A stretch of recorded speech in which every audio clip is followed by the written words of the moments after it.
What's up, everybody? Howdy, howdy.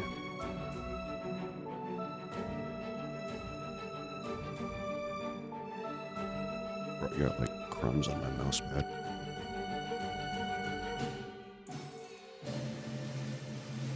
Okay, here we go.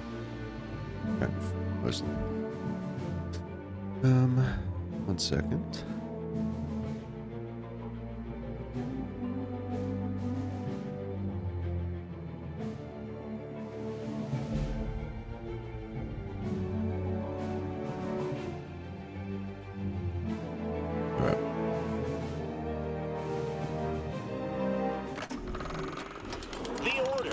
Presiding bishops seem trustworthy enough. Have you seen their wireless advertising? Nothing's ever new or 110% improved. So honest, it's boring. Oh.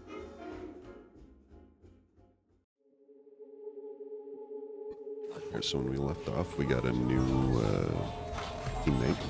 Got Tristan here.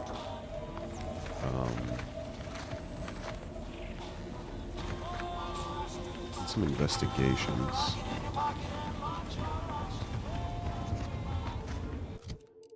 I suppose I have... I don't think I have enough.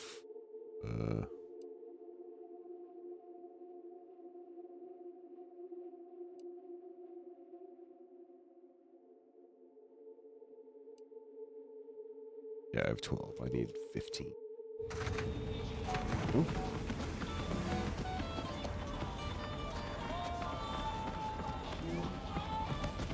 Anybody even listening to this? Let me tell you stuff.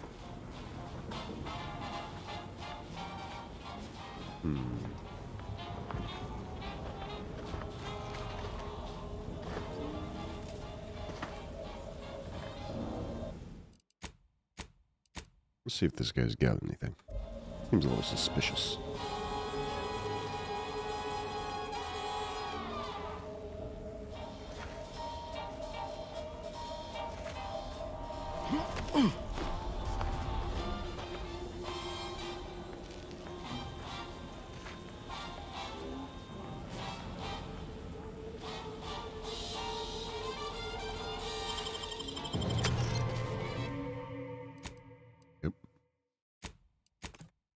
Did not work. Try that again. My contraptions don't explode no more. Honest. Motherfucker. Oh, just a compass. Okay. Never mind.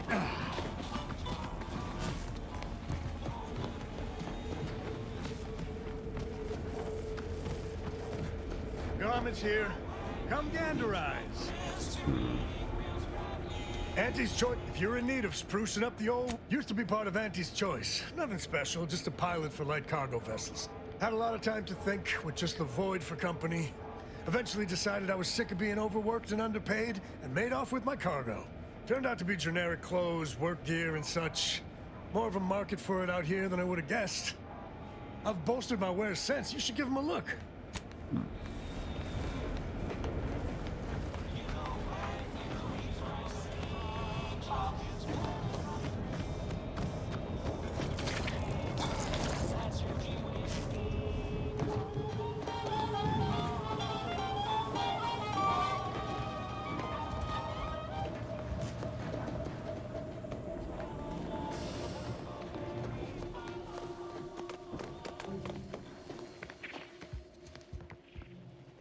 Hey, you're okay in my book. You're part of our crew.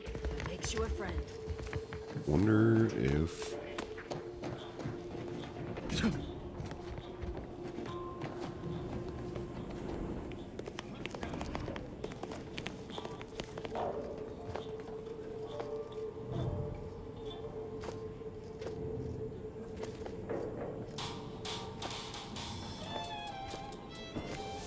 I can't even pickpocket from that guy. Alright. Just go back to my ship. I'm gonna wait to talk to Stallworth. Just in case, like, I get more information about the stuff. Thing. Okay.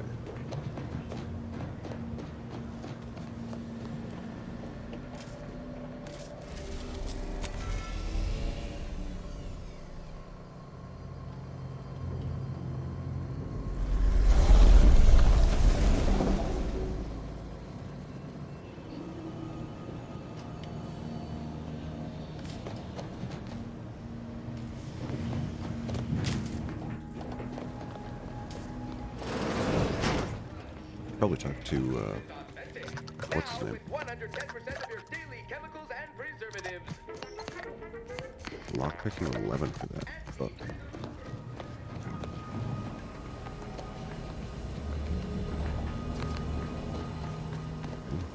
He must be upstairs.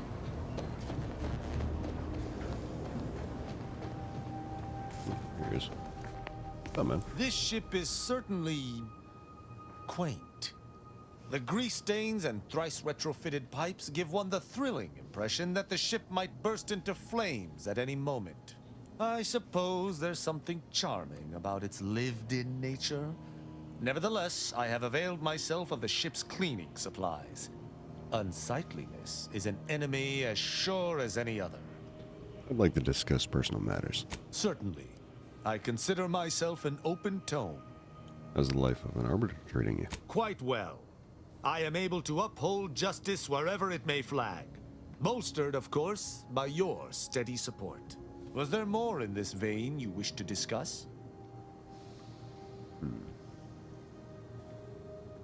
Wouldn't mind hearing more about your relationship with the Supreme Arbiter. She taught me all that I know.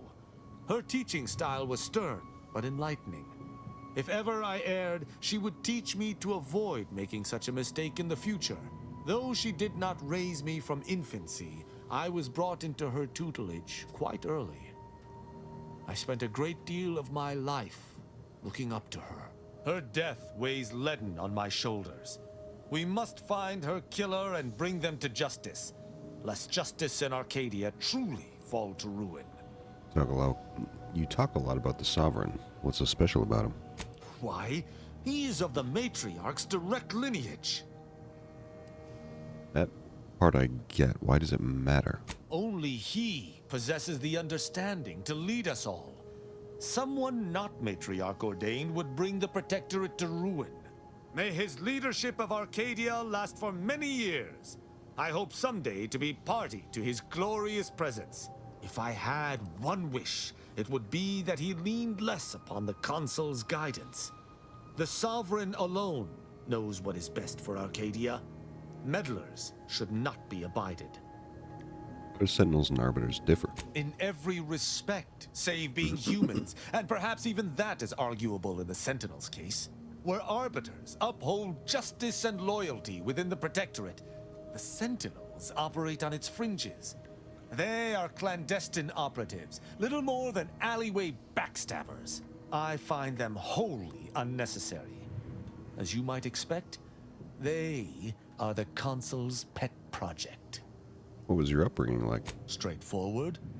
I was trained from a young age under the tutelage of Supreme Arbiter Marthana Andros, alongside my co-protege.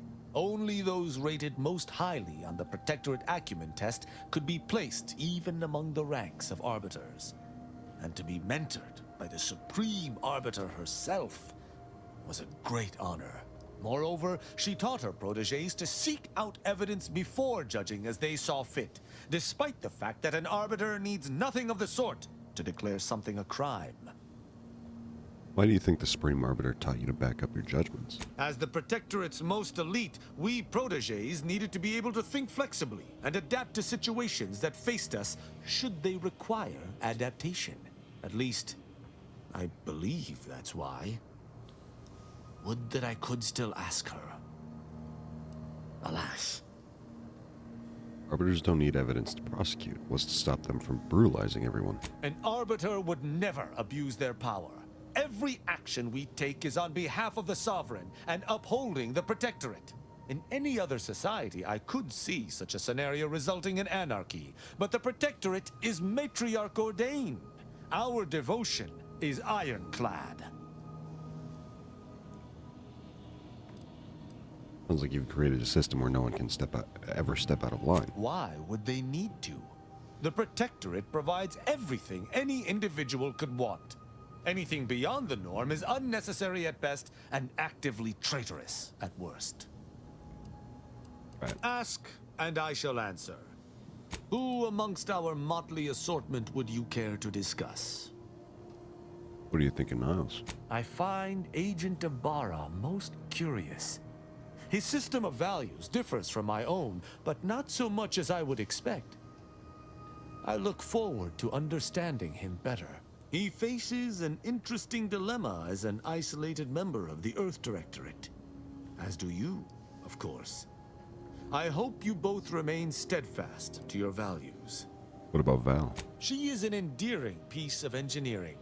Her continued functionality, despite her advanced age, speaks to a skilled caretaker, though she retains certain quirks.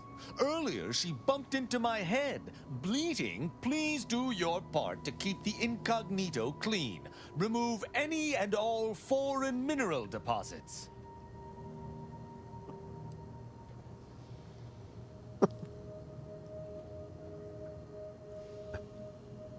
How's your relationship with Inez? She is an enemy combatant, and were I not in your command, I would be honor-bound to bring her low.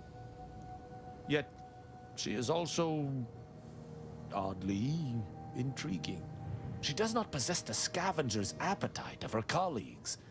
Perhaps if I came to know her better, I might,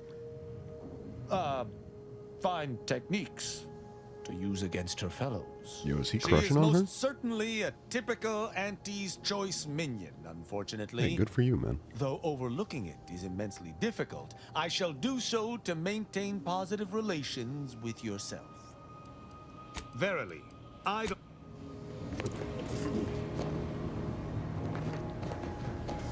So, Arbiter Rao. I can sympathize with his plight to some extent. Dead mentor, apparent cover-up, sure. I'd be mad too. But why do we have to be the ones to help him? Hasn't he got any other Protectorate hullheads to come to his aid? Maybe I ought to spell this out. I'm his enemy commander, and he's mine. Letting him aboard is putting both of us in a bad spot.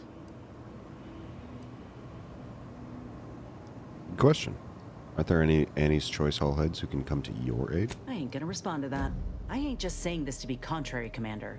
If he actually agrees to keep the peace, then fine, but I still gotta maintain due diligence. You should too. Anyway, appreciate you hearing me out. How personal are we talking? Yeah, I want to say up front that I got nothing against you or your crew. Ain't one to judge the firearm by its plating. And so far, you ain't given me reason to doubt your character. But the Earth Directorate itself, it's got much to answer for. Why do you mistrust them? The Earth Directorate swore a promise to every colony out there. That if you plead for help, help will come. Maybe not immediately, but you know, maybe sometime this decade. But that's all a heap of shit. You know how many of us in Tau Ceti tried to send messages? And when that didn't work, how we begged the stars for the Earth Directorate to save us? They never responded. Never showed up. Not when I was a child, certainly not by the time Auntie's Choice came around. You ask me, you're selling folk a lie. Sorry that the Earth Director let you down. I'm trying to remedy that. I know that. I see you doing all you can to help folk. Look, I ain't holding you to account for the Earth Directorate's ills. No more than anyone would hold me to those of Auntie's Choice. We're our own people. No matter how often I'm hit in the face with that fact, with you, with Ethel, it's rather easy to forget at times. But talking through this reminds me. And I appreciate it, Commander. I'm glad we talked. I don't want our affiliations to come between us. Nor do I. Fine by me? No. Where's Niles? There you are. Glad you stopped by. I had something I wanted to ask you. Now that we're out of pulping distance, are you sure about recruiting that Arbiter? That hammer's a fine piece of weaponry, sure enough. But how much can we trust the hand wielding it? I know who's watching my back. I would be a fool to try anything with you around. I'm flattered. But if there's any match to be made for a Directorate agent, You've just brought them onto our ship. Armed. Arbiters ain't like us.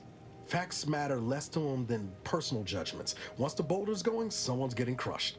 I've seen it happen more than once. You keep up this attitude, you and Tristan will be off to a rocky start. Don't know whether I should laugh or groan. Anyway, there's my piece. Don't say I didn't warn you. I'm guessing you didn't come here to talk about Rao, though. So what's on your mind? Always up for a little backfence talk. Well, he hasn't brought the hammer down upon us yet, so I suppose that's something. I still wouldn't play the odds on him choosing us over the Protectorate if it came right down to it, but I'd be happy to be proven wrong there. Sure thing. Now, let me go talk to Val real quick. Arbiter Rao has been admitted to the ship. This unit will proceed with a Protectorate Welcome Protocol, which may include burning, prodding, and/or light electrical shocks. Agent Ibarra refers to this as somatic tolerance testing, and really funny. Readying database. Which member of the Incognito would you Give like me assessed? your honest opinion on Tristan. Arbiter Rao shows a ready commitment to serving Arcadia. However, his loyalty to you is still under assessment. If forced to choose between this crew and the Protectorate, there is a higher than average chance he will defy you, Commander. Under such circumstances, this unit...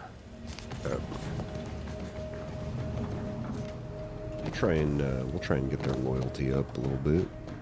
Everybody's loyalty up a little bit. Yeah.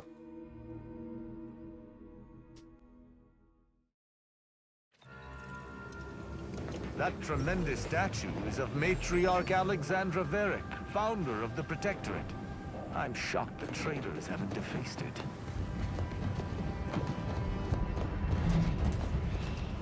I can't remember, was there something that needed like a high mechanical skill here?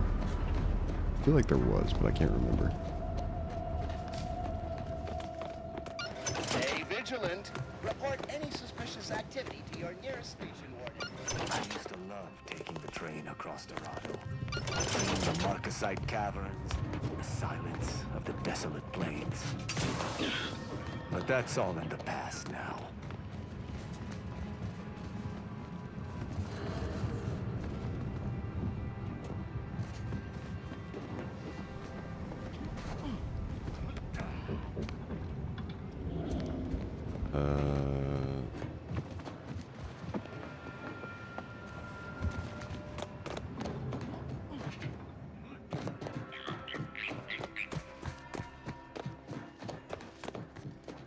The plan can wait.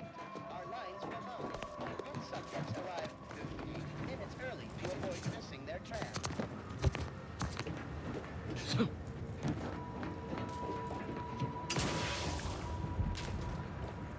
Okay, doesn't really seem like there's anything up here.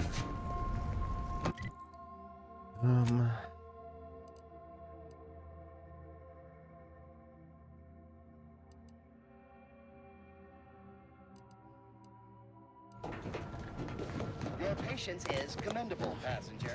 Please continue Where's waiting the quietly elevator? until the next tram arrives.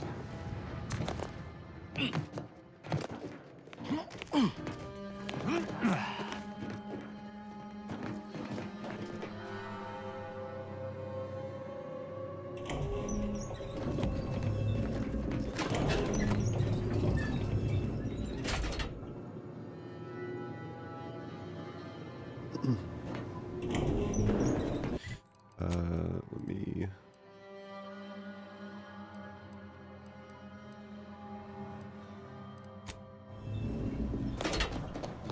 This place reeks of death. I think... Was it this one? I believe Oh, yeah, it refugees was. attempted to take solace from the fighting here. I only hope they found peace in oblivion.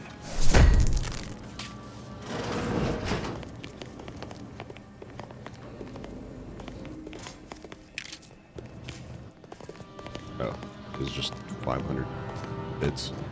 Not even 450. Yep. Disappointing.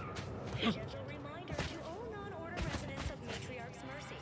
Exclusion zone entry is respectfully discouraged.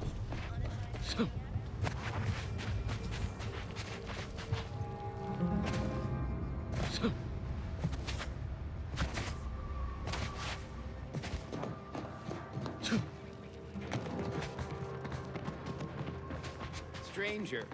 The Order bids you welcome, but also warnings. In light of the recent attack on Auntie's Choice, you may want to make haste to Matriarch's Mercy. It's just down the road here. What was that attack? I can't rightly say, and that is rather concerning in its own right. It seems our temporary ceasefire with the corporatists may be at its end. Ceasefire? Yes, this was an active war zone until recently, and now seems like it may be so again. Not quite certain why the attack was launched, but that is not under my purview. I'd surmise that when Auntie's Choice realized they couldn't get through our defensive measures, they wisely chose the path of diplomacy. Seems I was mistaken. They must have done something to provoke an attack, which is why your safest path now is the one that leads to Matriarch's Mercy. Why is that? What else is going on around here? The Order controls everything south of this point, but the rest is beset with various dangers. Zealots, scavengers, creatures, and corporatists. Well, not certain about that last one anymore after the attack. No zealots are out there. Cultists, mad to the last one. I believe they worship the rifts or some such. People will turn to anything to ease their discomfort during times of crisis, I suppose. What were you saying about scavengers? They're both unstable and violent. Auntie's forces call them scrappers, and uses them for just that, gathering scrap materials. Excessive abuse of stimulants has made them severely unbalanced and prone to violence. They've also been known to pose as refugees, to lure their victims into ambushes. There are several camps of them northwest of here. I'd strongly advise keeping your distance. I have to ask about the creatures. The creatures are of the genus Verachnid. They are large enough to kill a full-grown human, and exceedingly willing to do so. Thanks for the information. May all your endeavors elicit expected results.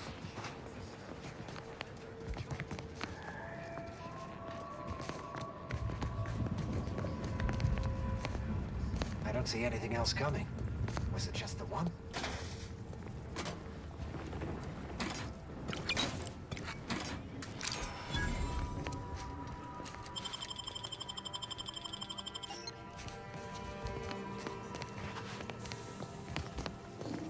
Need lockpicking 8 or your key.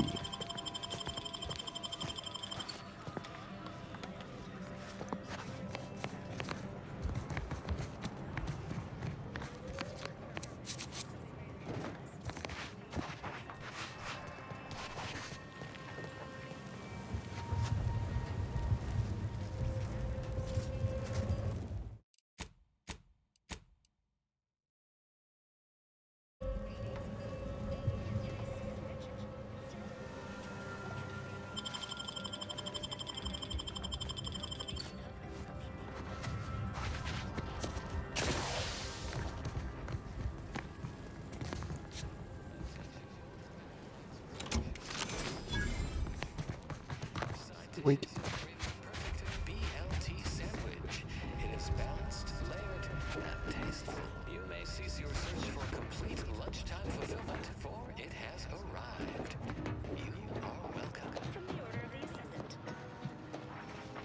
I had like food in my teeth. It was like driving me wild trying to get it out, and I finally got it.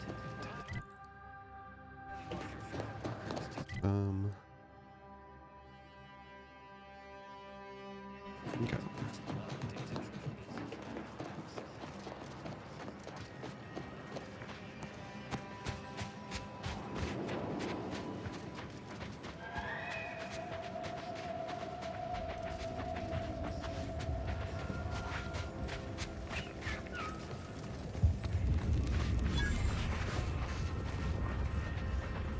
Is this?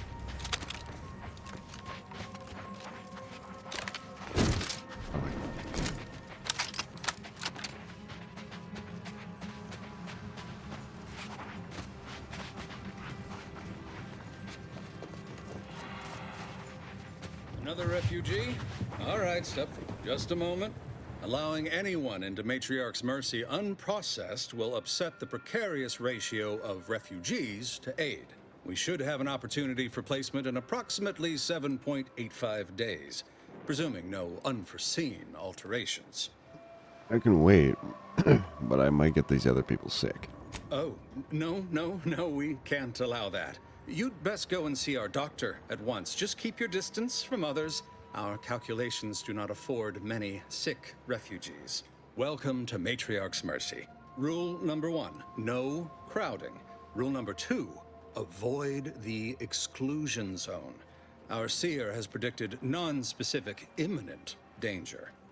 What is the exclusion zone? I thought the name was self-explanatory. Our seer predicted that a corner of the encampment is in terrible danger. Danger from what? Or when? Unclear. Stay away from it, and, in all probability, you won't have to find out.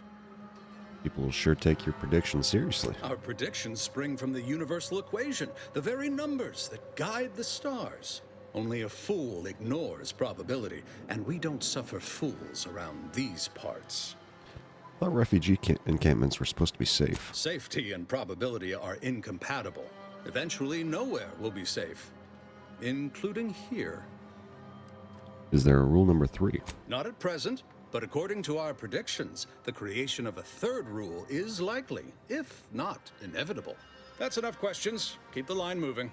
You need anything, talk to Seer Wiley. He's in the lift building, straight through the settlement. Thanks, man. Now, he did not say that I couldn't steal things. Do you believe Arcadia shall ever return to how it was? I wish. Between the invaders and the order defecting, there's no putting this sprat back into the can. Oyster is looking pretty good right about now.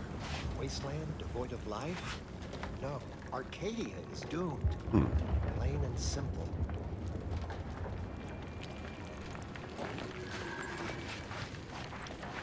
Algorithmic dissonance. Gregory Farnham. I swear it. It's nigh on impossible to find decent animal remains in these parts. Why, the very idea is preposterous. Thus, if we compare the rates of dust accumulation inside the sediment to outside, we gain minute insight into... If we factor for...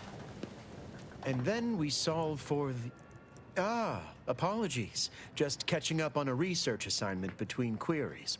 Yes? Did you need something? You usually perform advanced calculations in the midst of a busy settlement.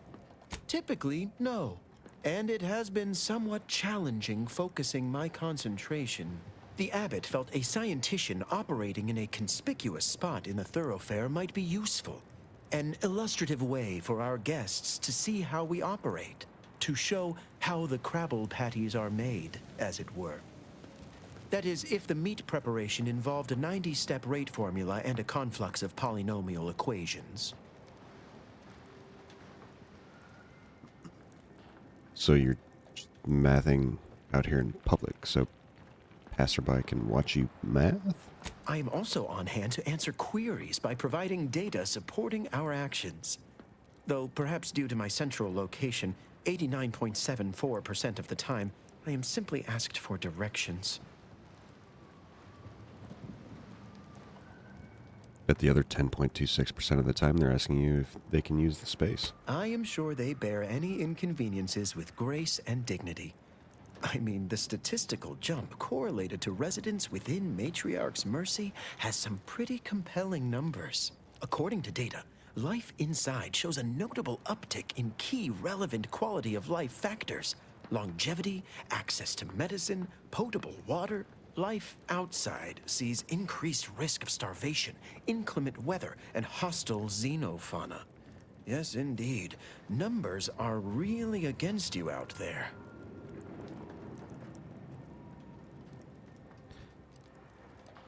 Most people need more than medicine and water to be happy. We have diverted internal resources to better meet demand in key areas. And I'm pleased to say that's led to a statistically significant 2.7% increase in refugee satisfaction. But if my data remains unconvincing, I suggest you inquire with Provisioner Plotnik inside the lift building. Simply tell her Archivist Widmark approves brief use of her time. I'll let you get back to it. Then back to it I shall get. Talk, man.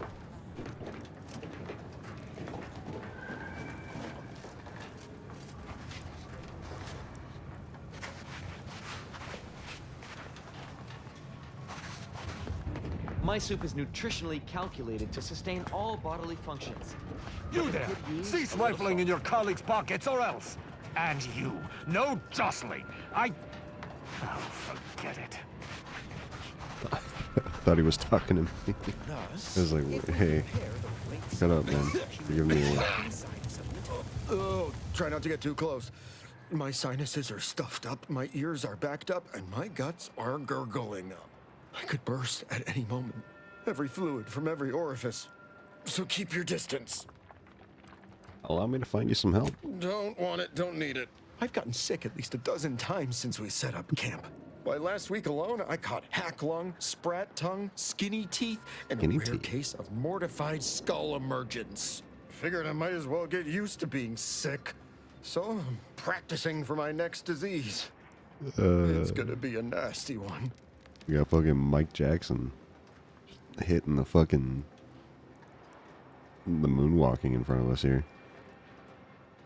What do you make of the situation around camp? I think it's downright awful what's happened to these fine folks. But me especially. Sickness, malnutrition, spontaneous genetic disorders, it never ends. I should go. Feel better. You too. Trust me, you don't want to catch this. Neither do I, for that matter. Right. How long are we meant to stay here? That's the order. I'm not in the prediction business.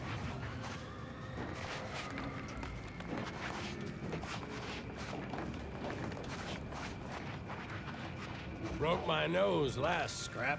Or, I guess Raleigh Dortmunder did, huh? I still don't get... I banged him up real good for you, didn't I? I won you one, right? Matters settled. The void you did. Barely connected. You're thinking of 2-3 scraps ago. You've been mostly unconscious a while now.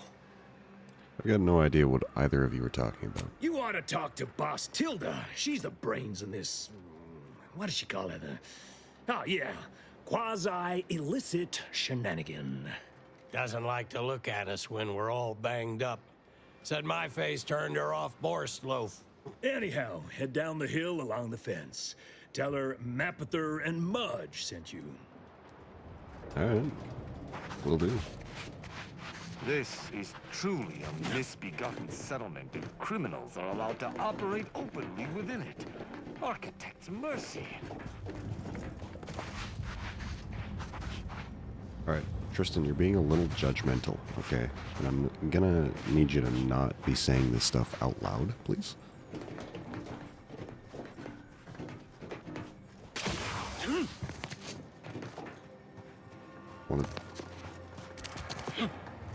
Hey.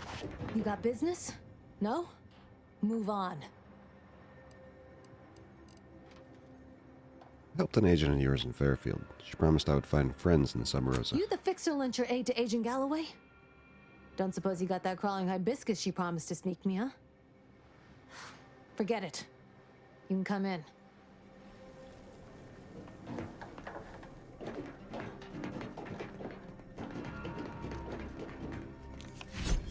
Yoink. Hello, hello. You're the one that aided us in availing Sub Rosa of a rather large shipment of Spectrum vodka, yes? Agent Galloway is slightly less trustful than most feral canids, so winning her over speaks volumes of your character. Consequently, I'm pleased to present you purchase access to my fine wares. It's fortunate you're no stranger to contraband. If your wares are so good, why are you operating out of a refugee camp? It's superb cover and a consistent market. Refugees are in need of all sorts of supplies that the Order cannot provide, and Sub Rosa delivers, at only a reasonable markup. Myself, I enjoy the thrills of the environ. Will the Order attempt to drive me out? Will Matriarch's mercy be shelled? Shall I run out of new cereals? Oh, thrilling! You've got some guts. I can admire that. Why, I thank you. Takes a unique sort to appreciate the finer points of illegal smuggling. Where does Sub Rosa stand on the war? We stand that we'd like to make a good ton of bits on the war, and maybe expand our reach in the process. Beyond that, I'm not supposed to comment. But Sub Rosa consists primarily of ex-Anti's Choice and ex-Protectorate personnel. We've still got folks we care about out there. Complicates some of our feelings on the fighting. But if the fighting stops, our income begins to go dry. Feast Let me see what thine you got. eyes on the merchandise. Acquiescence. Adaptive engineering. Incoming damage may change. Defense mode. Light damage, dealing less than 10% of max health, enables plus 10% damage resistance. Heavy damage exceeding 10% of max health, enables plus 30% evasion chance mode. Interesting. That's kind of cool.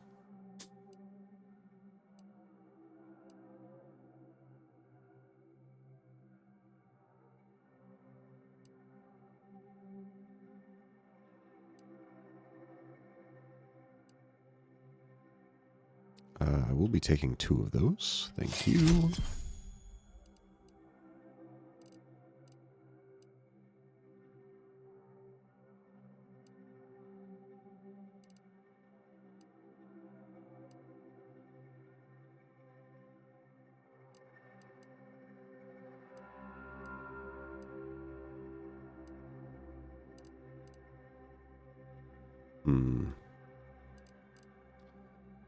I kind of want that, but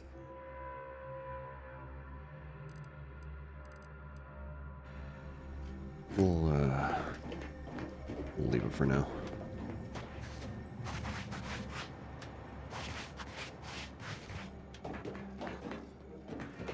What's up, dog? Greetings. What can I help you with? Let me guess. One of your co-occupants is always hanging up his or her britches in your corner of the yurt. Am I right? Or you're dealing with more of a stay off my palate or that's my air you're breathing sort of thing. Hmm? Pray elucidate the exact nature of your tiff of contention.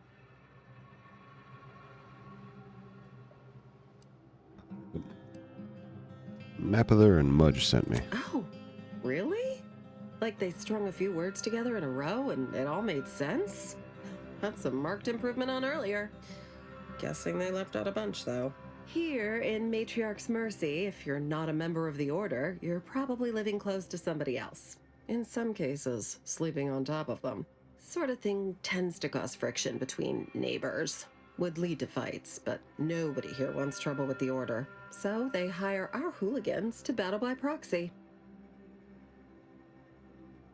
What kind of trouble would somebody get into for fighting here? It's the Order, so they don't kick you out or nothing. It's all community betterment volunteering. If you're former Auntie's Choice, it smacks kind of like work for free. If you're former Protectorate and it don't involve Automax, it's all terrifyingly mystifying somehow. We say whoever wins the fight wins the argument, but frankly, it's never anything of consequence, like, okay, hurrah, this guy gets back his mangy button. Now, how can I help you exactly? I didn't ask about the situation in camp, but you answered my question. Ugh, a tourist. Well, clear out then, huh? Can't have you scaring off real customers. I got a bunch of yeggs, 2 pugilized pugilists, and a cicanid to feed. Yeah, okay.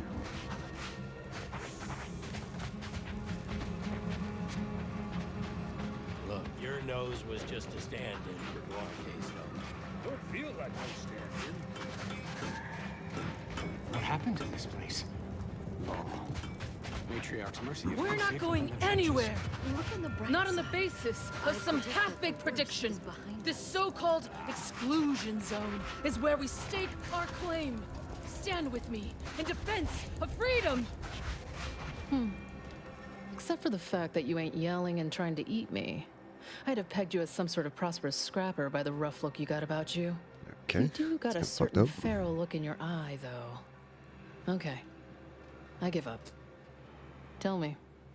Earth Directorate. Chester. You are? May Huffstutler. Formerly Auntie's Choice. Department of Invasive Marketing. Now, the voice of the displaced. That's what those in the Order call me, leastways. An unofficial sobriquet. Likely meant as a petulant slight. On account I object. Louder. More often than the rest. Those of us ended up here have very little except needs. I turned those into demands for reasons of clarity and import. A helpful troublemaker is a noble calling. Though, admittedly, it's a difficult way to make friends. The Order's not exactly fond of me. Rabble-rousing doesn't align with their vision of a perfect universe. Happy as I am to make your acquaintance, I'm busy staking our claim over the exclusion zone, so if you'll excuse me. What was that you mentioned about an exclusion zone? The exclusion zone. The Order has decided to keep us out thanks to some nebulous prediction of disaster. Screw their predictions. We have people, displaced by war and disaster, in sore need of space. There's plenty of room to house them. The Order's prediction must have been especially foreboding. Chance of life-threatening peril from a yet-to-be-determined catastrophe were the administrant's words. Not what I would call specific. I honestly don't give the slightest whit about the Order's idea of math or whatever calculation tells them that a catastrophe may or may not occur. I couldn't get anywhere with Administrant Agarwal, but maybe you'll have better luck.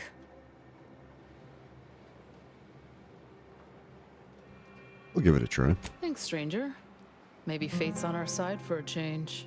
You can find Agarwal in the lift building, probably formulating another equation to get on my nerves.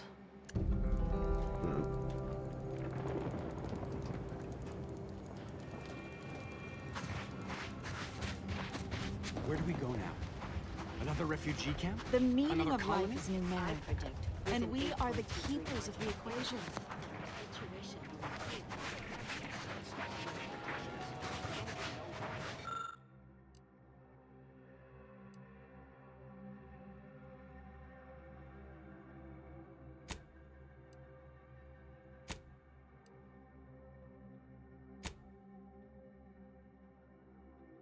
Determined that this was an improvised structure, possibly multi-story. Before its collapse, internal load-bearing elements clearly proved insufficient. Shame what happened there. I seen the whole thing. Watch yourself if you intend to nose around that collapsed ramshackle. I swear, refugee settlements aren't what they used to be. They used to be more than debris. Yes, technically a hut is meant to be only one story. Because when you stack them, they tend to fall over. Happens a lot. People here need more room to breathe. Can't build in the walkways, can't set up in the exclusion zone. So they build up. Best they can, at least. Don't have proper building material or nothing. They just make do. After a while, the stacked up little huts they jury-rigged come tumbling down. So a bunch of displaced could have been heard doing this. Oh, you put that together, did you? Here, I thought I was being subtle. Yeah, people keep at it. What else choice they have? Order won't listen. Maybe if we interspersed our requests with numbers, they'd pay attention. Seems like all they care about sometimes. What worries me is you may be right. We're seeing you.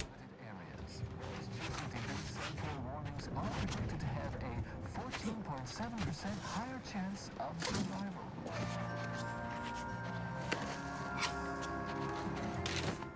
The lower hall is for contemplative calculation. The upper hall is for somber internal speculation. For those lost in thought and are finishing an equation, I repeat, the lower hall is for contemplative calculation. The upper hall is for somber internal speculation.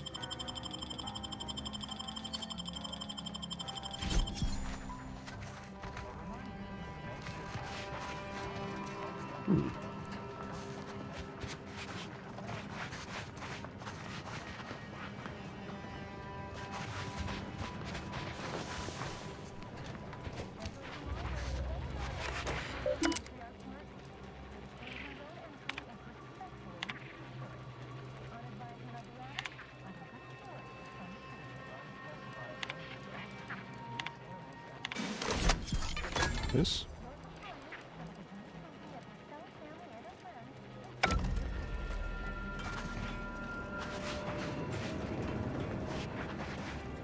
Gross. Alright, suppose we can go in here now.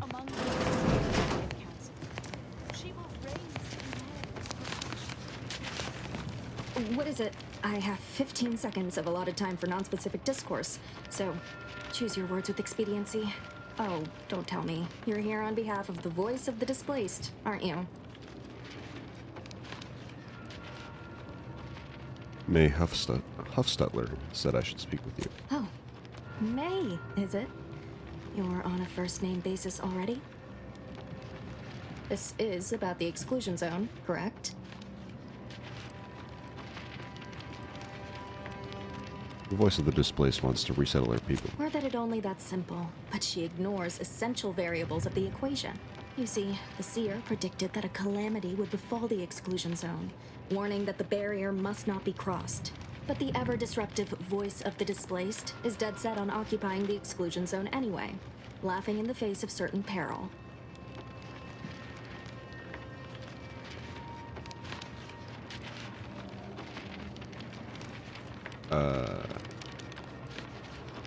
She seems ready to accept responsibility for her actions. Tell me, which of us has the title of administrant before their name? The responsibility is mine, as are the consequences. The seer has augured death for anyone who enters the exclusion zone. Yes, you heard me right. Death. Furthermore, and I quote, an outside mediator, having earned the confidence of both sides, has a high likelihood of clearing up an ongoing dispute. And now the voice has involved you. How auspicious. Perhaps you are the outside mediator who was foretold. If you believe both sides will listen, then I'm in. I believe only in the cold, inconvenient mathematics of the cosmos. This will work. It must work. The first step is to familiarize yourself with every angle of the dispute. Talk to the people of Matriarch's Mercy. The displaced want the exclusion zone. We want it kept off limits. We can't both be right. With your seasoned perspective, perhaps the voice of the displaced will learn to listen. Any questions before you get started? What can you tell me about the voice of the displaced? I can tell you she's a rabble-rouser of the highest order. Still, she cleaves to her principles. That's something. You can find her outside, among her people, stubbornly defying an order barricade. But you already knew that. Earlier, you said I was foretold. How does that work? Novice Seer Vicarage should have ample time to illuminate you on the Order's forecast modeling methods. He's just down the room from here.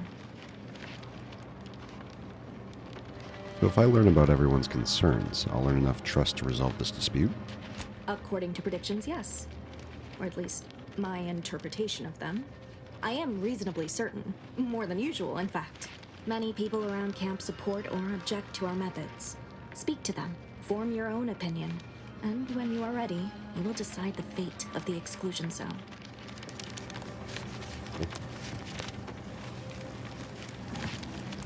Hmm. 1,068.5 pardons, but my attention is presently 99.81% occupied, coordinating provisions and supplies for the displaced. Archivist Widmark suggested I speak with you about your work. Well, if the Archivist said so, I suppose I can factor out a moment. As the assigned provisioner, I am responsible for coordinating the requisition and distribution of comestibles, medicinals, and miscellaneous vital supplies. The overwhelming majority of my time is dedicated to this, leaving only moments to see to the Order's needs in the settlement. But it is an effort I undertake with great relish. You may not have noticed, but the refugees do not want for food or medicine. Sorry to say, but the displaced may not have noticed either. With the great disruption that has occurred to their lives, one could hardly blame them. That they are fed and remain healthy is sufficient for me. Bet you're more stressed than you let on. You seem happy about it. The Order of the Ascendant is dedicated to the ascension of humanity. Our ultimate goal may not be reached in our lifetime.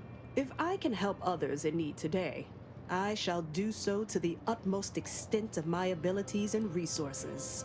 I should leave you to it. Appreciate you. My time is yours. You may... What do you got? Patient step. While in TTD, movement no longer drains energy. Energy also drains 10% slower, increasing to 30% slower with your science skill. Cool.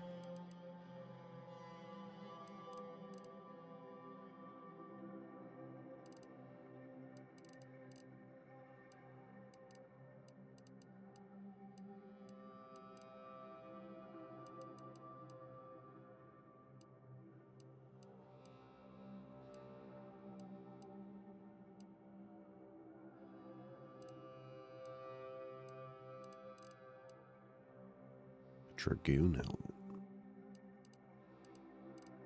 helmet. Okay. Actually, Yes. hold on. You may.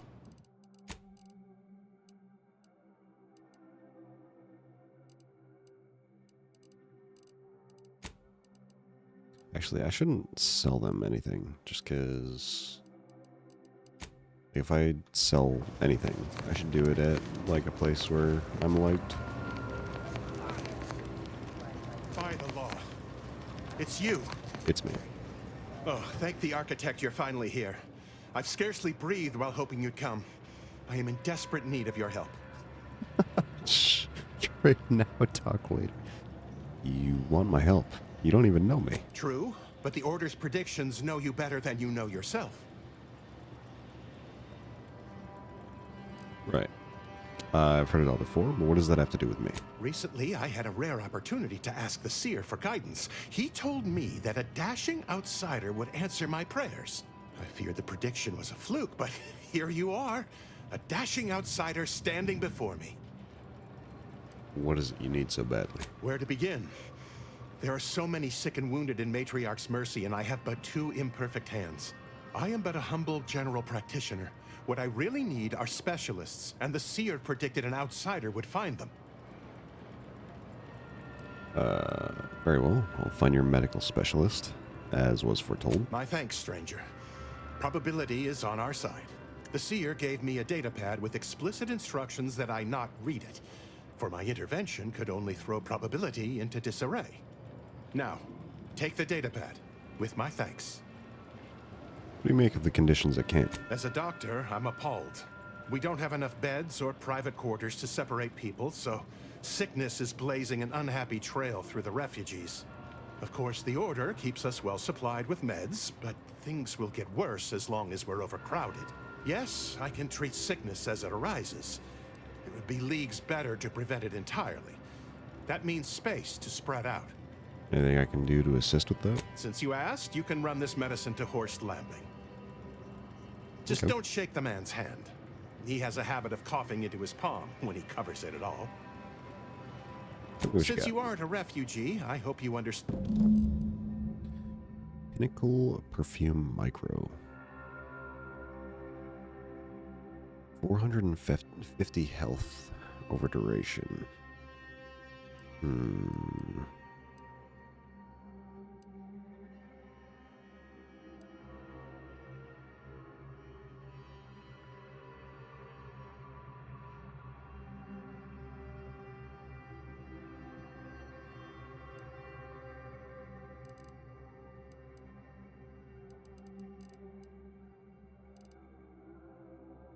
Yep.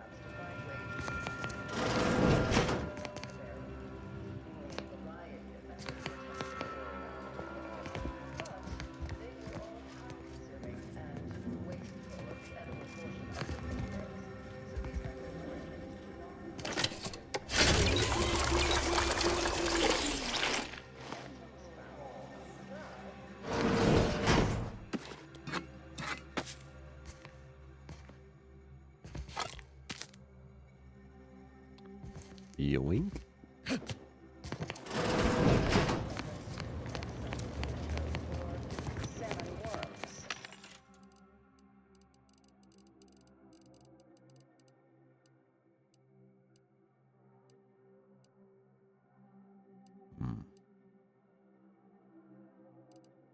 The simple and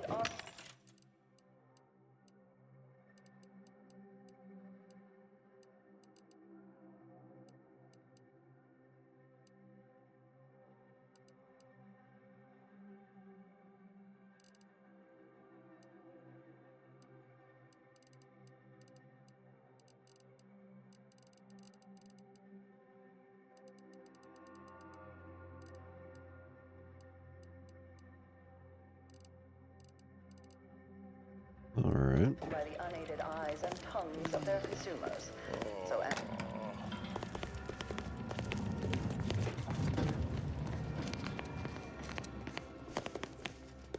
A lot of blood.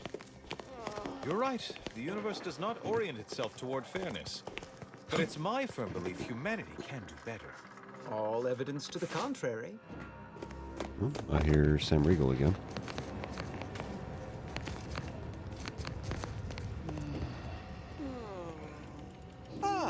I pleasantly anticipated this exact moment. My personalized order prediction and weekly prognostics report both mentioned encountering an unforeseen factor about now. I suppose that designation doesn't wholly apply to you, though, does it? Predicting future events is an imprecise science. Currently, that is. Well, then. I read that you'd have questions about our predictive methods, correct? How does the Order predict the future? We utilize a mix of proprietary research methods to gather as complete a data set as possible, and advanced calculations using well-honed models to effectuate it. None of us predict events with complete accuracy or absolute detail. We'd need to solve the universal equation to do that. Fortunately, we're all working very hard on that problem. The Department of Predictive Analysis provide weekly prognostics reports and personalized order predictions to help steer our followers' paths. So you tell everyone in the Order what to do? More what to watch out for. Advisement on adhering to the plan. Forecasts of probabilistic dangers. Elements of larger predictions made relevant to groups and individuals. The Department of Predictive Analysis is mainly populated by seers like myself, who represent the Order's most talented mathematicians. After years of study, some can predict events a few seconds or minutes into the future with reasonable precision. Others can estimate with up to 71.1% accuracy several months out. Of course, predictions have grown more difficult with the loss of the archive, but I am not to speak of that with an outsider. No offense. Do unforeseen factors get in the way of your predictions? Unforeseen factors, random elements, anomalous outliers, incalculable variables, all of them can undercut the accuracy of our predictions. But as we close in on solving the universal equation, unknown unknowns will become known unknowns. Then finally, known knowns. You follow? Can you tell me anything about the situation in the settlement? Matriarch's Mercy is brimming beyond capacity with those cast out by war.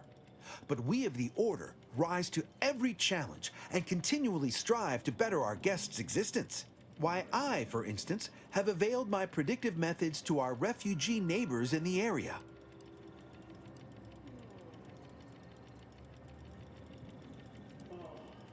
Can't understand why I'm not seeing them in droves.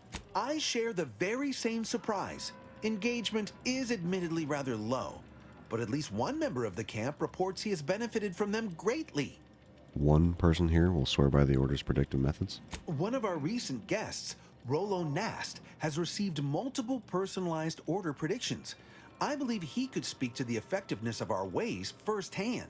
If my own humble assertions are not enough, I trust his attestations would convince you, and perhaps other members of the displaced as well. This is a predictory. I expected more than a desk. True, my situation does lack a certain refinement. Regrettably, this is Matriarch's Mercy. We all must do the best we can with limited means. I should go. Well, I do believe you're needed elsewhere. Farewell.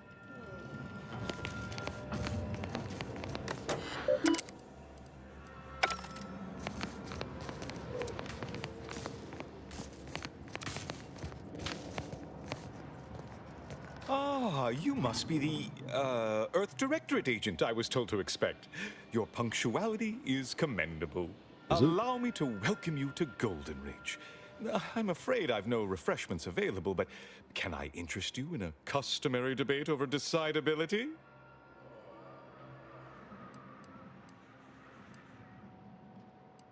Decidability? What in the void are you talking about? Logic, primarily. The study of correct reasoning, sequence, consequence relation. But I see by the glaze in your eyes that's of no interest to you, so let's move on, shall we? The presiding bishop sent word of your imminent arrival. However, pursuant to our normal standards of compartmentalization, she was scant on the details of your mission. That said, I've been instructed to assist you however I can. So, tell me, what brings you to Golden Ridge?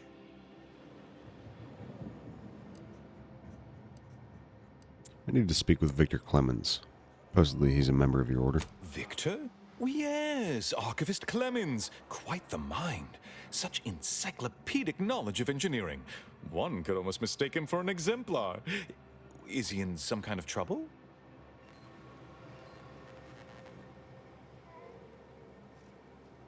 Not sure, but it seems likely he's involved in a plot to destroy Arcadia. Victor Clemens, some kind of radical. What an absurd notion. I must agree with my seer. I once watched Victor shed copious tears over a damaged datapad. It's difficult to imagine him capable of worse. One of the traitor I'm after said she and Victor had secret contacts within the Order. And that may well be true. But our standard of proof within the Order is not normally met by hearsay alone. Victor's currently supervising highly experimental research at one of our labs to the northwest, the Enray Range, beyond the invaders' front lines. Unfortunately, you'll need to go through the decommissioned autonomous extractorium to reach it. That path is less than safe, so I advise caution.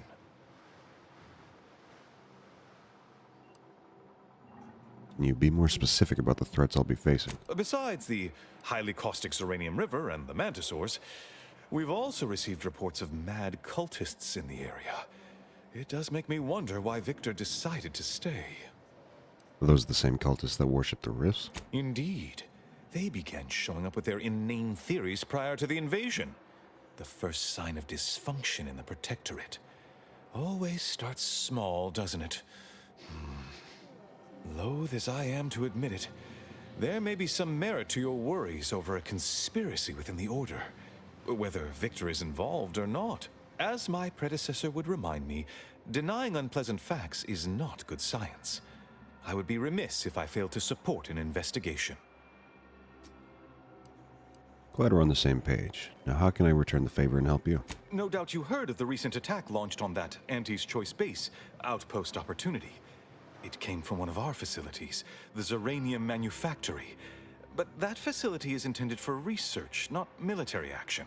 I hate thinking an Order member responsible, but given the precision of the attack, it does suggest traitors in our midst. It would undoubtedly benefit both of us to root them out. Respectfully, Scholar, given current tensions, should we really be trusting such a delicate task to this stranger? Would an internal review of our ranks not be more appropriate?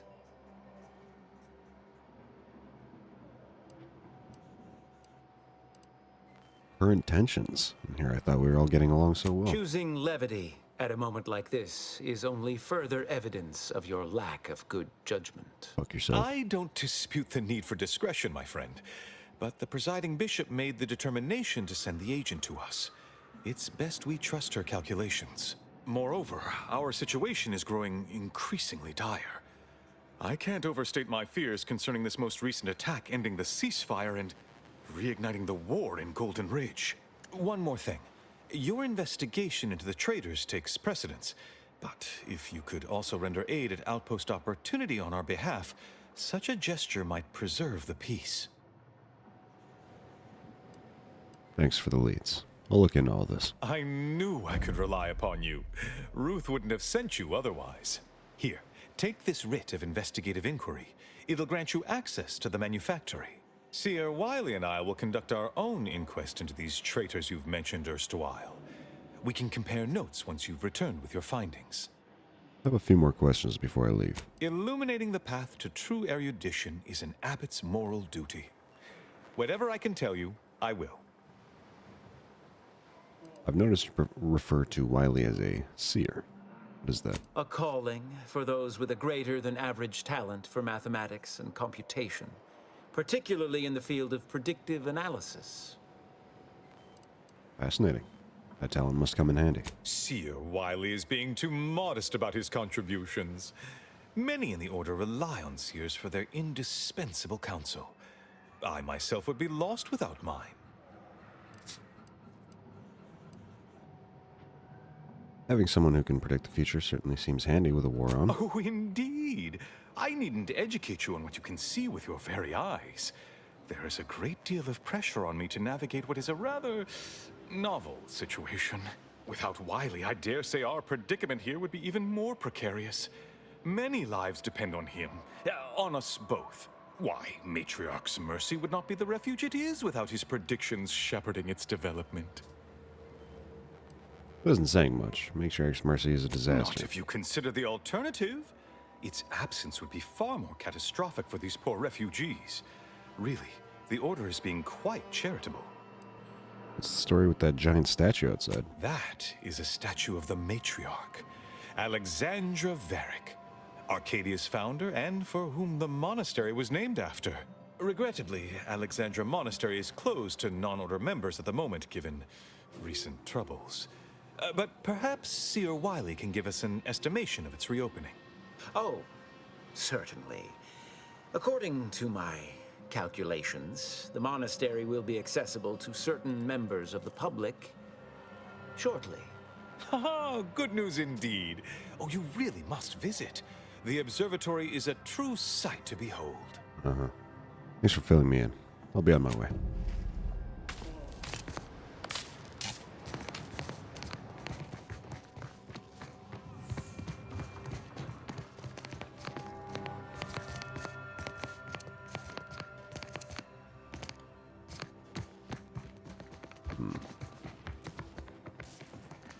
Have you beheld that new rifle up at the monastery? The Oracle?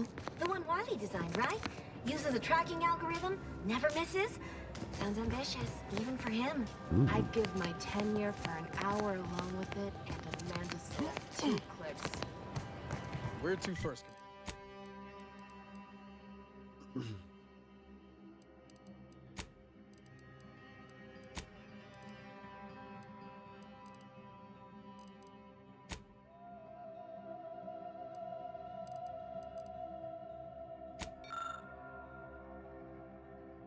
You may be a stranger to these lands. You shall help us by locating medical specialists essential to the health and well-being of Matriarch's Mercy. Be they formally trained or unconventional in approach, rest assured that they will be welcomed with open arms. A taxidermist, a savant with needle and thread, can be found within the bounds of Matriarch's Mercy. An automechanical that has fallen prey to scrappers is located to the west. Yep, okay, I met him. A plumber, a specialist in the most depraved and yet essential biological functions, is currently in the trenches of combat. Oh?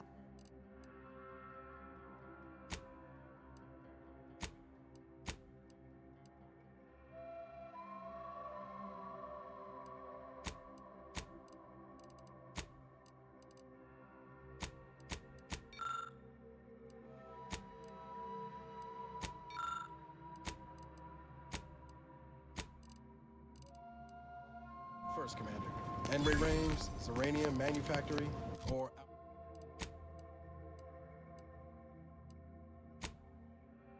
Outpost Opportunity. The Protectorate have only been told a watered-down revision of Order philosophy. Apologies, outsider. As a vicar, I am usually tasked with guiding non-order lay people, such as yourself. Lately, the abbot has tasked me with the education of the refugees in our care.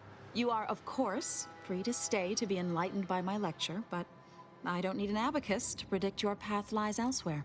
I was curious about the refugees. Well, if it's in the displaced's best interests, I imagine I can find a moment. You seem fairly in the know. What's the situation in this settlement? Yes, I reckon I do have my ear to the grimy dirt floor of Matriarch's Mercy. I hear what common lay people are saying, and the wide array of bodily noises they make. Suppose I, more than any other member of the Order here, connect with non-scienticians. I've begun daily lectures, including practical advice on efficiently planning their days. I frequently launch into extended orations on everyone's favorite topic, math, and meticulously expatiate on our sex origins in the most rigorously pedantic detail. You haven't actually told me anything about the situation here. Oh dear, I got ahead of myself, didn't I? That's an occupational hazard around here. As I'm sure you've read in recent dissertations doing the rounds, education has proven to have a 13.7% increase in overall quality of life. I am single-handedly making a difference here.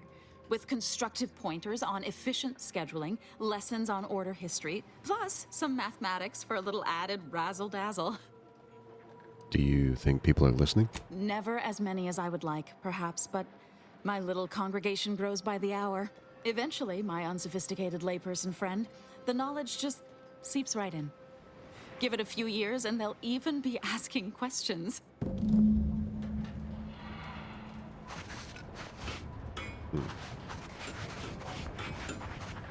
What happened to this place? Law. Matriarch's Mercy is no safer than the trenches. Look on the bright side. Welcome. I predict that Have you come to bask in the Order's Some knowledge? people think soup doesn't qualify as a meal. Those people are incorrect. Go on. You take care now. You hear? The lower hall is for complicated calculation. The upper hall So there's somebody who does like Predetermined order to the entire universe. We can predict that. Please keep your behavior within acceptable parameters. somebody is a sewer A here. visitor. Without. Hello. You weren't mentioned in my latest personalized Kristen, order you're projection. in the way. I mean, prediction. Granted, I mostly skim the parts what don't cover probabilistic dangers, so perhaps you were alluded to in some, roundabout fashion. Suppose that means you're not a threat. So that's good, right? Yeah, I reckon that's good. Novice Seer Vicarage mentioned you had a good experience with order predictions. I'll say, I try not to make any big plans until I consult my latest POP. First time I got a POP, it was on a lark. It said, Rolo Nast, our seer has predicted you must wear a helmet today. I borrowed one, as a laugh. Everybody ribbed me about it. Just after lunch, wind picked up on the cliff above and dropped a mock apple 152 meters straight down onto my head. Fortunately, I still had that brain case on.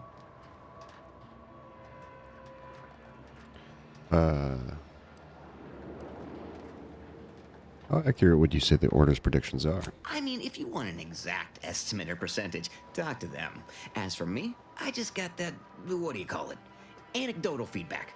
A few times, I couldn't make heads or tail of half of it. Like, avoid anything representing whole numbers? I didn't know what to do about that. So I just stayed put. End of the day, I'm still here, and my co-occupant Ike isn't. So, I guess them prognostications work well enough.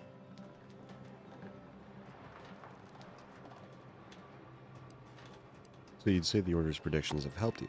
You did catch the part I said they'd save my life, right? I think alive is a notable improvement on dead. That's something you can take to the bank, Figuratively speaking. I don't know why the other displaced have been so slow to take to them. But I'm not complaining too loud. Waited for my latest POPs long enough already.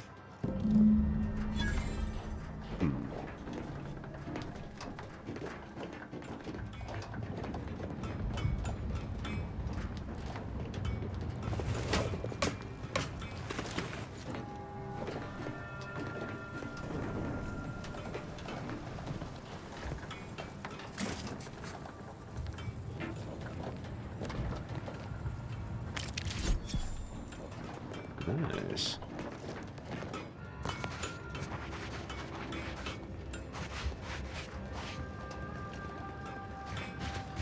By calculating the position of every atom in the universe, we can predict the future, control reality. Where do we go now? And ascend to a Another state refugee of virtual camp? God. Another colony? I predict with an 8.23 margin of error that our situation will be Look, I'm not with Auntie anymore. We all had reasons to leave. Really? What was yours? Honestly, I don't think it matters anymore. All that matters is we're alive. Algorithm. If we factor for... How do you do, stranger? Always nice to see a friendly face around Matriarch's Mercy. Though it's a pity I can't lend more aid to our downtrodden collective. I'm just a humble taxidermist. I'm seeking medical specialists to help Hollis Beardsley. What? And you think that's me? Listen, friend, a little skill with needle and thread does not make me a qualified medical professional. Surgery, taxidermy, same thing. We don't have the luxury of high standards. Clearly, you don't suffer from imposter syndrome. Have it your way, then. I know when I'm being voluntold. but you better make it worth my while. Before I agree to anything, I need sprat corpses. Several. And no victims of violence, please. My art depends on the quality of the sleeve. Got any leads on clean sprat corpses? I used to source all of my sprats from a local trapper, Frankie Billings. No idea if she's still in business. Word has it she's out north in Auntie's Choice territory, so watch yourself. I'll come back once I've got my hands on some fresh vermin. Fresh being the operative word. My thanks, stranger. I remember this place before.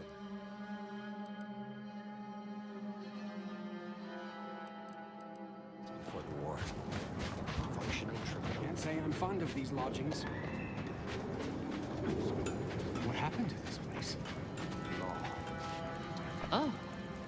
Administrant Agarwal. Here to finally hash this out, are you? Thought this day would never come. Yes, well, our esteemed outsider here has agreed to thoroughly appraise our situation, in the hope that we may finally close the book on the exclusion zone once and for all. They say you asked around. Listen to folks. That's a good start, at least. I'm ready to begin if you are. Speaking as a representative of the Order, we will abide by the Mediator's decision if you do the same. Agreed. Mediator, I leave the fate of the exclusion zone in your capable hands. I'd like to discuss what I found out about the Order's side. Speak on then. Rilla Nast taught me a bit about the Order's predictions and their usefulness. Did he also happen to mention they were needlessly oblique and vague?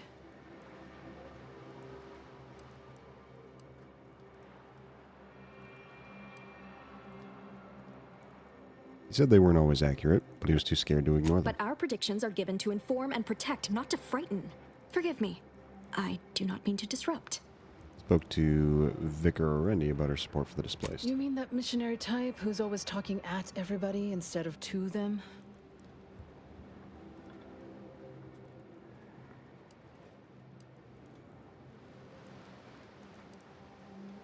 She values education, but I find her methods questionable. Her mission is to uplift and enlighten.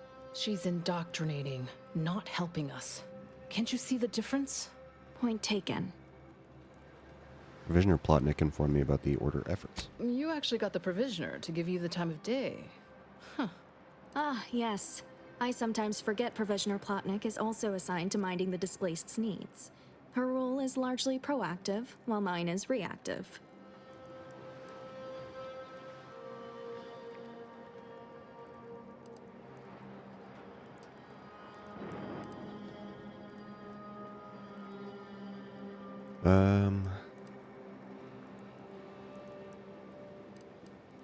Provisioner seems committed to ensuring the displaced want for nothing. Fair enough. The Order does keep us refugees fed and plenty, medicated. To give credit, as I do with blame, where it's due. Let's talk about the displaced and their perspective. I'm all ears, Mediator. You heard about the business with the Sub Rosa altercations. The what now? When grievances between the displaced approach fisticuffs, we hire Sub Rosa hooligans to duke things out for us. That is unquantifiably absurd. And I don't see how moving into the exclusion zone will help.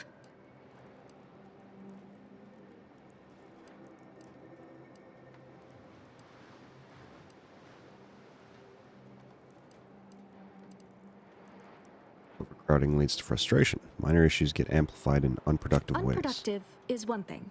Paid Donnybrooks with surrogate fighters is... well, I'm at a loss for an applicative metaphor to describe it. Spoke to the camp doctor about the health situation here. I understand he is rather short-handed. Yeah. Someone should get right on that, huh? Anyhow, what was the good doctor's diagnosis?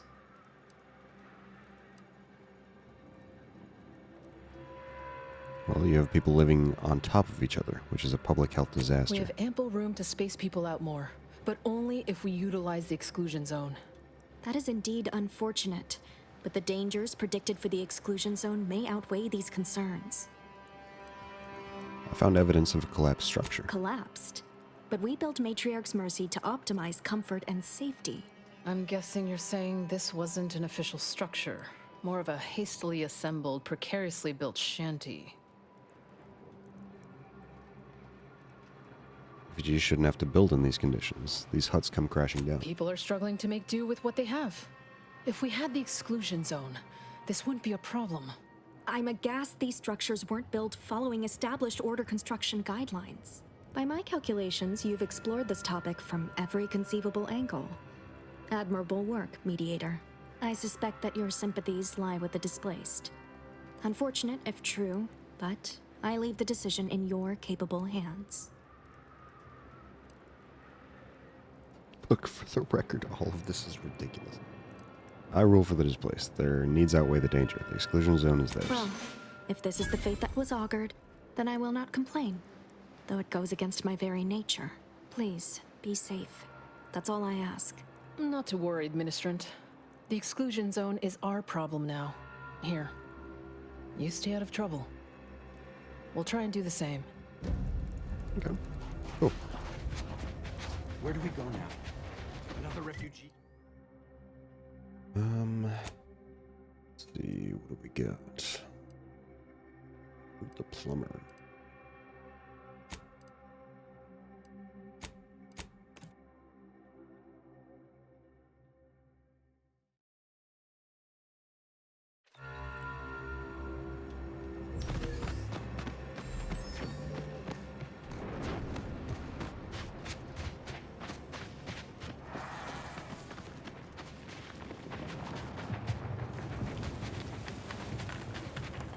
Warning, this artificial unit is in existential peril.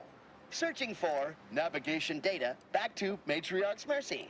Null. Result. Error. Navigation systems offline. Must be one of the medical specialists the seer foretold. This unit is not programmed to respond to order prognostication. It is not a medical specialist. It is a specialized tool of medicine. So I need hacking 8, or next time I get a perk, I need to get anatomist. Or anatomist. Okay. Farewell. I'd prefer to get hack 8, but that's... we'll see. Jam, I suppose.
Alright.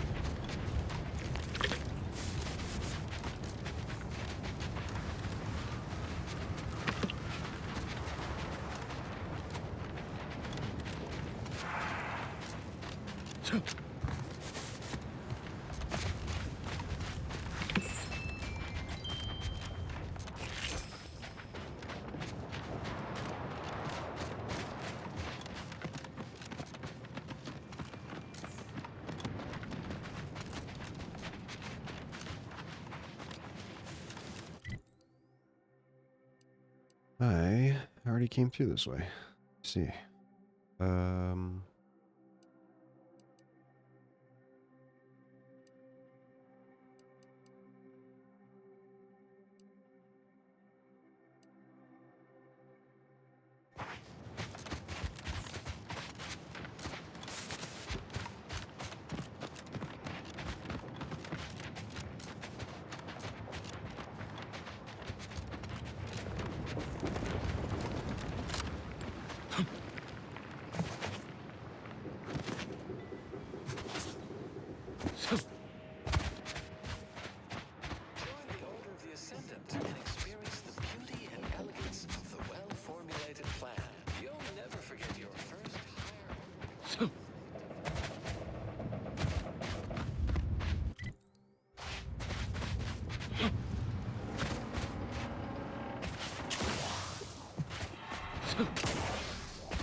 Ooh, what is that? I wonder if there's stuff there.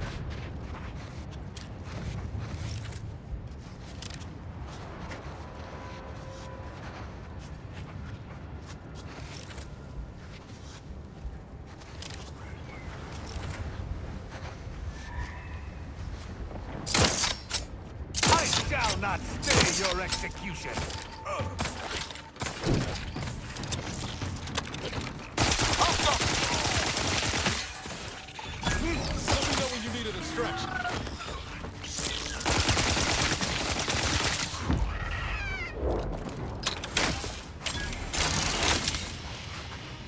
Gotta make some more shock rods.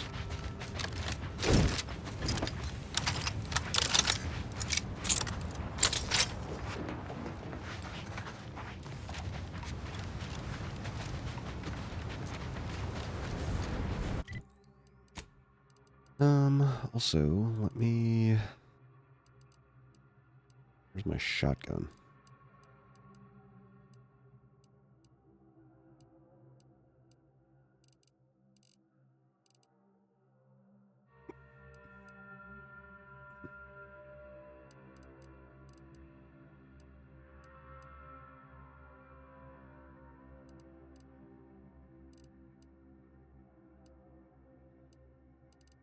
Where is my shotgun? There it is.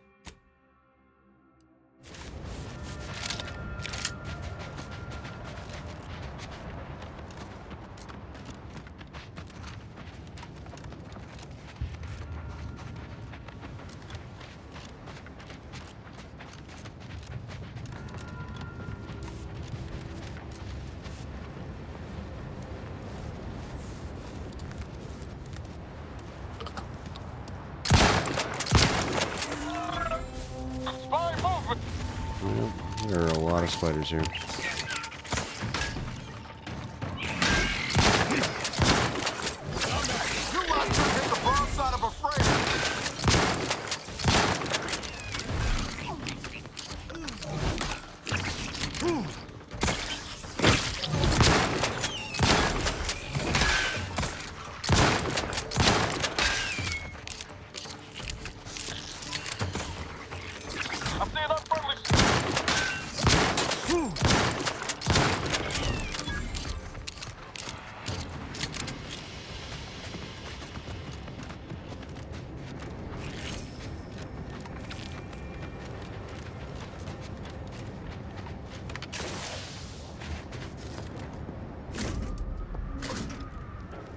Russian coil.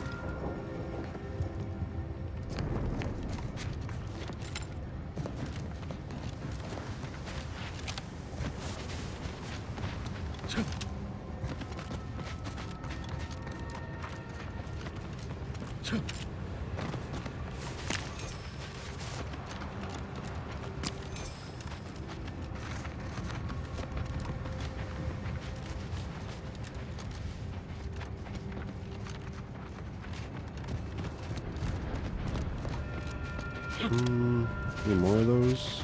Yeah. Alright.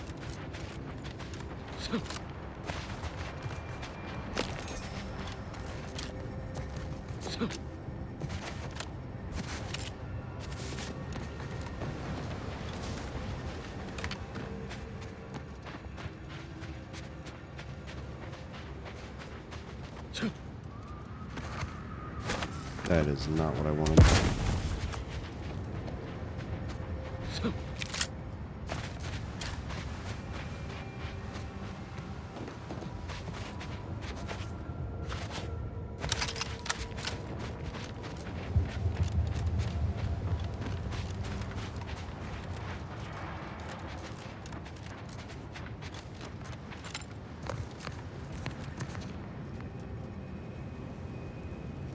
You're part of the bird that stays on the ground. You can touch water but not get wet.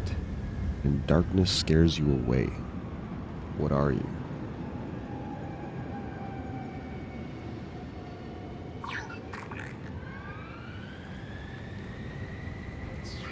Shadow.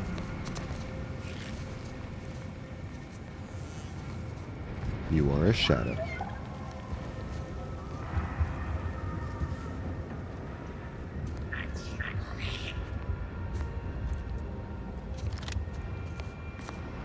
You searched that up? No.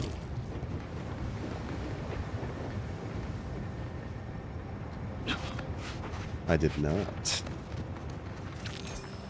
I've just had to deal with too many riddles in my time. I'm old and wise.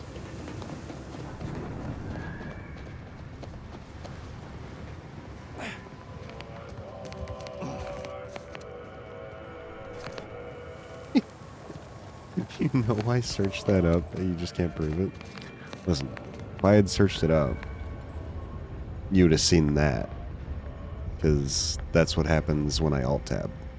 The game, like, kind of freezes a little bit, so...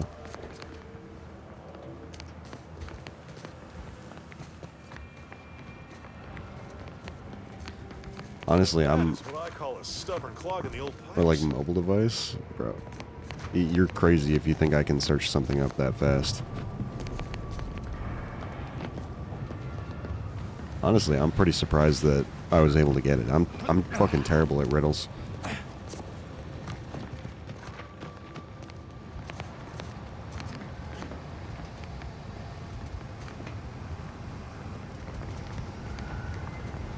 I do not believe you have clearance to be here. You had an ad for 15 seconds after you sent the riddle? Well, that's a skill issue.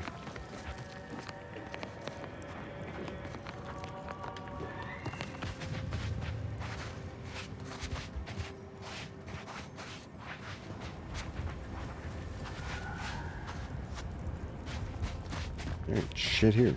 Alright.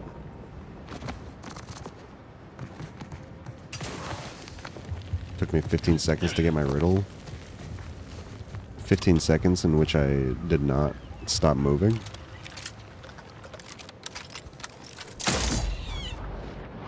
Listen, I think you're just upset that I was able to answer a riddle and you were not able to stump me.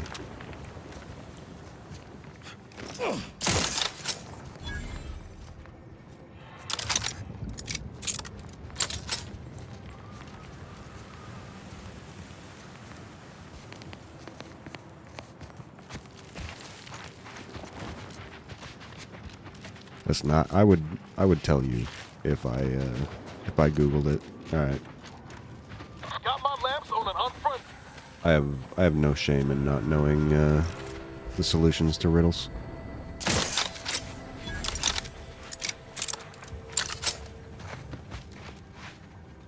Took a whole 3 generations to get a riddle and found out of a comic and calls it skill. I mean, you're the one telling me I looked it up. All right.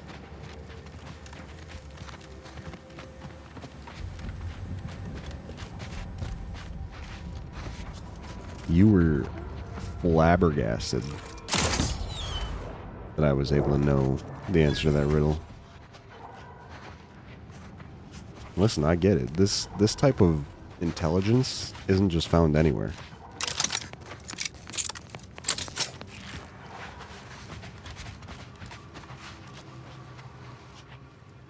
Xyranium Mega Mantisaur. This thing has 5,000 health.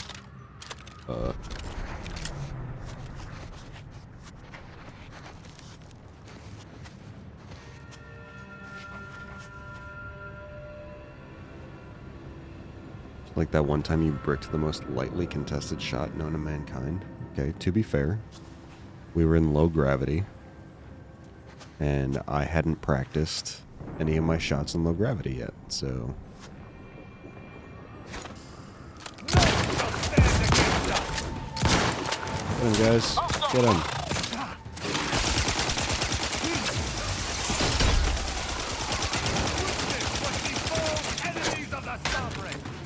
Okay. Roseby, my injuries are not superficial.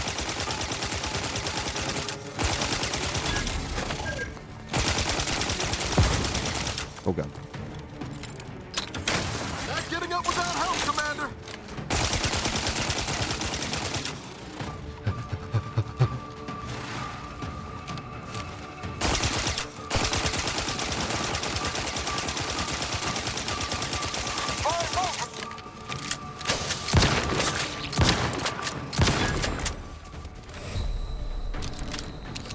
Oh god.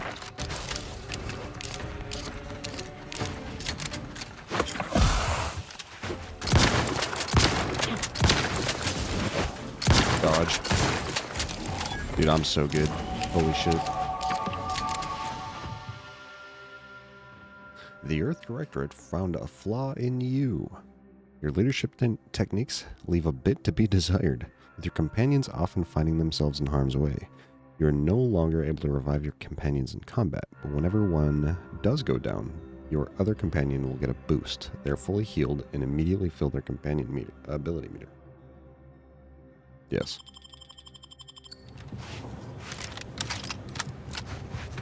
In a perfect world, you'd be able to get away with your riddles, and I wouldn't brick the easiest shots known to mankind. You say easiest shot known to mankind, but I didn't see you making that shot, alright?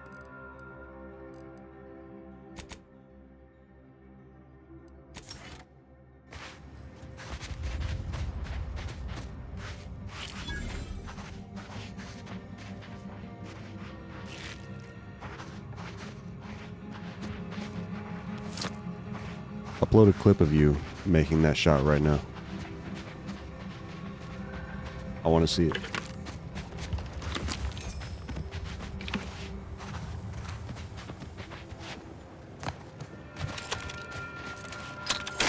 Nah. You know what I sense in you? You know what I sense? Fear. I sense fear.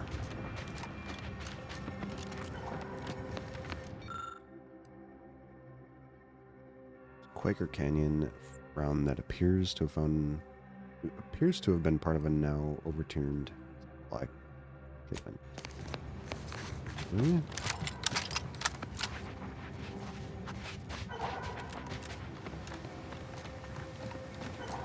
But like when? When did you ask? You didn't.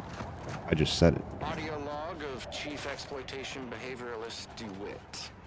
This is entry number 8 of my scrapper preventative fieldwork. Unfortunately, it seems my heavy metal detritus drops mixed into the adrenatime cancels the intoxicating effects that the scrappers crave. Their leader was first to the drops-enhanced injections that I conspicuously left for them.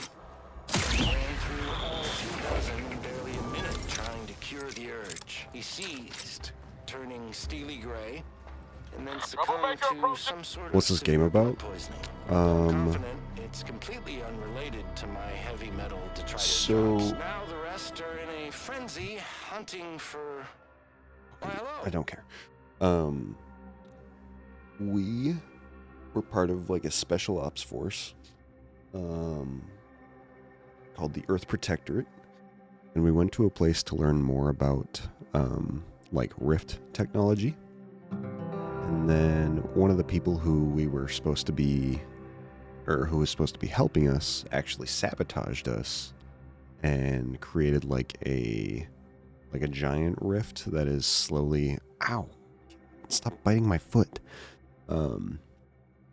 that is slowly kind of taking over this like solar system. And we were stranded in space in a kind of drop pod for about 10 years until we were found. And now we are trying to find that person who sabotaged everything and try and fix things. Holy yapsesh. I mean, you did ask, so I will not apologize.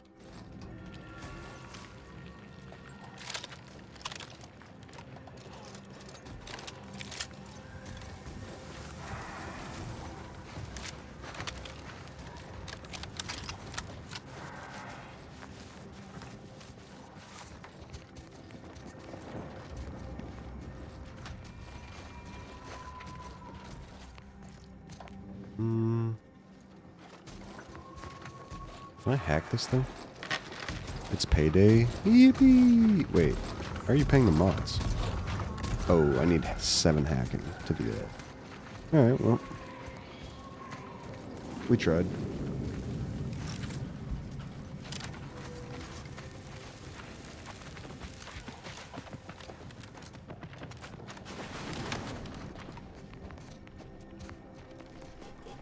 The mods don't deserve payment, alright?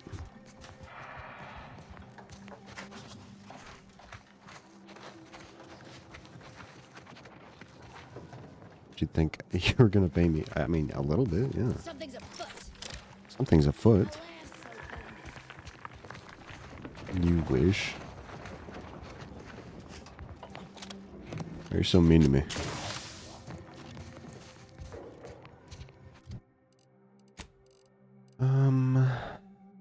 So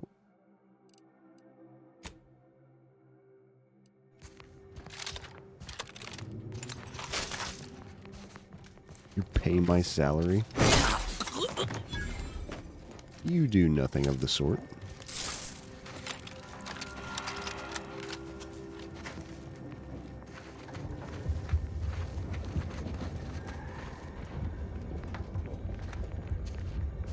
This lackluster performance. Lackluster. Don't know why you put up with it. Because you like it, obviously. Listen, I think you're still just salty that I solved your riddle.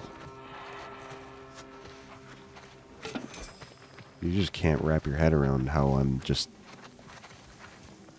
incredible in every way that matters.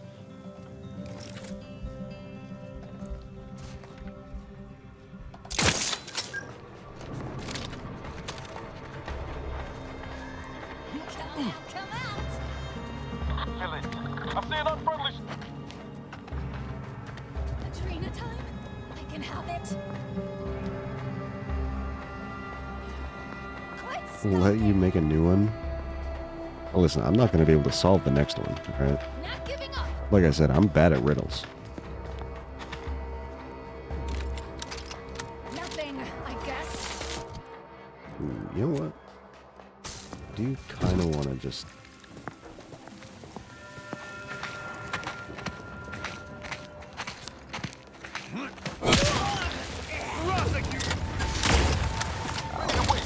On your command.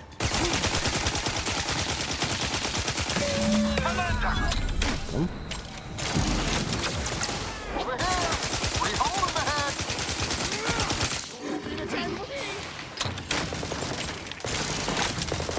Oh, hey man.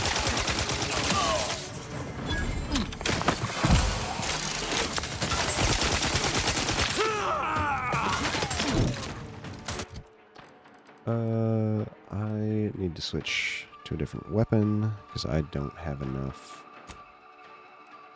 ammo for this. A burst SMG could actually be pretty good.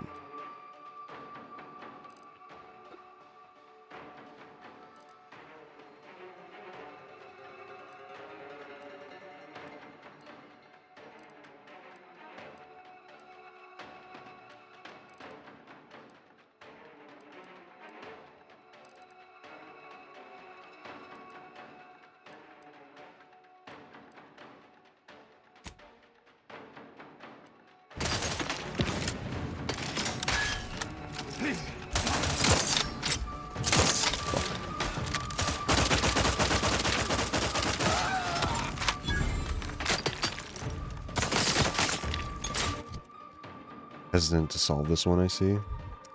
Yeah, I was in the middle of something. Break the easiest shots known to mankind. You get paid by my viewer or by your viewers. You give lackluster performances, and you can do a strange goblin voice for some reason. What are you? And me. Ready to take the heat off you, Commander. Just say when.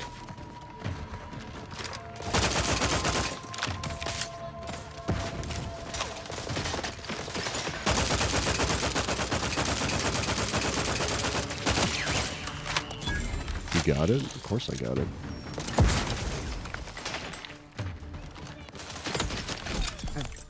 Stop shooting me.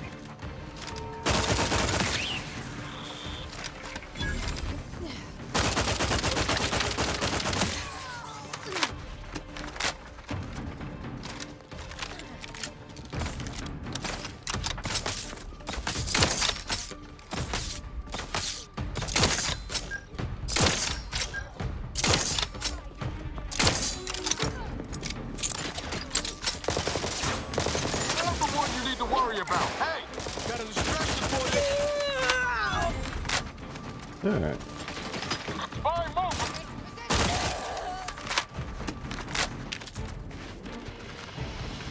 A lot of guys here. A lot more guys than I thought there would be.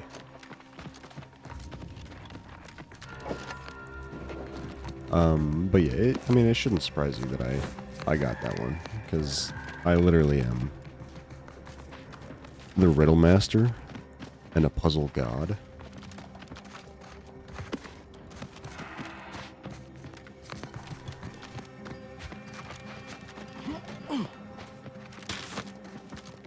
Huh? I got you.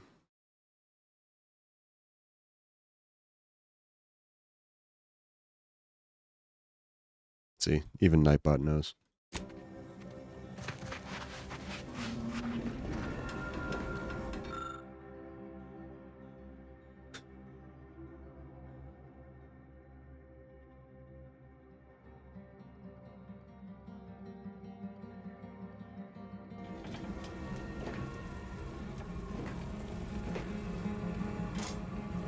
Unfortunately, Nightbot doesn't know how to spell.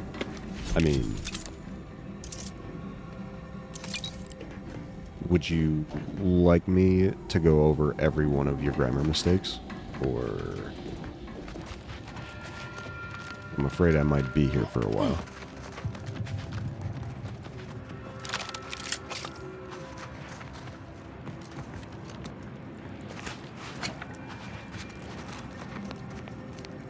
Colloquial language. It's called I am too lazy to type proper sentences, so I'm not going to.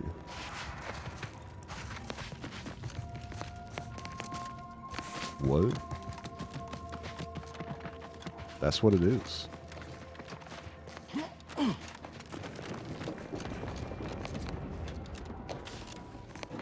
Nuh-uh. Oh. Alright.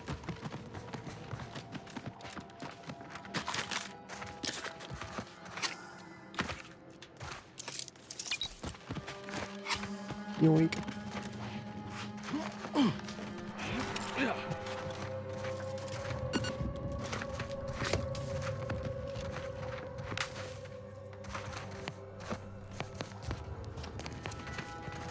Any other loot for me? I want all the loot.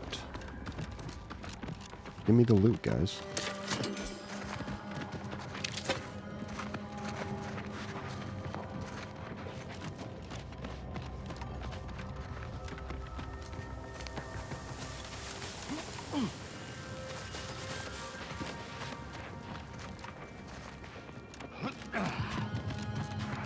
What is this rip-off version of Borderlands? It is a game made by Obsidian, which is the same people who made Fallout. So it is basically a Fallout clone, I would say. It's very similar, at least in gameplay. Story is a bit different, but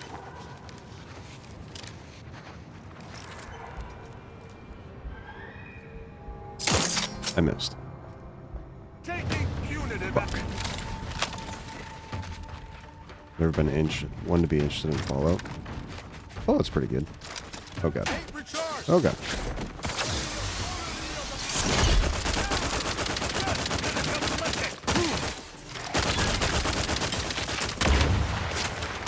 Fuck. Oh, was there a landmine there? That's fucked.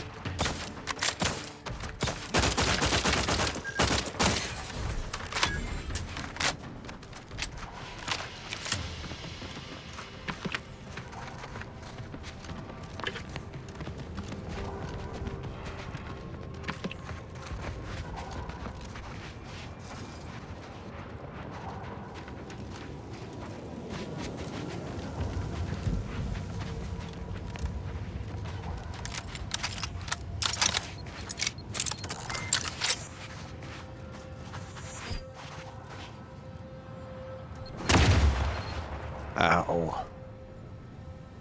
Ow. Ow. Why was there another one there? Ow. Fuck.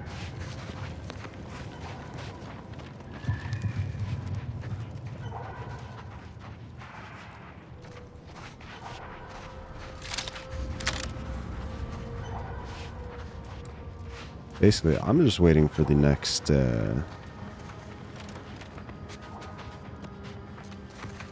Mass Effect to come out. That's what I'm really looking forward to. That and the next Fable. I would have really never heard of it. What? You've never heard of Mass Effect? You've been living under a rock? Never? Yeah. I feel bad for you, man.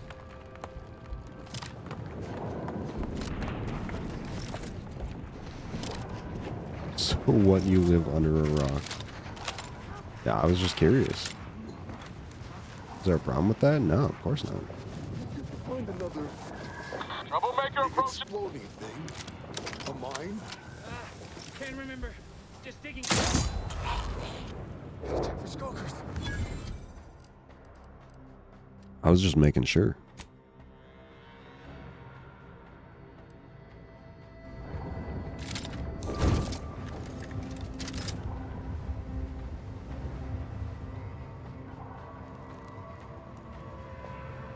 I'll find them all in my brain. But if you do want a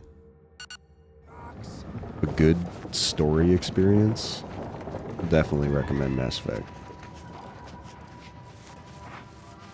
Oh, damn it. Great set of games. Pissed in my pants. Nah. I mean, that's fine if you don't want to. Not saying you got it or anything. It is a solid recommendation, though. One of my favorite series. Cobwebs in the attic.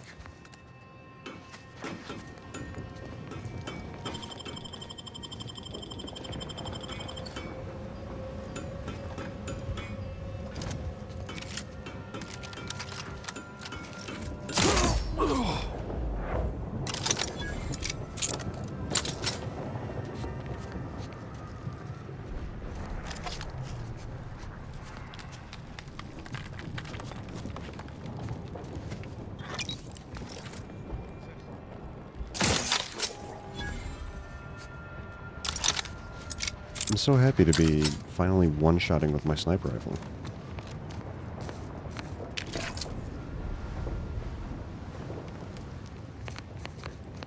Considering you're the only one you've heard of. Okay, to be fair, most of the game probably came out before you were born. So, well, I don't know. When did Mass Effect come out?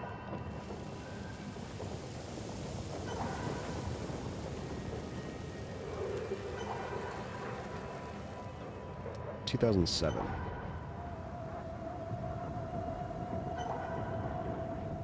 Yeah, 2007 for the first one, 2010 for Mass Effect 2, and 2012 for Mass Effect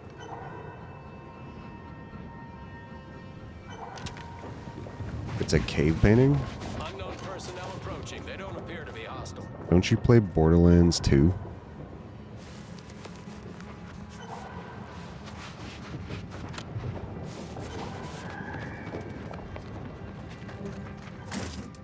Came out in 2012. That's still ancient. What were you, like 5 when that game came out? If that.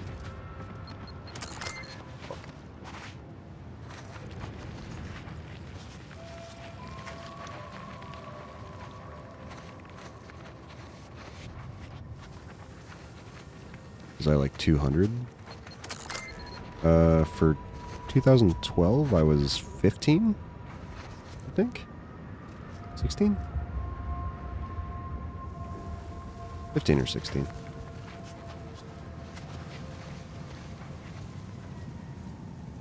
...2011 you graduated high school?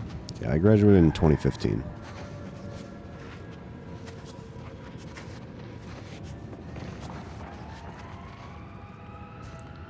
Oh, so what's up, Tony? How you doing?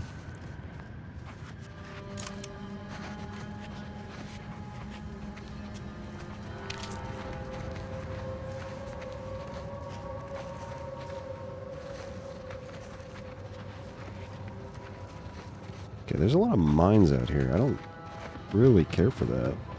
It's kind of scary.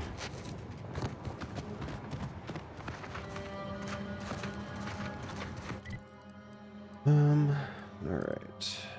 This.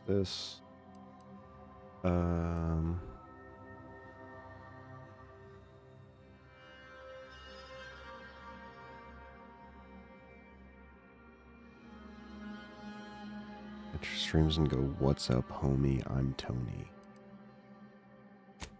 Damn.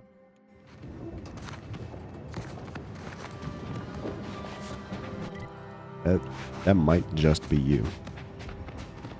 Wait, do you go into people's streams and say that? Is that what you're trying to say here?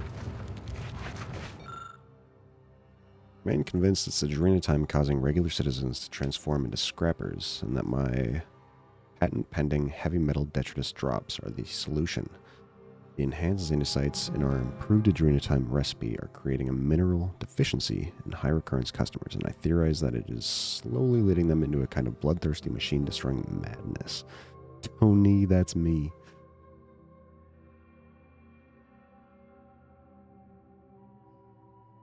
What did I say?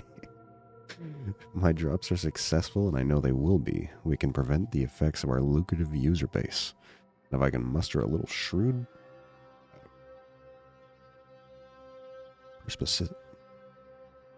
perspicacity and sell on on its potential, I expect to have my patented prophylactics bundled with every Adrena time sale, which should only cost the consumer 20 or 30% more. It seems a positively prudent surcharge to avoid becoming a feral beast. Right, okay. What you would do if you had that name? I mean, it's not too late to change your name. I'm sure Tony wouldn't mind sharing his name.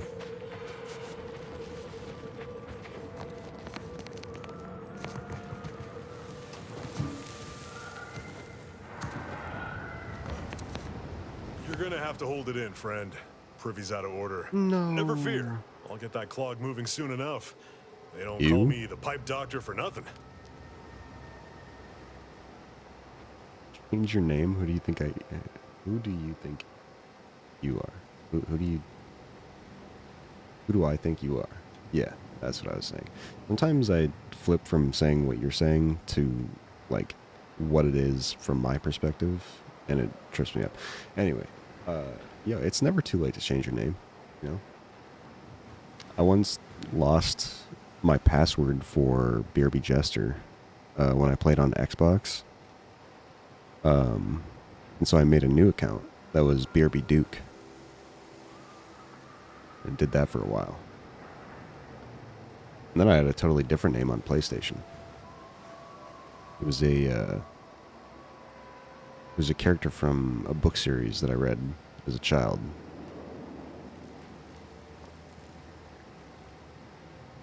And then I spelled his name wrong, and it haunted me. Because at that time you couldn't change your name on PlayStation. Holy fuck. It irritated me. It'd be funny if your name was like Greg. You are Tony.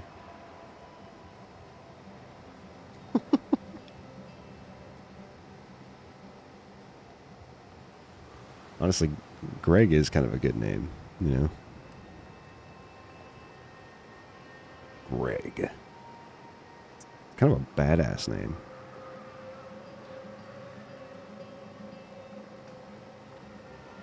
Greg Heffley? I don't know who that is.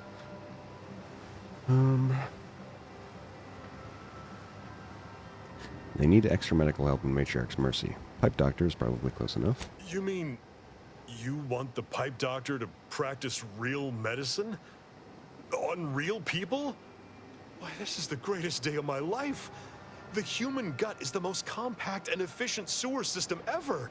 A plumber's dream. My dream. But don't get me wrong, it would be an honor. I'm just not sure that I'm ready for that kind of challenge.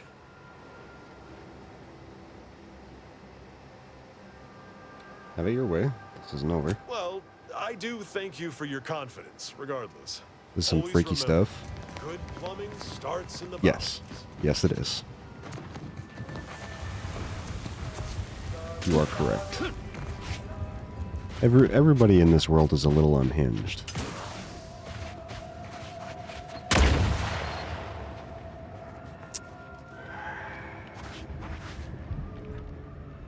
Dude, I gotta stop stepping on landmines.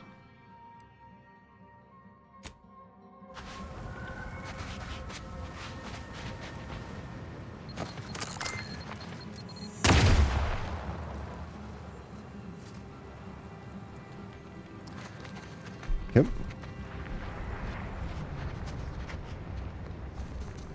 Maybe I shouldn't be walking out here, you know? This is probably where all the landmines are. I'm not really doing myself any favors. Here, let me eat some food. Nom, nom, nom, nom, nom.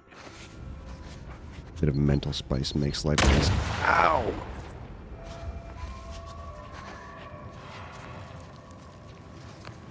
Why walk when you can fly? True.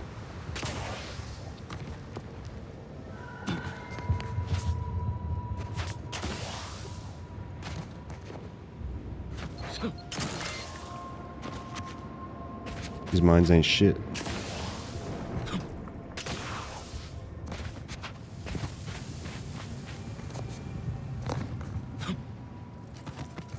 Hey, man. Me yoinks your stuff.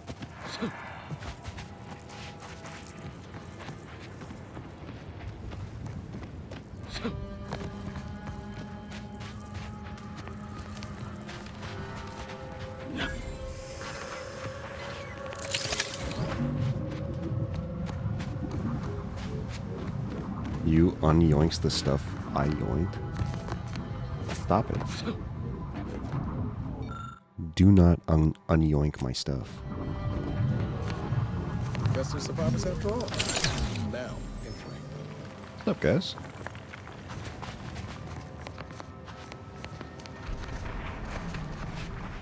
Enemy Scrutinization Officer Durbin. Did that blast give me a dunder? Or is some damn stranger walking into my area of operation right after we've been attacked? You got any reason I oughtn't have you shot?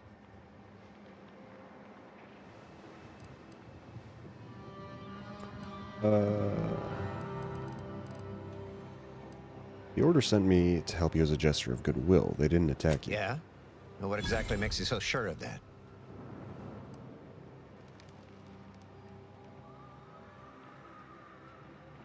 You're gonna go to a stream where your presence is more appreciated? Alright, have fun. Later, Stinky. Goodbye. Thanks for coming in. Because the Order Abbot sent me as an emissary to convince you. Huh. Interesting. Did he say who he thinks did hit us? Not that it matters, I suppose. Not like we can muster a counterattack or anything. But even if I did believe you, so what?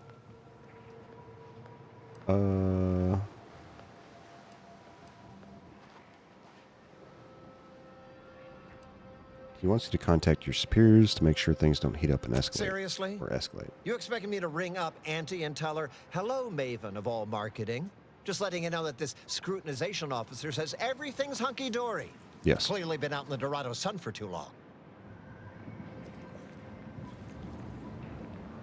Okay.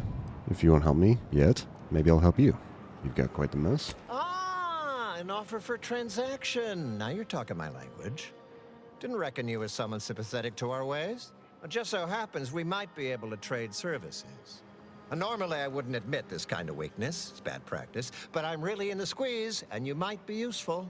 Lately my luck's been right miserable. I got enemy sneak attacks. I got grunts murdering each other. I got unsanctioned power struggles. And it all risks reflecting badly on me. And you'd like me to help with those? You cut down the number of issues that are vexing me, and I'll send you a word of peace and harmony up the chain. What's good for me is good for you, see? Quid pro quo. Or, if all that sounds like too much work for you, there are other ways to curry my favor. Make me believe your good intentions. Encourage me to take your side.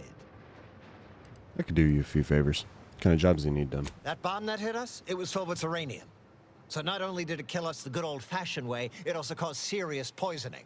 My contract medicalist over there is literally up to her elbows in it, her hourly rate is ridiculous, and our damn autodocs have gone on the fritz from the workload. You get her the compression coil she needs to make the autodocs work, and that should cut her billable hours in half, and then I'll send your message. Alright, it's an option. You said you need a whole mess done. What else do you got? There's been a murder at one of our forts. Troopers accused of poisoning her senior officer for some preposterous reason. Problem is, I'm already short on medical specialists. The last thing I can do is waste one for days just to find out if she did or didn't toxify him. Go find out who done it, and I'll send the message you're asking for. Alright, that's an option. What else you got? This is gonna make no more sense for me saying it than it's gonna make for you hearing it, but apparently, the senior officer at one of my forts is a mantisaur. A real, actual, pincer-faced, carapace-having mantisaur. Not a half-human one, or a psychic one, or a talking one, just a regular old, head-munching mantisaur. Anyways, there's some dispute over who his second should be, and he can't exactly decide himself. So, go sort it out for me, and I will gladly send your message. What? Fair enough. I'm off to make that now, happen. You know that's an irrevocable deal, right? As in, please remember it's legally binding, and I will sue you if you fail to get it done. So don't let either of us down. Even standing amidst the smoldering ruins of this outpost, the bleeding bodies of his comrades, this fellow thinks only of profit. Auntie's choice is truly odious. True. You're right.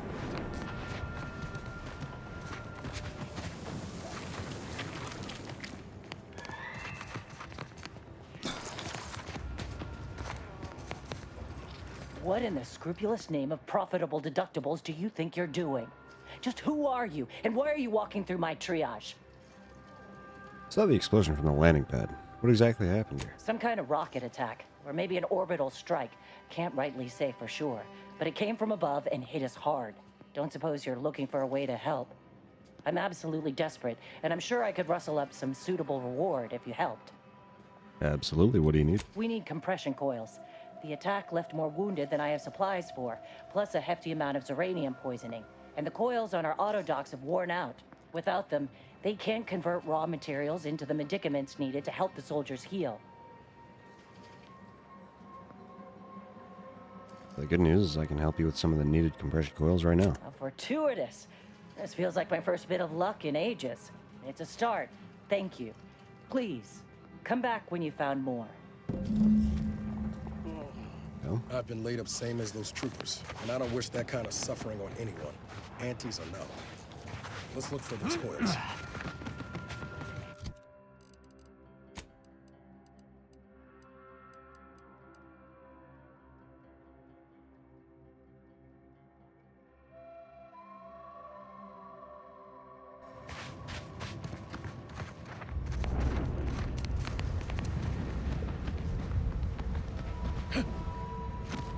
Constant travel can be something of a drain on one's mental fortitude.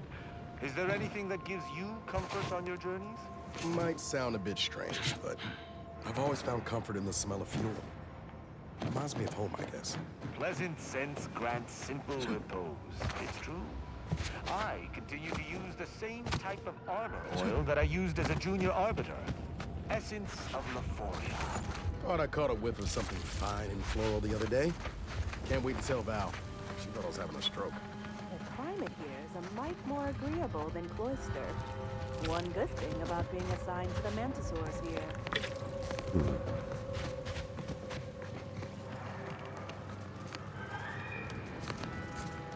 No, what? Who taught you that?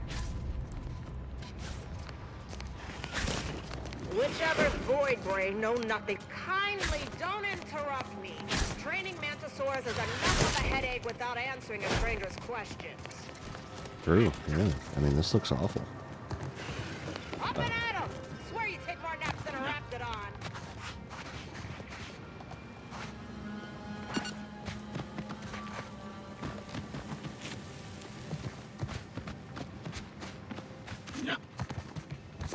I've been meaning to speak to you regarding the Incognito.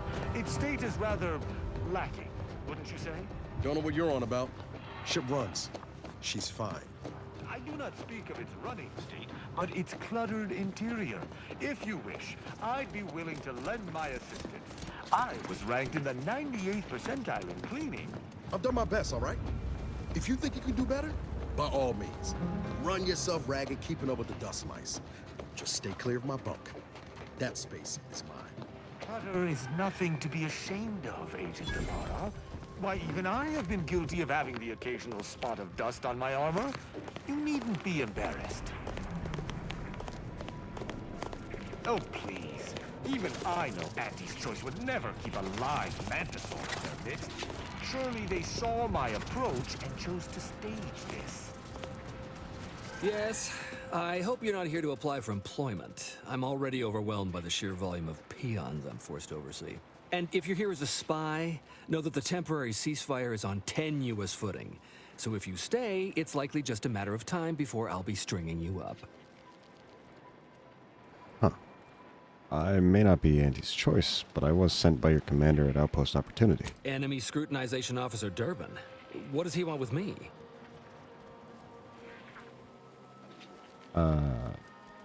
Apparently there's some kind of power struggle going on here. Power struggle? Here?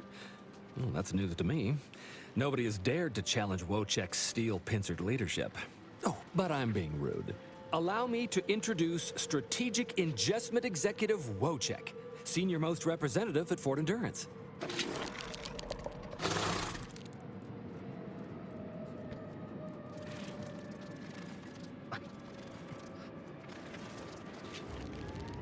So it's true. You've seriously got a Mantisaur as your commanding officer. Now you're starting to sound like some of the wagabouts I've got under my command. Why would I be anything but serious?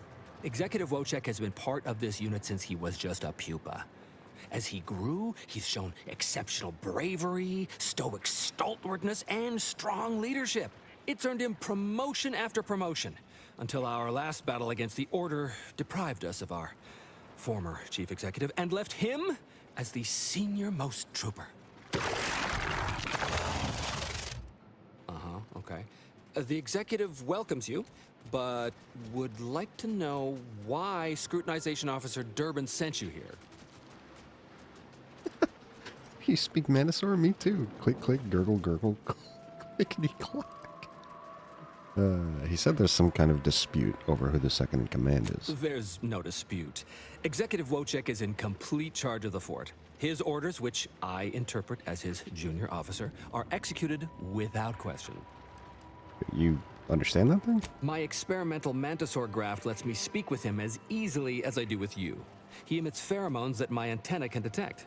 He wouldn't be much of a commander if he couldn't communicate with the troops. Or you could be lying and simply pretending it's the Mantisaur who's running the base. That is exactly what he's doing. Designer Bradford, you've been warned about disrespecting the chain of command. And you've been reminded, repeatedly, that I'm not under your chain of command. I'm technically under the Mantisaur, but that's got nothing to do with you. I just wanted to make it clear to our newcomer that you are full of shit. You've always been full of shit, and you will always be full of shit. So you're best ignored entirely. That is quite enough, Designer. Is that right? Are you full of shit? Of course not. I'm just a lowly trooper acting as interpreter. Otherwise, surely these folks would have figured it out by now. We have all figured it out. Unfortunately, I'm the only one willing to say it to your face. Yes, well, please excuse our curmudgeonly biologist. She's been a pill ever since the promotion that made Wojciech outrank her. Still, that ugly moment behind us, it's a comfort to my mind that you're here. Executive Wojciech has an assignment we're desperate to have done, but it can only go to someone outside our chain of command. Ugh, not this crabble scat again. There is zero chance you're right. Zero.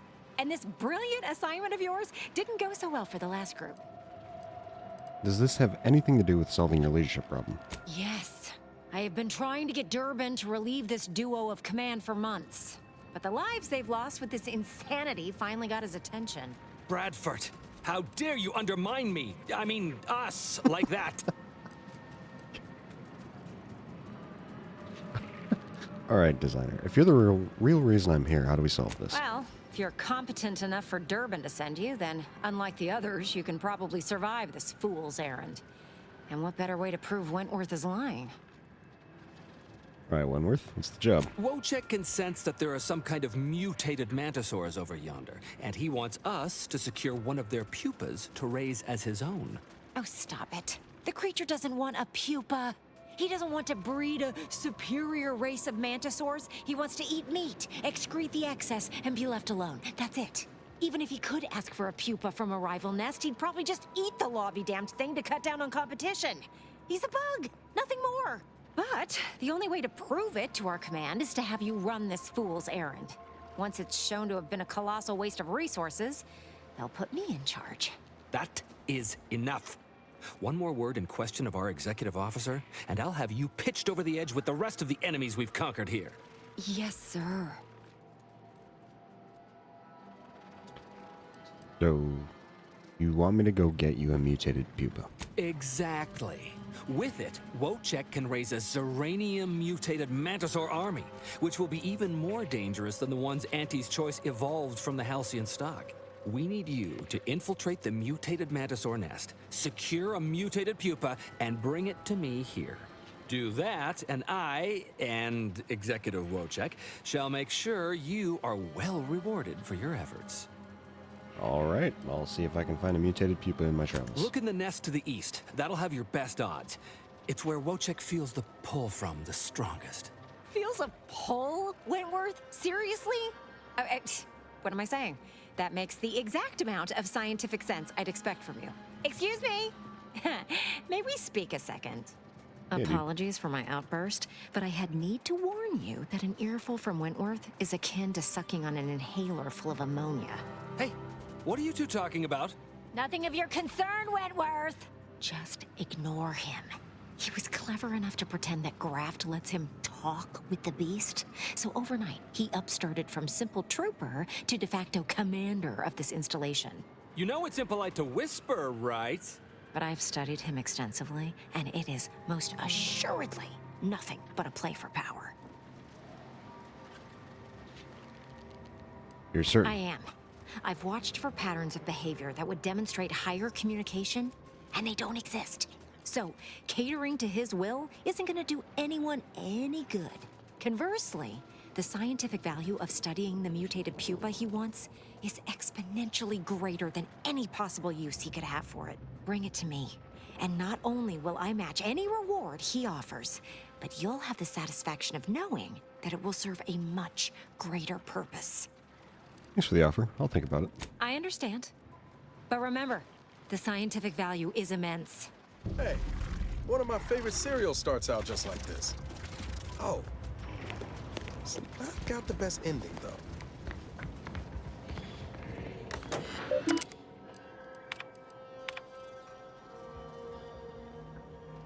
There's the smell of the order. Bodies kept as mantisaur food and stored on the loading elevator are interfering with standard operations.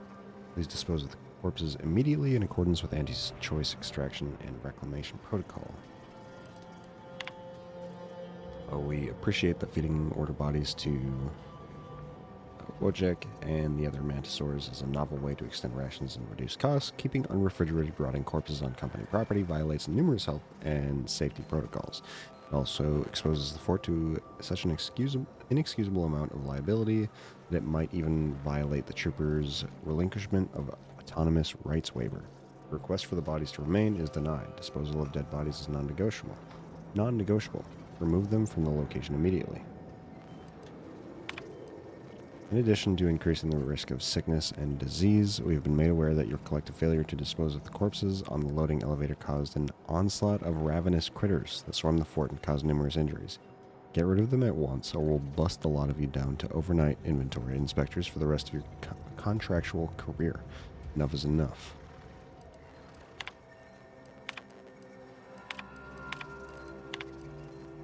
Wojciech, that big, beautiful mantisaur, caught a group of infiltrators sneaking into the fort just before dawn. He set up upon them like he was a shopper at an Auntie's birthday sale, and was done tearing the lot of them apart before the rest of us even made it out of bed. Andrews put him in for another promotion. If it goes through, he'll officially be an executive, and the extra rations we'd get if that happens sure would come in handy. Even though we've been pretty darn effectual about feeding Wojciech the bodies of the order chumps he dismembered, Big Bug continues to periodically turn on... I was going to say his fellow troopers, but that ain't right, is it? He's a bug, and we're people. While it's easy to forget he ain't actually one of us, maybe we've gotten a little too complacent. Wojciech's interpreter says it's his take on leadership. He says Wojciech didn't like Costa giving him lip and was keeping discipline. He said that Wojciech swears it's one thing. Oh, swears it's a one-time thing, but it's the third time that one-time thing has happened. More and more, I'm starting to wonder how much Wentworth actually talks to the critter. Either Wojciech changes his mind a lot, or Wentworth's full of shit. Suppose it's official now. I'm gonna get eaten. Not only was my transfer to Outpost opportunity denied, but now Command is demanding we dispose of the remaining order bodies. Without that meat for Wojciech, I'm convinced he's going to turn on each and every one of us until he's the only thing left living in this base. I don't want to get ate. I already paid for my non-refundable mourner accessible keepsake box with plaque on level 424 of the claim. And if Wojciech eats me, there'll be nothing left to put in it.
Let me save real quick.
unscathed Auntie's Choice Fortress?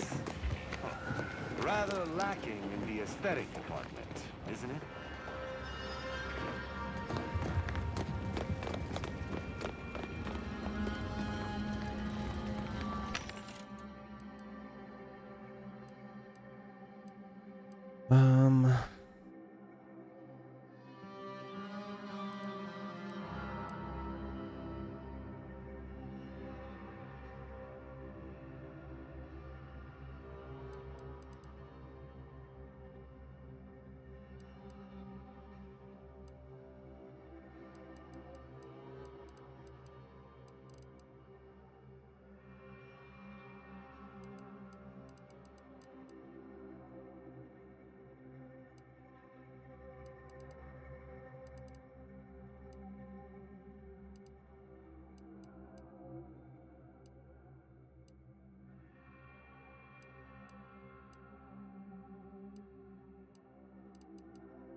Alright, we'll get the prism sights.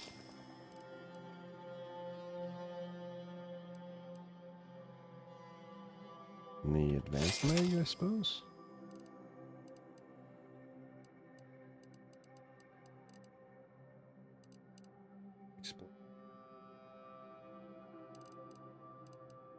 I don't know. I would really.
I do need ammo.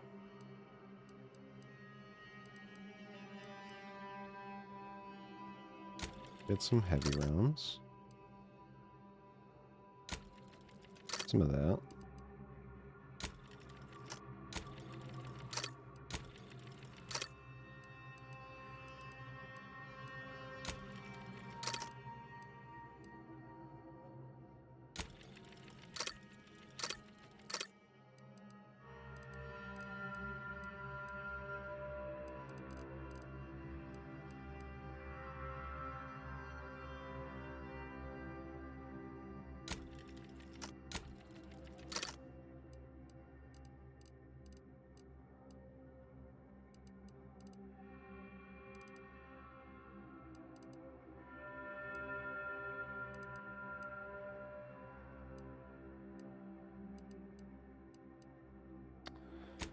Okay.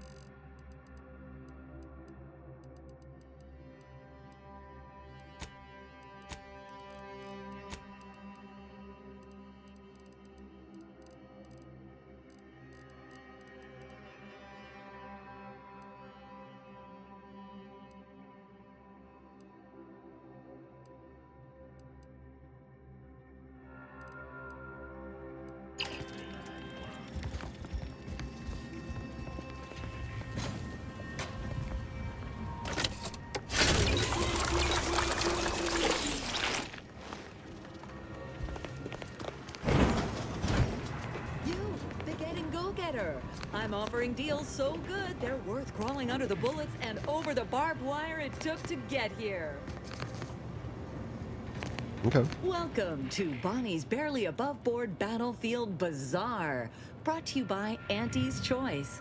We know consumers are highly discerning in how they spend their bits in an active war zone, and I really appreciate you dodging literal bullets to bring me your business. And to show my gratitude, I'm offering you and only you a one-of-a-kind, once-in-a-lifetime, exclusively discounted rate of 4/5 of Auntie's standard profiteering rate. Wow, such a discount. Are you sure you'll manage to stay in business? Only so long as you tell nobody of this amazing offer. If everybody got that deep a discount, I'd go out of business for sure. So, what will you be buying today? What do you have? Tossball uniform. Plus 10% slide distance while sliding, plus 10% damage resistance.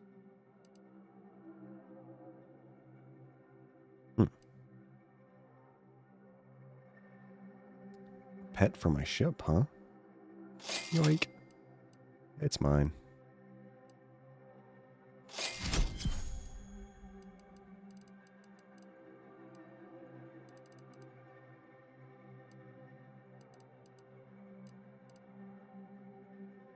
I don't think I have a heavy marksman rifle.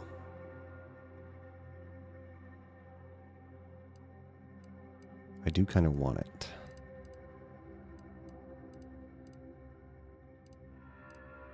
Yoink.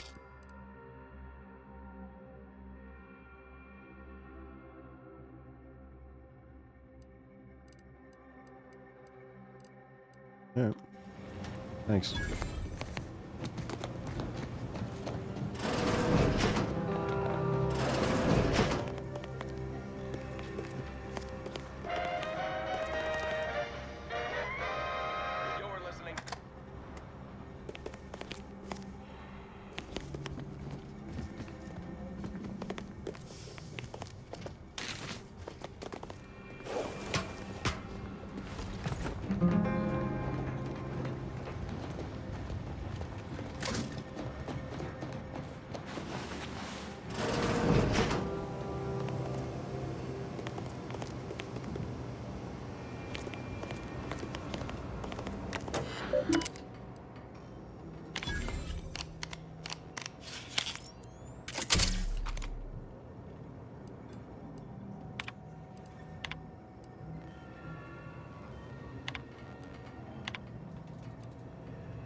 Jane, I've rustled up 6 cases of Mama Cobb's cunning hats.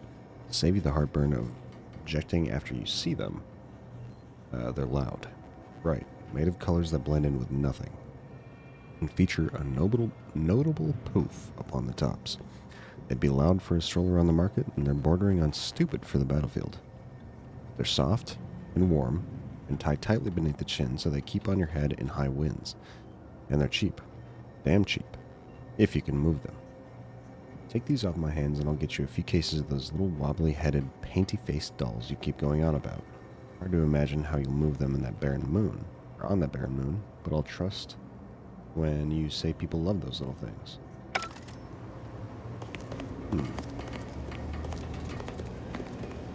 Well, hello there, consumer. If you haven't yet, you should be sure to avail yourself of our retail opportunities downstairs. You here for the view? Actually, I'm helping the Docket Outpost Opportunity gather compression coils. Seen any? Of course. I've seen about every meter of this rock by one means or another. So if you're looking to bargain, I'm sure I've got info for you. Say 250 bits per location? Yeah, sure. Seems by your map that you already know about everywhere I know. I guess you're on your own for the... Fucker. God damn it. Back again, consumer? It used to be comms and observation for the Protectorate. They watched us get hammered by their huge guns and laughed as we scrambled to dig into that cruel, pitiless dirt. Guns like the one downstairs. Those sovereign sanctions can reach all the way across Golden Ridge. They rain shells the size of crabbles on us day and night. They made the invasion stall about 5 kilometers away and would have ground us to dust if the cannons hadn't stopped and the Protectorate retreated. cannons just stopped? Like someone up here flipped a switch. One second our lives were pain and fear and death, and the next all was quiet. No more shelling, no more shooting. At first we thought it was a trap, that they'd start shelling again as soon as we popped our heads up. But there was nothing. We basically walked the rest of the way here. We didn't find out why until we got here and learned the Protectorate wasn't. So what happened? The Protectorate hightailed it. They decided that if the Order was going to splinter off on its own, then it could fuel its own army and fight its own battles. Those Protectorate bootlicks took everything not nailed down, leaving the Order to try and figure out how to wage war with no gear and almost no know-how. It took them weeks to rally, and by then we owned most of Golden Ridge. If Anti'd only send a few thousand more troops, we'd shove them completely off this rock.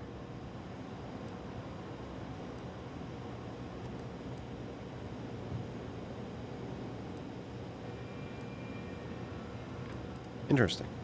Thanks for the history lesson. Anytime. Anti knows that sometimes it takes being an informed consumer to be a confident consumer, and a confident consumer is a spending consumer. Right.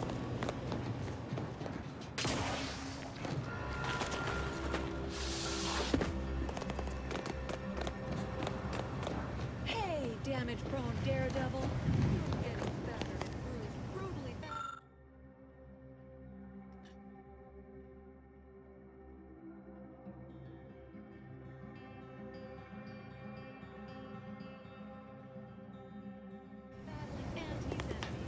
So we're honoring your sacrifice by winning the war.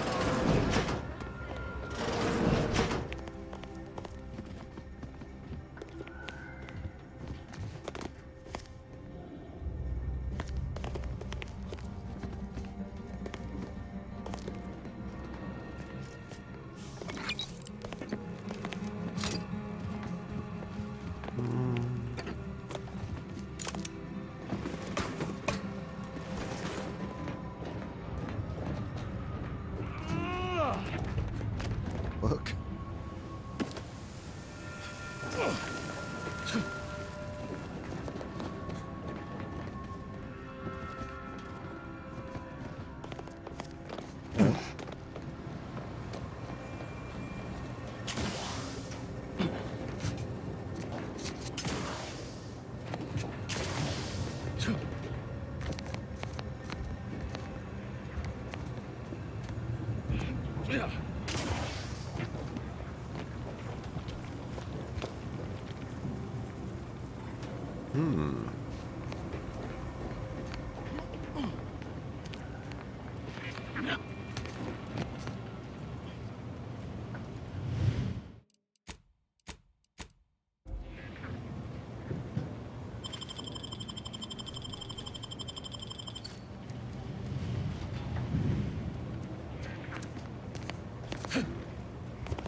Yoink.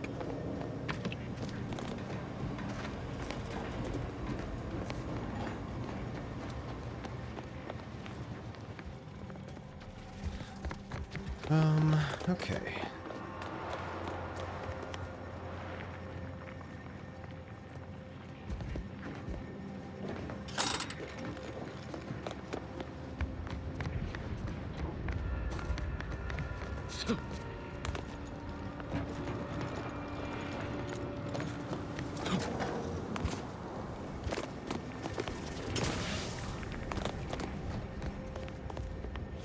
Hey, you gotta help me, please. I didn't do what they say I done. Hey, stranger. Please, you gotta help me. They're gonna railroad me into a guilty verdict. Then I'll be declogging sewer sediment tanks until I'm dead enough to mulch. And you'll be happy to hear that Durbin at Outpost Opportunity sent me to sort this out. Durbin! Oh, that's great! He's bound to see the truth of this and let me go. Abner's trying to pin this on me, and it ain't right. Well, did you do it? Hell no, I didn't do it. I actually like Chief Cuddy. He was pretty alright for a guy who's angling for executive. He'd get you extra shifts if you asked, and only ding your pay if you really screwed up. And sometimes, if you really had to go, He'd even cover your bog breaks, pro bono. I'd never have hurt the chief, even if you offered to pay me to do it. What do you think happened? I don't think nobody killed Cuddy. I was there. That's why they think I did it. And he was fine. Well, he was fine up until he wasn't, and then he just swole up and died. But the way he swole up, it's something Cuddy always said might happen. Only it don't make no sense that it happened now. Tell me about it. We were eating chow at our post. Cuddy asked me to try his because it tasted funny, but I tried it and it was fine, just like mine. Then he just swole up, turned blue, and died. I made a ruckus, which called everyone in, and all they saw was him dead and me fine. So Security Officer Abner charged me with murder and threw me in here. How does that line up with what he said would happen? It was exactly what Cuddy said would happen if he ate Crabble. He was deathly allergic to Crabble. But we ate Sisty stew, fresh from the can. And ain't no Crabble in Sisty stew.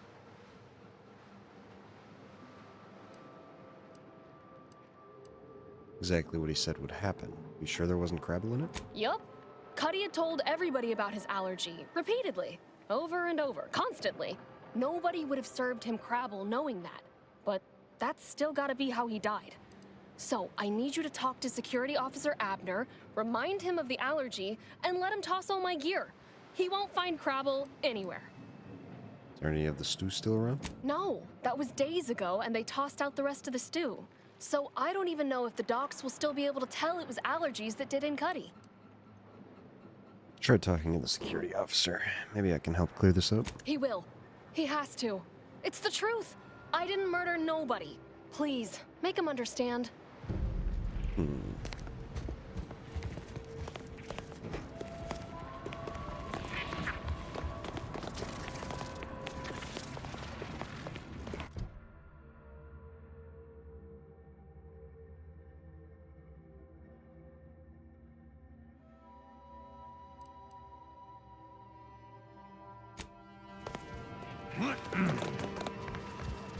Well, what have we here?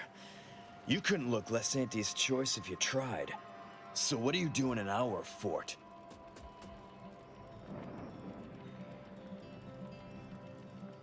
Your superior at Outpost Opportunity sent me to help you with your murder investigation. Durbin sent you? Why? You certainly ain't a certified pre-inhumation inquisitor. Looks can be deceiving. Oh, lovely. And just what is it you think you can do for me? You ain't even carrying a masticating tissue scrutinator. You just gonna guess what manner of poison killed folk?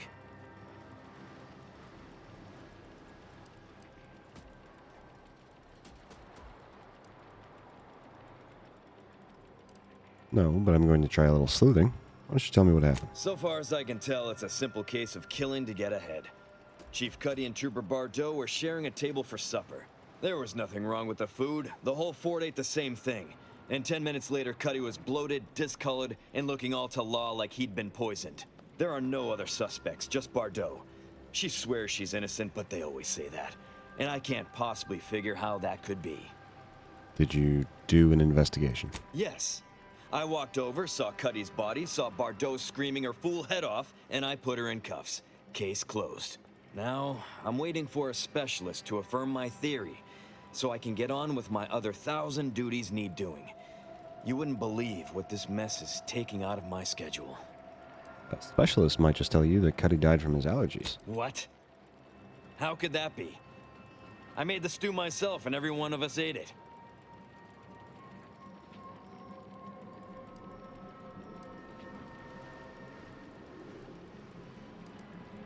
Exactly. But only he had a deathly Crabble allergy. Or deathly Crabble allergy. Could there have been Crabble in it? What? That's ridiculous. It was nothing but canned Sisty stew. Stew that I can... Oh. Oh no. Oh no. Did you say Crabble?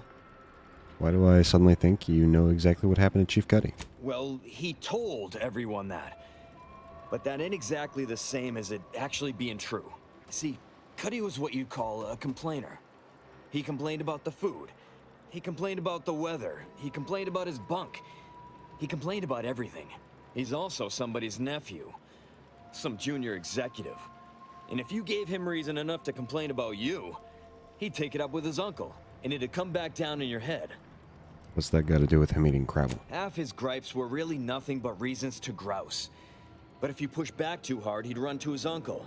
So most of us just ignored him, assuming he was constantly full of it. And didn't think twice about doing things like stretching the stew with canned Crabble stock. You knew he was allergic to... you knew he was allergic and added Crabble stock to the stew anyways. What? No. It was an accident. Nobody would have... At least nobody'd mean to. Law, his uncle is gonna see me transferred to mid-operation engine cleaning on the claim. Unless... Hey, how'd you like to make some bits? Some real bits? And keep a tragic accident that'll lead to the end of a promising career. Total secret. Oh, no. I was just trying to get justice for Bardot. I've done that. Well, no. Not yet you haven't. See, I can't just let Bardot go. There'd be questions, accusations, and assumptions as to who was responsible. And that's no kind of solution. And even worse, since there's apparently nobody coming to do an autopsy, I might have to just send Bardot to the claim to start her sentence on all available evidence. You'd really railroad an innocent person on murder charges to cover your own mistake. Absolutely.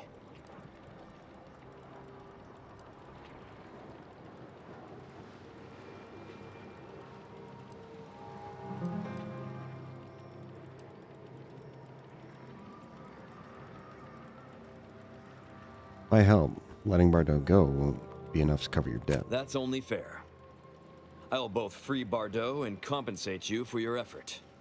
Tell me what you need. So we got this thing. An acidic dematerializer that we use to melt mantisaur dung, so it don't call in the local wildlife. But it'll actually work on anything. That means if someone used it to melt Cuddy, there would be no body, which would mean no autopsy, which would mean no evidence, which would end the investigation. I'd do it myself, but my boss said she's on her way for a surprise inspection, so I can't leave. But if you go find one and melt the body, I'll make it worth your while. And what about Bardot? Well, then she's cleared, of course. No more questions asked. She goes free, you get bits, I get on with my life. Deal? I want to throw this guy under the bus. I don't like this guy. Alright, I can do that. Thank law. You'll find Cuddy inside the tower, but you'll have to sneak your way past the guards. It simply wouldn't do for me to announce your intentions to the base. Then come back and tell me when I've got no more evidence to hold Bardot and can draw this whole thing to a close.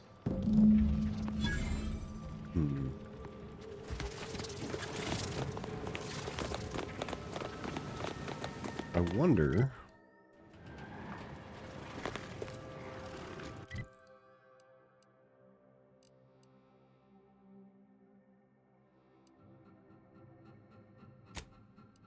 wonder if I can tell him about this.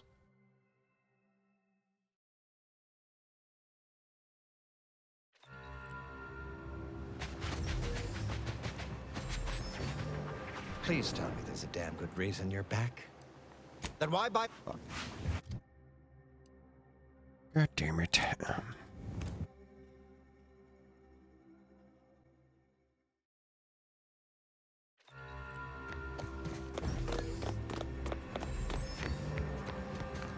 What's happening? Are you making any progress? Thank you.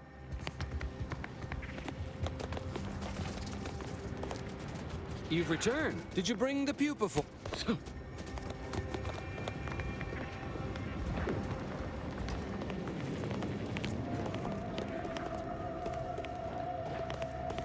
Get you gone.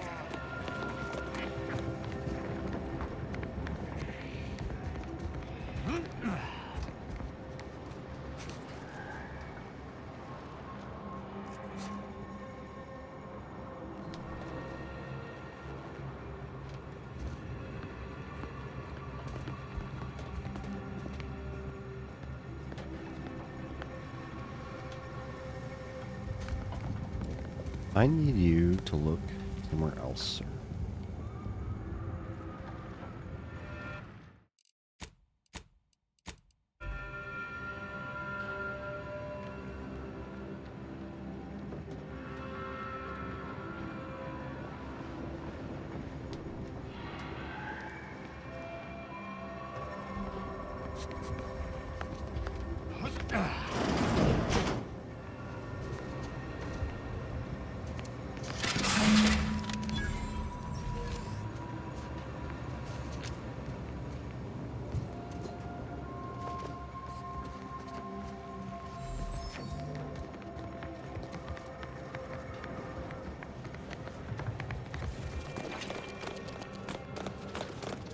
I've been told Chief Cuddy's corpse has gone missing. Oh, what do you know? Which is a surprise to both of us, I'm sure.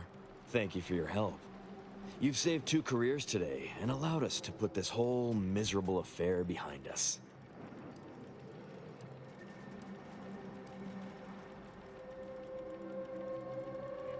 Only it had worked out so well for poor Chief Cuddy. Yes. Well, the nature of a meritocracy is that sometimes it serves up the rewards we deserve, rather than the ones we want.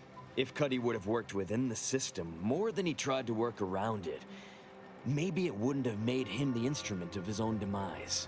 Regardless, it's nothing but ink in the ledger now. And speaking of ledgers, Bardot is free.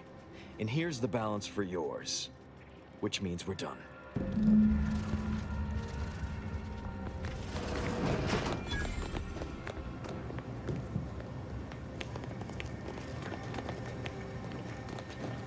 You did it! You actually did it! I can't believe you could get it done. Thank you, thank you, thank you! I'm so glad to be out of that damn cage. Not a problem. Glad I could help. I wish I had bits for you, but I'm still in debt from this uniform, and meals, and the incarceration fee they charged me for being locked up. But I'm telling everyone what you did. Yay.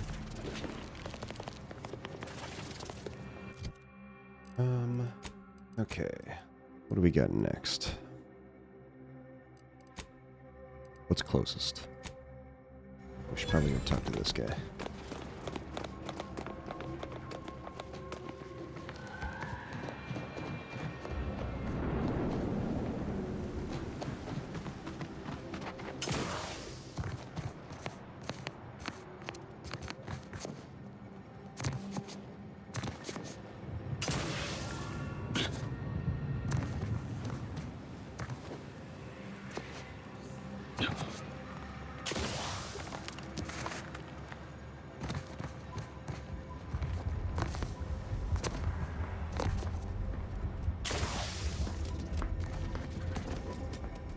I just have to ask, what makes you think you're judge, jurist, and executioner?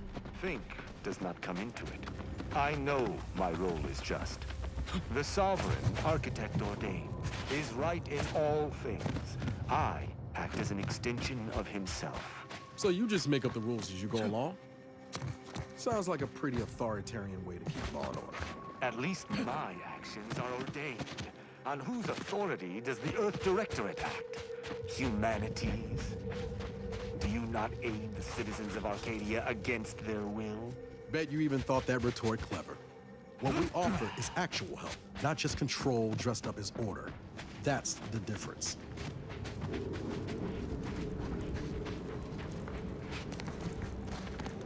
You lost, stranger? No. I don't see a lot of new faces in these parts. What are you? Order? Protectorate? Anti? Actually, I'm on I'm an Earth Directorate agent. Really? An Earth Directorate agent? I have no idea what that is, but okay. Me? I'm a Sprat Trapper. Cute little things, but their tallow and hides fetch a high price. Used to be Protectorate, then worked for the Order, then Anti. Whoever's calling the shots on a given day. Now, I'm just waiting for the dust to settle so I can find out who I work for tomorrow. The taxidermist back in Matriarch's Mercy wants some fresh Sprat corpses. Gregory? Well, I'm glad to hear he's still kicking. Loyal customer. Very particular about his sprats. These being hard times, I've had to raise my prices. Gal's gotta eat, and I don't care for sprat meat. Yeah. Trust me, Gregory. Pleasure doing. Hey, Hey now, that's mine. Excuse me? What?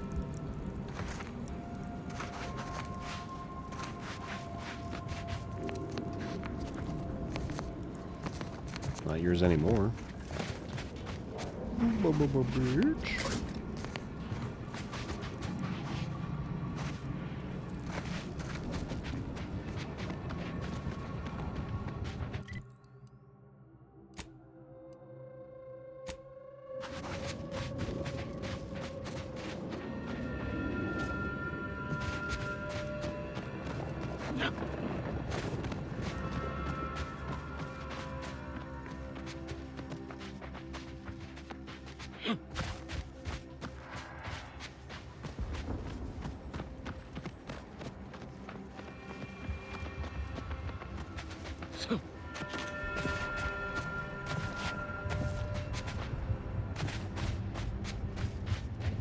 A scientist, huh?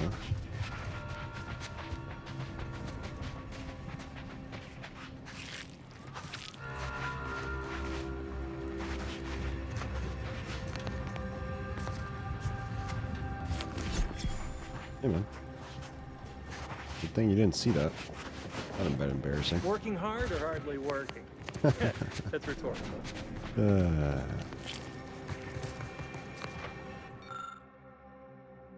It is abundantly clear that the Varachnids are remarkable biological organisms, far more intelligent than a mantisaur and fiercer than a raptidon. My studies indicate that they are potentially more loyal than a canid, if one can only get them to bond, by careful application of the crystalline structures they respond to. They also reproduce much more quickly than any of the aforementioned species, which could make them an even cheaper option for shock troopers in future. I have requested the delivery of arachnid egg sacs into my sleeping quarters, where I have already positioned a multitude of crystals of different shapes and sizes, the obvious assumption that once they hatch, they will immediately bond to me. From that point, it should be a simple matter to train them to perform basic commands. I'll be swimming in accolades, and by extension, bits, shortly.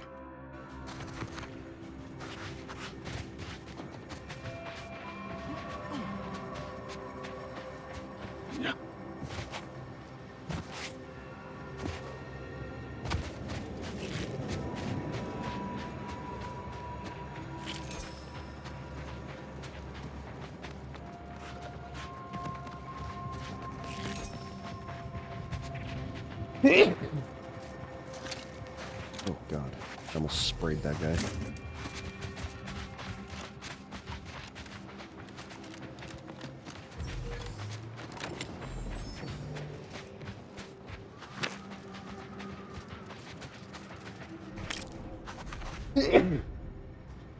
Oh, excuse me. Biding your time. I saw that. Long-winded.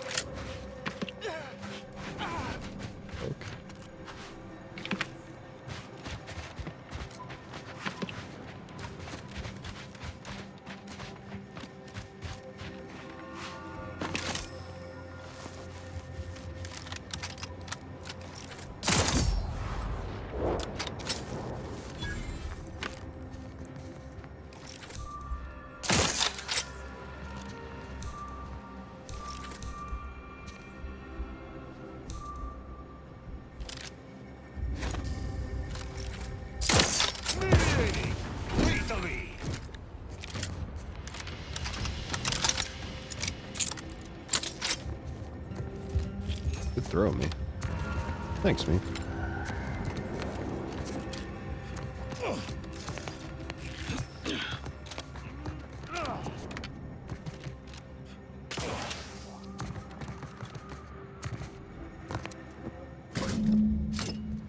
I need 15? Holy fuck.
of a... You lot couldn't hit the broadside of a freighter. Over here!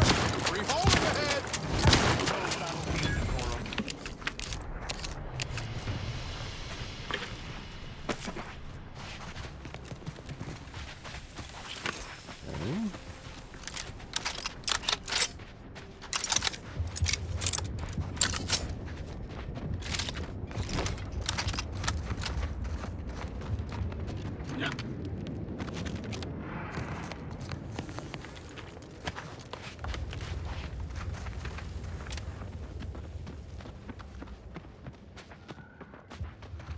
Sorry, time is bits. Bits is time. Or are, that is.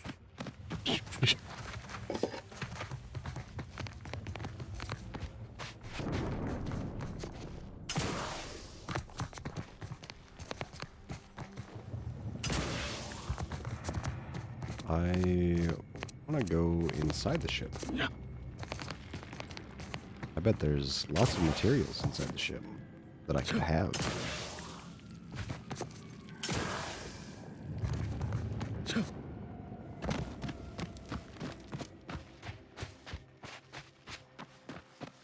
Auntie's choice is the best. Auntie's choice. Up, down, down.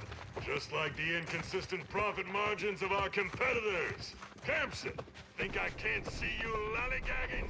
Pick up the pace or I'll dock your pay. No, not my pay. Oh, that's the delivery.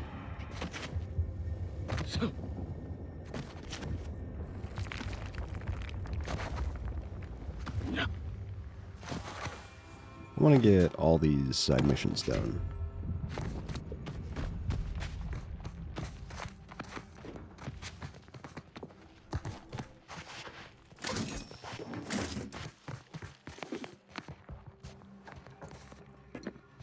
Man.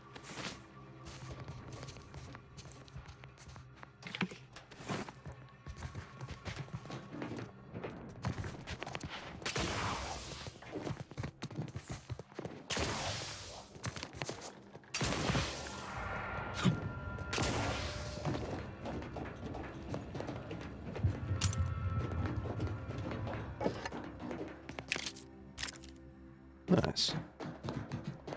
Is there anything here? There is, actually. Oh. Automatic burst SMG.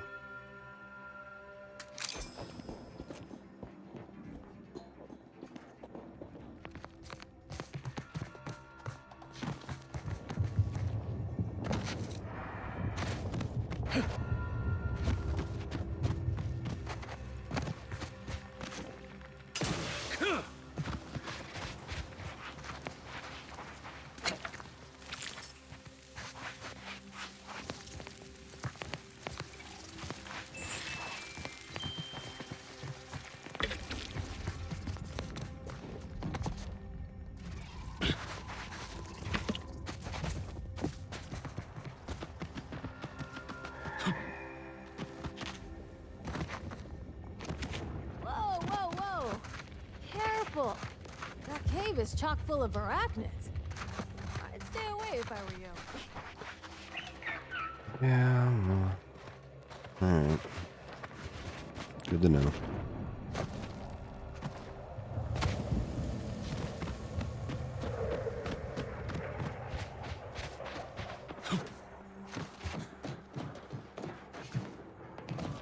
Cooper Moody.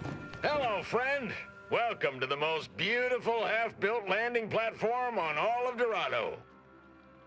What's beautiful about a half-built landing pad? Simple, friend. You see any sergeants barking orders? Any of those spidery crystal critters lurking in the rocks? Any order forces storming the area? No, you do not. The perfect blend of just close enough to the base to be safe, but not close enough for any officers to get nosy. And I still get paid the same as if I was a frontliner. Sounds like easy bits. What happens when they resume construction, though? Ah, there's the real beauty of it. They won't. The Order's anti-air guns are a damn sight better than we expected. There's no reason to finish the landing pad on account of nothing can land. Command won't go back to building it until the war is won. Then I'm in no danger of being shot anyways.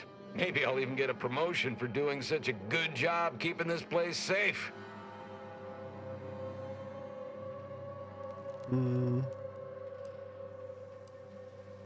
The Order's anti-air guns really giving you that many problems? Oh, no doubt about it, friend. They've been blasting our landing craft out of the sky right, left, and center. I can't even imagine the total cost of it all. But as long as my bits keep rolling in, why should I care? Someone else is getting demoted for that, not me. Now, if you'll excuse me, I've got to get back to my favorite pastime, doing absolutely nothing and getting paid for it. That's so Can't based. say I was expecting to see anyone else in these parts for a good long while.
Well, unfortunately, looks like I'm gonna have to go in here for the death.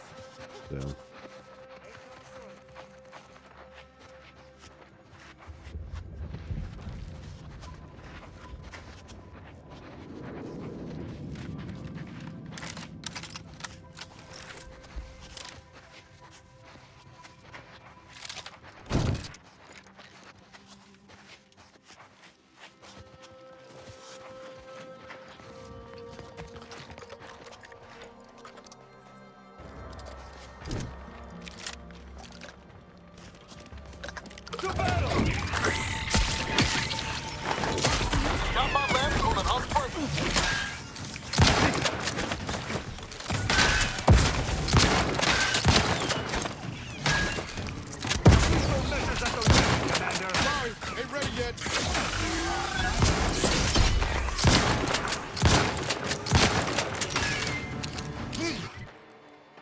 Well, okay.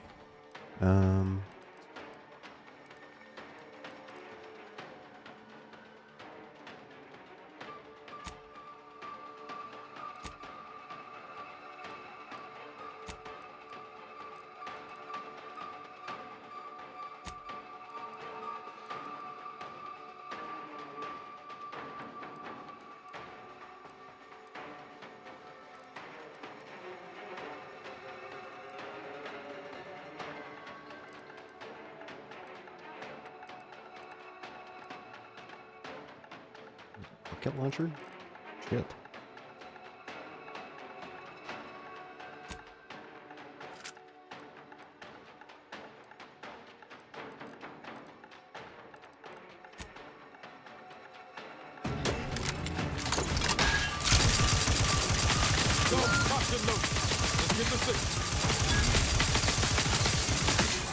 Commander, what?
Jesus.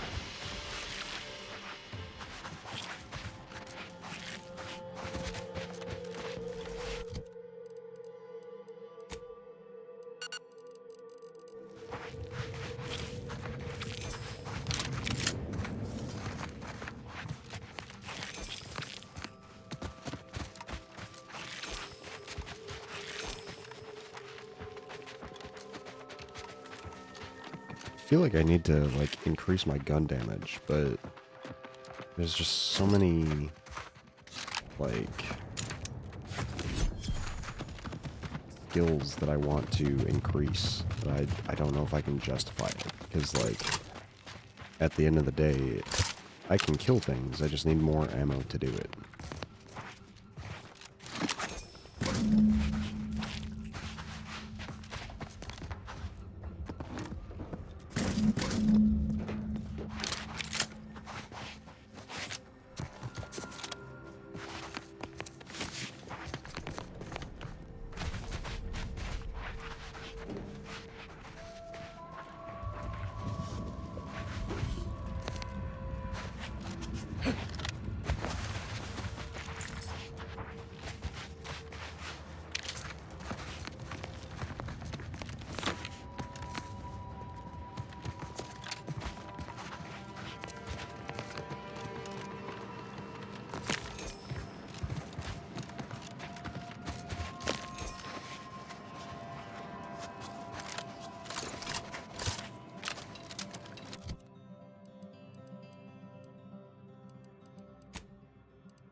See, what I don't understand is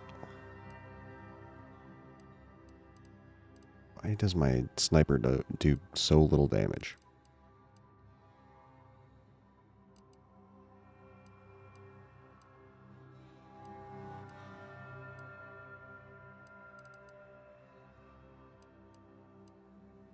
I think that will just constantly be something that I just don't understand.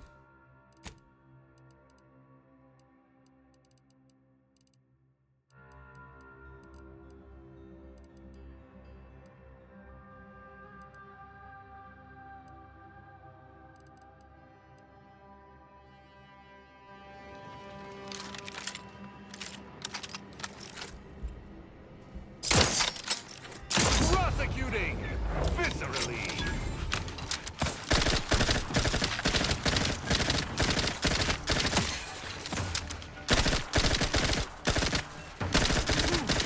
I am primed to punish.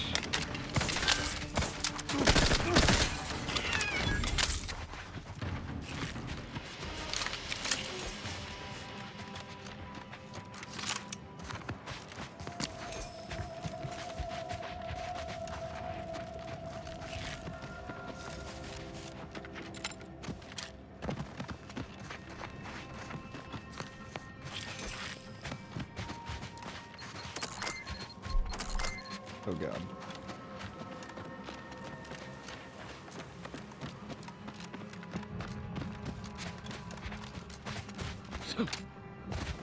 You guys, don't worry, I cleared it out. Hey, glad I ain't a arachnid.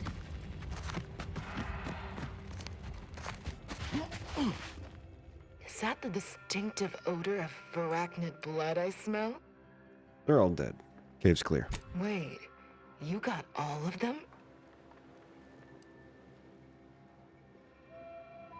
Yep, you're welcome.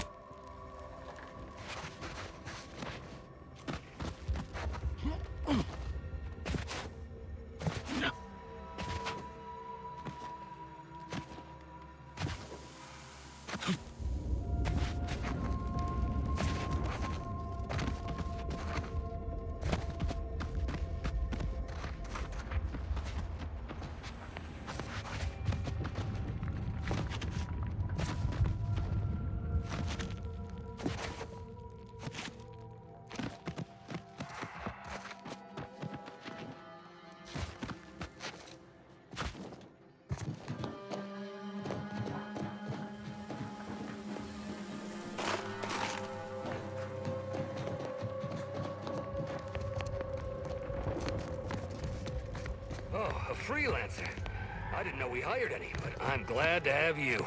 Especially after that last attack. Only thing between me and a double promotion was the people and outpost opportunity. I reckon it's a good day to be me.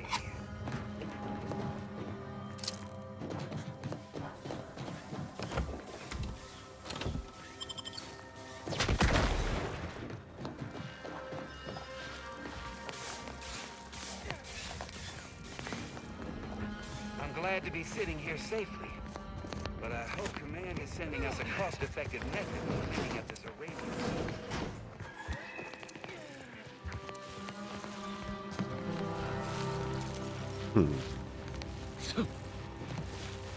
I'm dead tired of fighting scrappers. I'm taking cover! Someone else take the shot!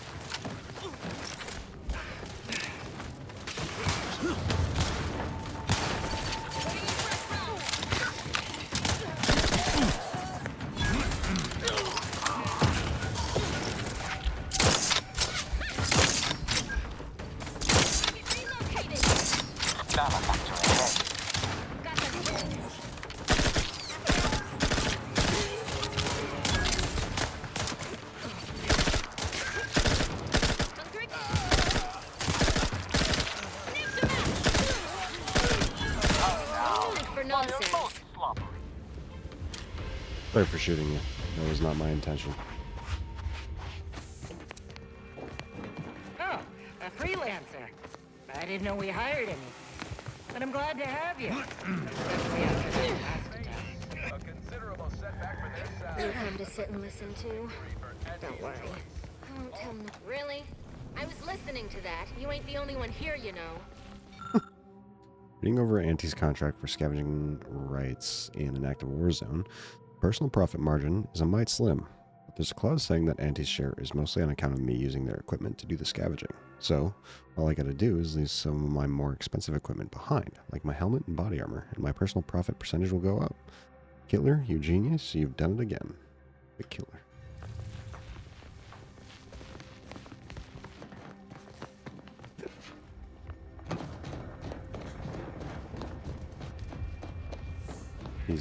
He's so smart.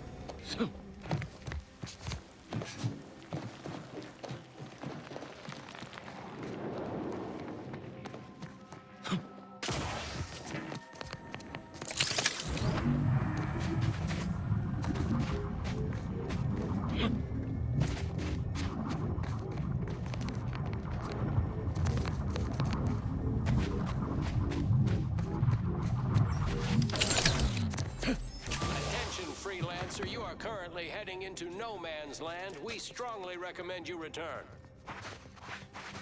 I don't know that I really want to.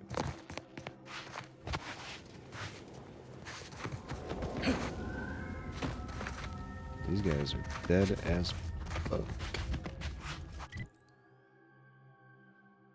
Am I?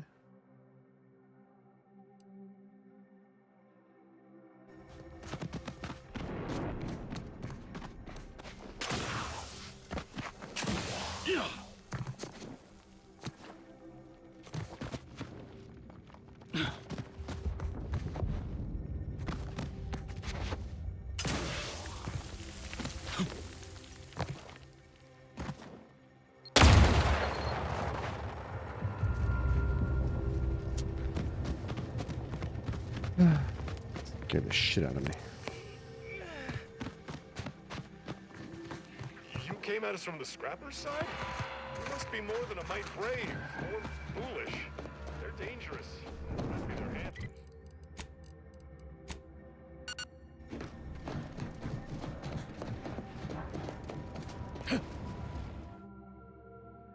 Food, food, food. You don't let a single bite or drop go to waste. Your food and drink now heal for more, but you move a bit slower in combat. No. I like that movement speed. Very, very nice.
Wonder what we'll find in here. Apart from cultists, most likely.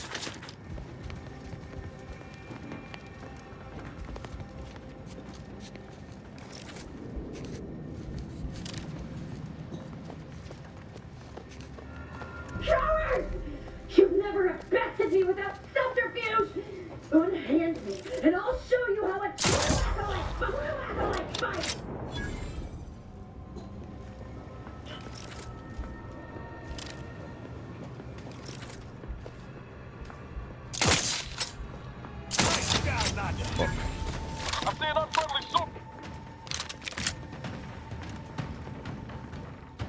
Okay, they don't see anything.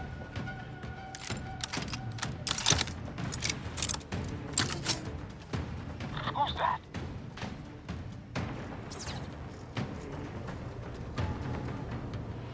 I despise asking for aid, and yet none shall stand against us.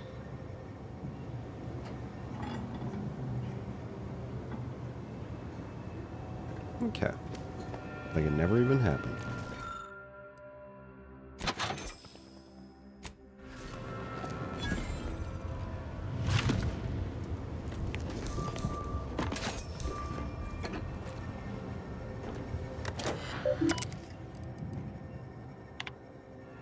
Thank you for your previous correspondence, Autocontriver. We have upgraded the fans in the extraction room and installed a new control terminal on our oversight catwalk, but the silicate jump pump seals continue to fail. As an ancillary benefit, the new ventilation has greatly increased the dwell time for workers operating the machinery, even making it safe to occupy the space for short periods without protective equipment. Unfortunately, this does not help with our rapidly degrading pumps. I have a genuine fear that this facility will fail before it meets the Sovereign's extraction goal. May the light of the Protectorate guide us all. That guy's named Chadwick? Nice.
Let me know when you need a distraction. I'm the one you need to worry about. Over here! Free hole in the head!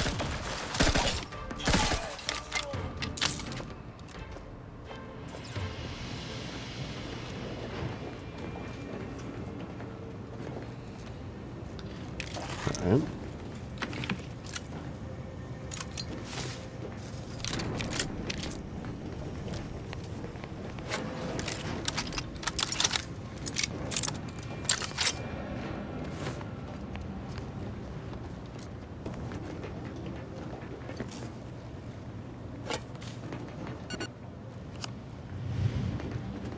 Okay, I got a key.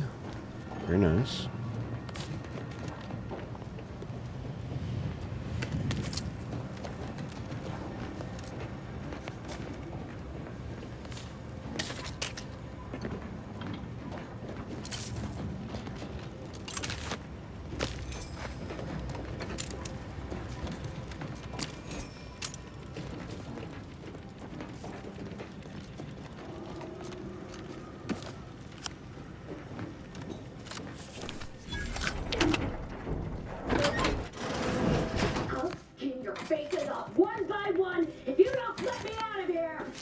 sounds pleasant.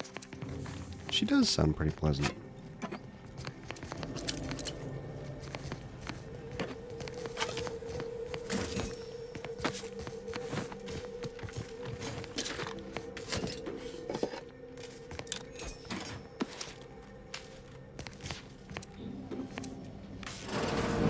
There best be a stiff bottle waiting for me if I ever manage to make it out of this barrel.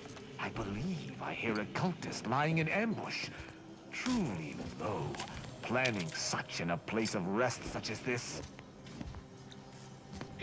Oh no, it's... No. You alright? No, I'm really not. There was uranium on my hands when I came in here, and now it's... Why didn't I wash them first?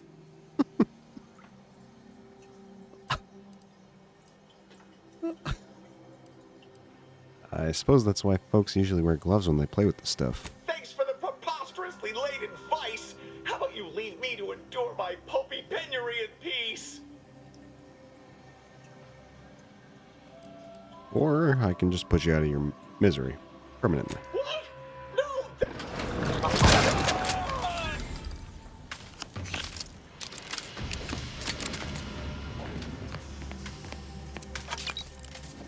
Poor guy. Ooh. Hey, I have 15 collected. And a level up? Oh my goodness. Today is so good. Alright, hack 8. Nice.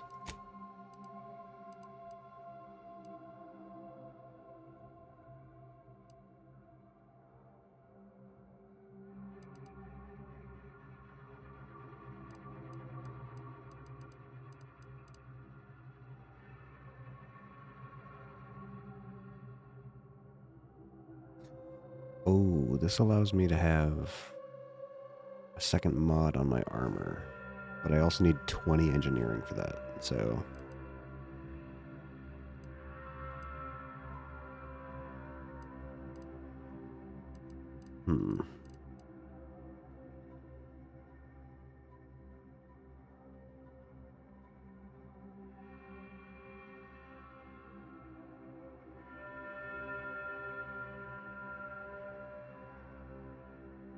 This lets me do 100% more sneak damage.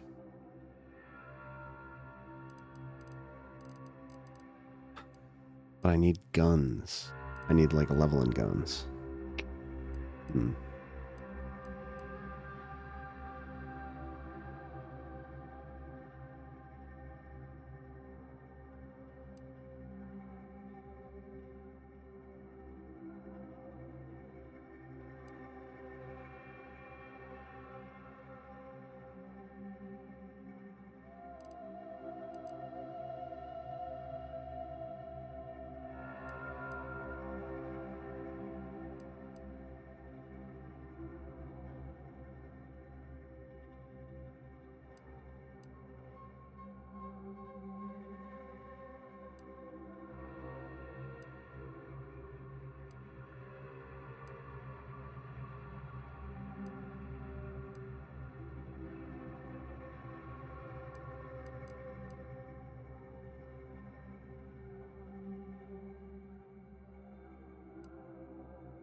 It's pretty good, actually.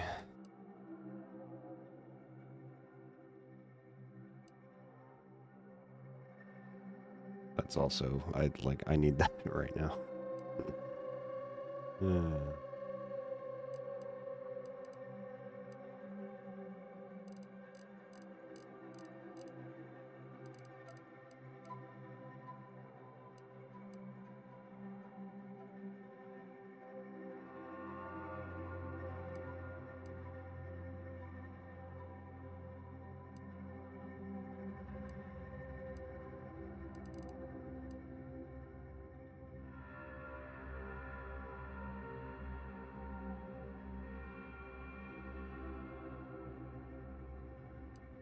There's a lot of stuff with guns that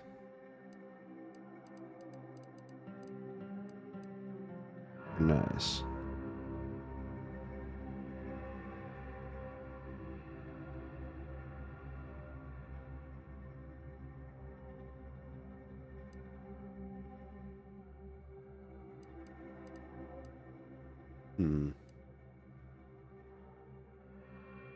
Let's take Space Ranger.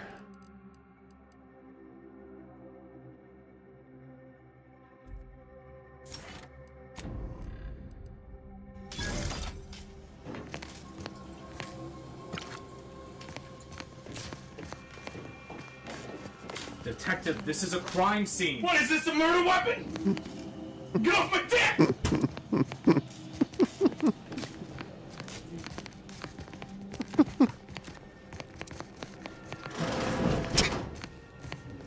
Doing that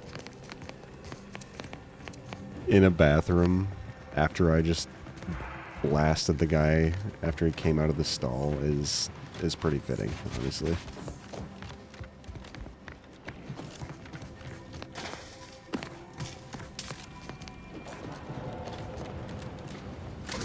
What is this, a murder weapon? Get off my dick.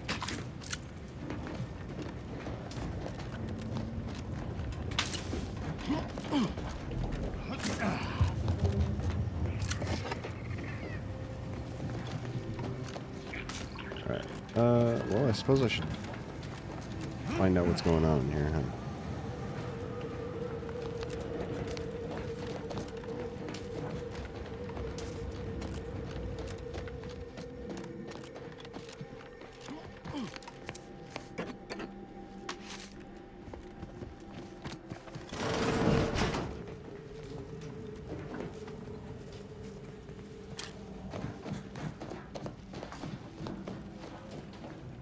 Release me now, you traitors!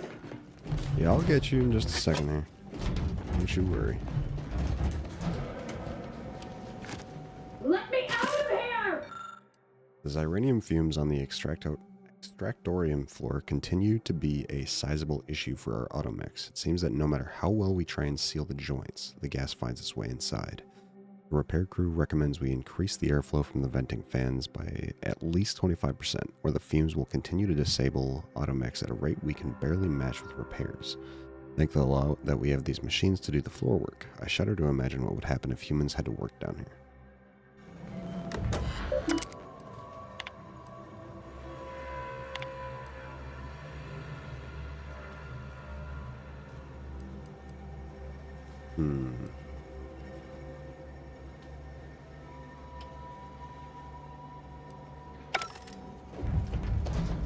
Let me get this person out of here before I do that.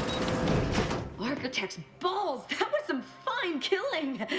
Would have preferred you'd left one or two of those traitorous miscreants for me to sharpen my blade on, but no matter. Serves me right trying to help those sorely lacking in the gray matter.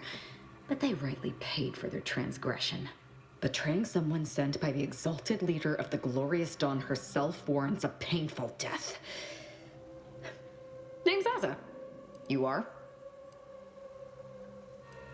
Mostly someone who's generally stumbling into the wrong place at the worst time. Like now. No need for such false modesty. If you hadn't come along, I may have been done for. Probably. You can thank me later. What's the story with this whole Glorious Dawn thing?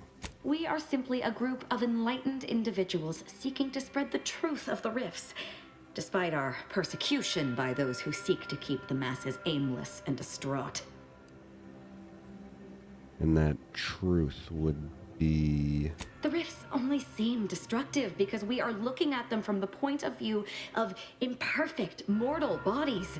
To be deconstructed by a rift is to be reborn in perfection.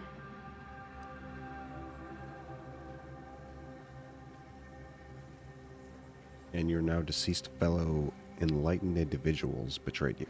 Any idea why? None whatsoever. All I know is that they were planning on killing me by filling my room with xeranium gas. I was here to help them scavenge for old order technology to further investigate the wonder of the rifts. You really believe that the rifts are some gateway to paradise? The rifts are a device of the architect to hasten humankind's perfection. They reduce whatever comes into contact with them to mathematically perfect information. We are nothing but that information, but we cannot see that because we exist in a chaotic and disordered reality. The universe is decaying, and our efforts to manage it are futile. The rifts are a perfectly ordered phase of existence. No chaos, no striving, no suffering.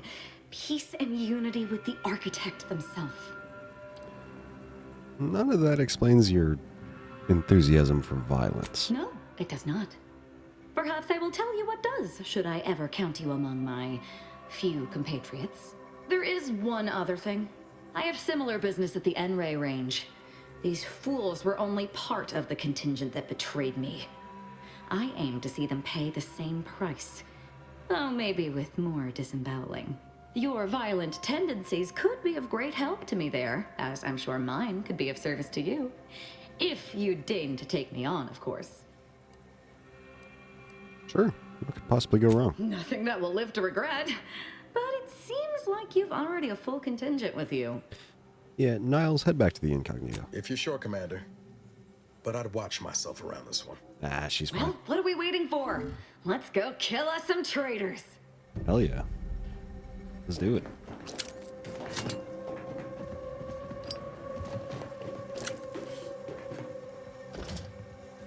Death sentence.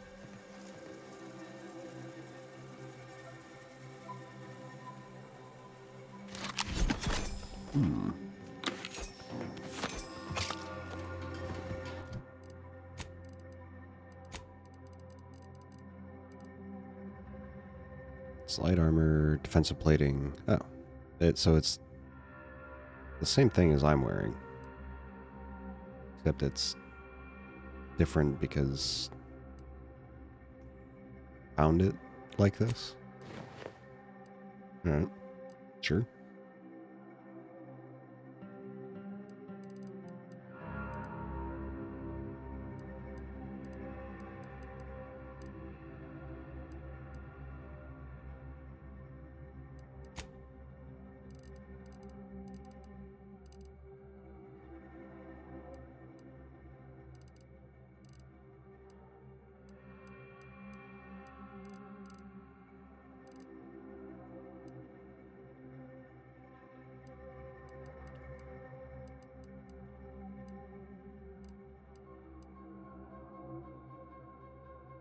I really like this helmet, actually.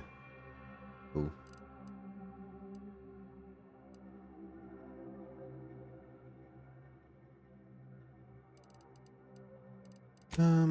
Okay.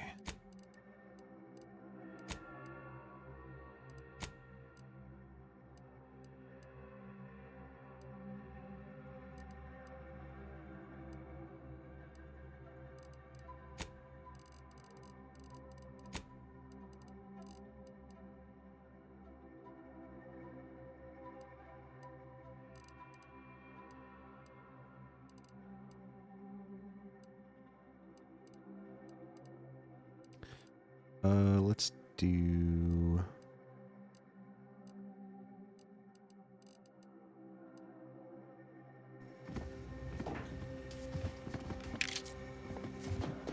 Wait, what did I just pick up? Death sentence.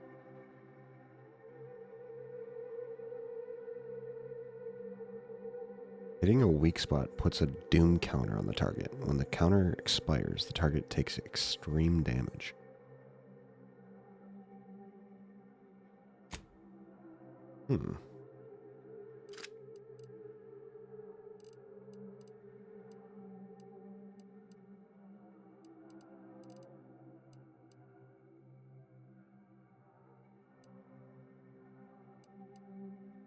It does the same damage as the heavy marksman rifle. But it's... I think it's technically a repeating rifle. I think. So I could probably put a suppressor on it. Alright.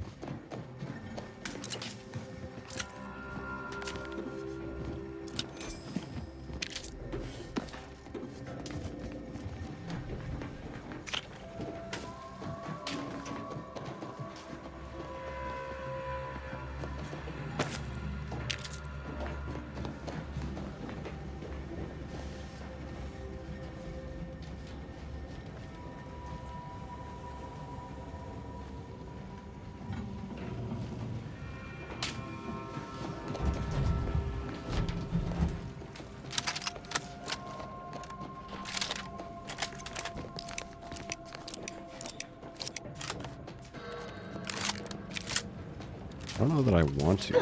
Because, like, I've got a sniper rifle, which is going to do the stealth damage that I want.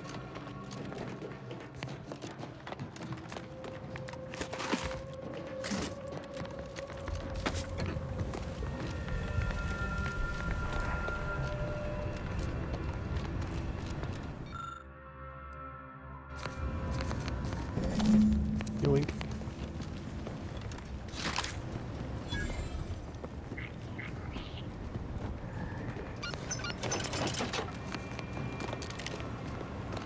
Oh, shit, it's bright.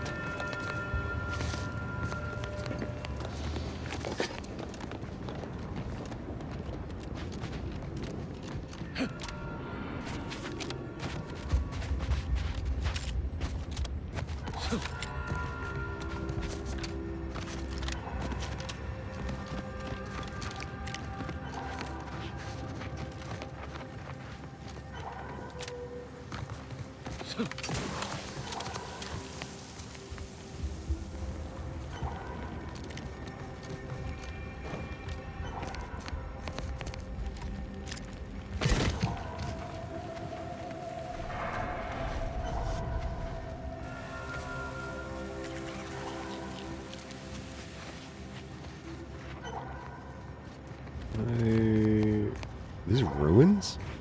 What is this?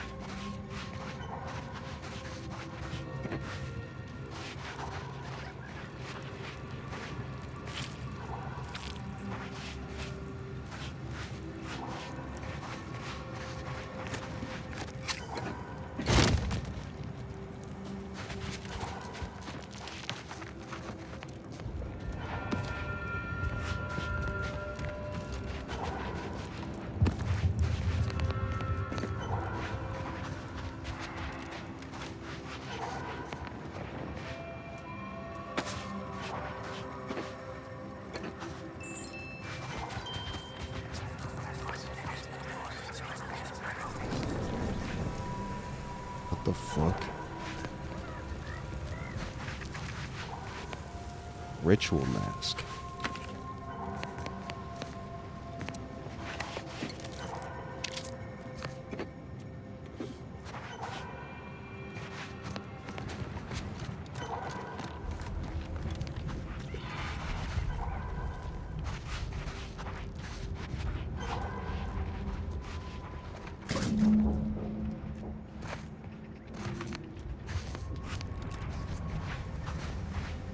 Why did the sound stop?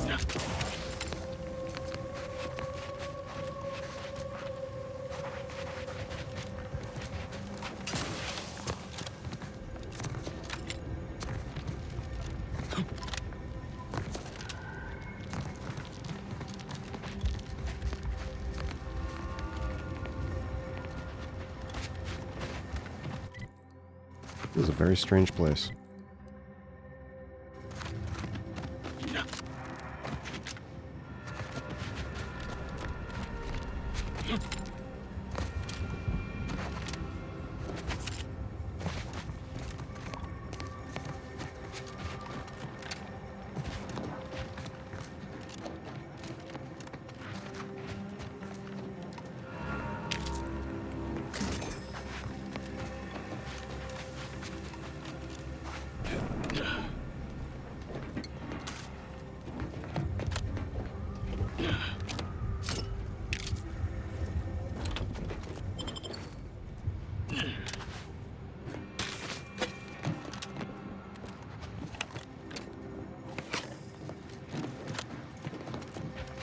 Okay.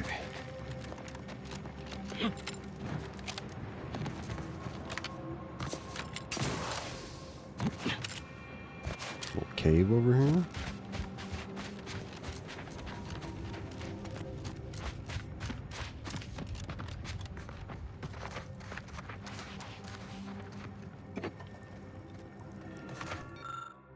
At last, I finally got the gumption to pry Auntie's claws out of my back, and there ain't enough bits in this whole misbegotten system to get me to stick my head back into that yoke. Regina, my girl, you are on your way to the high life as an independent operator, and you are off to a flying start due to all these fine supplies that I borrowed on my way out of Annie's camp. I'm committed to this new life due to my extraordinarily self-driven nature, and of course, the hefty fines awaiting me if Aunties gets their hands on me again. I even found myself this fine cave to hide out in. No one is going to find me here before I put a few holes in them first, but nothing's perfect. I wish this damn wind would stop whistling through here all day and night. Seems like it'll be enough to get on the strongest of nerves. Even thought I heard whispering when I came on in. Woman doesn't need that kind of atmosphere when she's hiding out. Yeah, the whispering is a little creepy, I will say.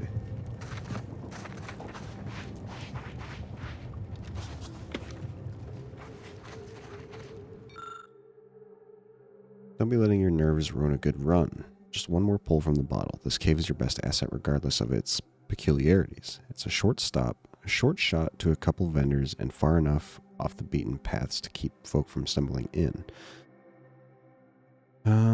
Why just last week I helped relieve a lost Sub Rosa salesperson of the weight of his goods and sent him on his way into the vermin-infested ravines.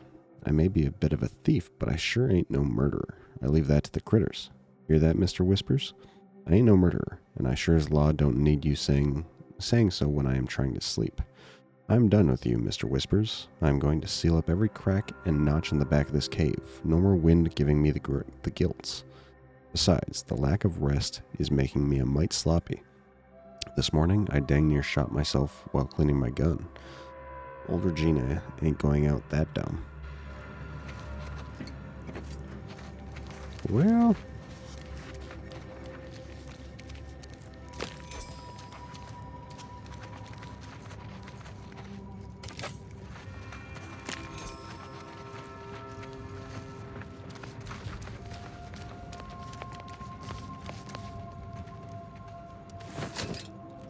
It looks like she may have gone out that way.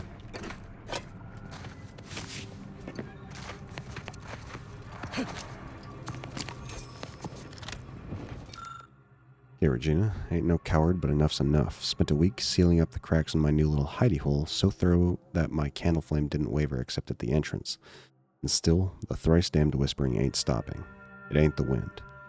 This morning, I found all the stuffing I blocked up the cracks with torn up and a new painting on the wall. And all my tripwires at the entrance been ripped out and twisted into chokers. Of course, Mr. Whispers ain't being shy about voicing opinions on what I deserve. Okay, fine. Mrs. Baylor's shining girl maybe didn't grow up to be no paragon of law, but what would anyone expect with me going through what I have? Auntie teaches one damned wisdom. It's a beast eat beast universe, not a sin to be smart enough to know it's better to eat than be eaten. And sure as a solar flare, I don't need Whispers telling me how many kids that salesman had. Nope, I don't need that at all. So that's it. I am getting while I can.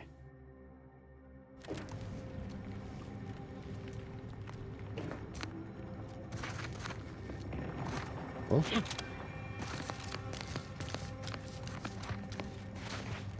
This is creepy.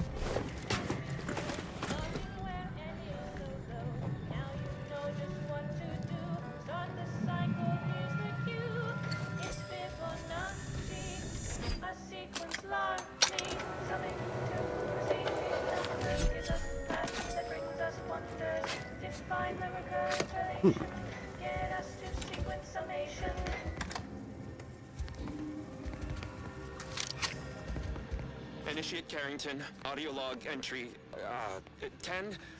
My orders were to watch for the enemy.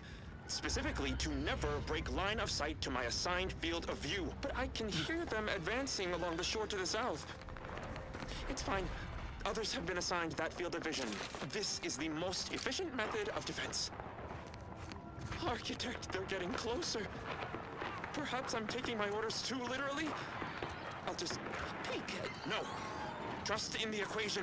trust in those greater than I in the Order. I will keep looking forward for enemies from that vector. I am not afraid.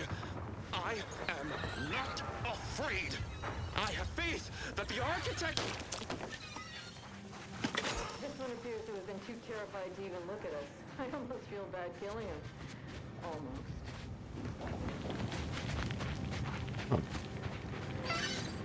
All right.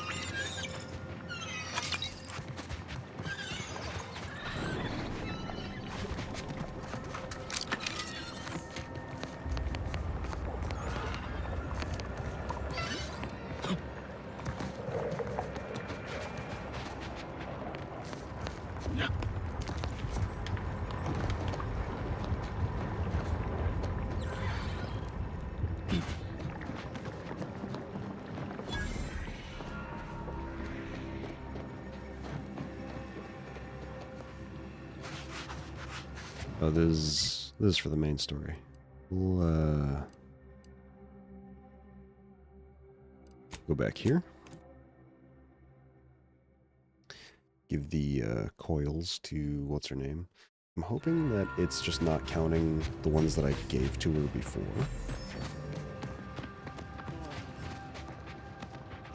You're back. Please tell me you've had some luck in finding us compression coils. There you go. Lovely. Every coil gets us that much closer to saving these lives. Wonderful. That's just enough to get the first of our auto docks back up and running. Thank you. Still, if you find any more, please bring them my way. It would be marvelous to have spares. I'm glad you're back. Get well.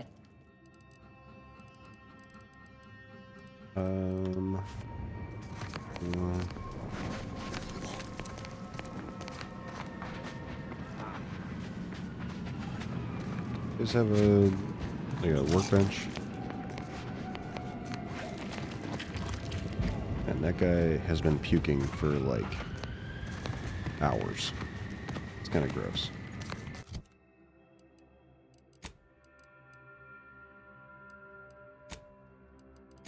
Where is this? Way out here.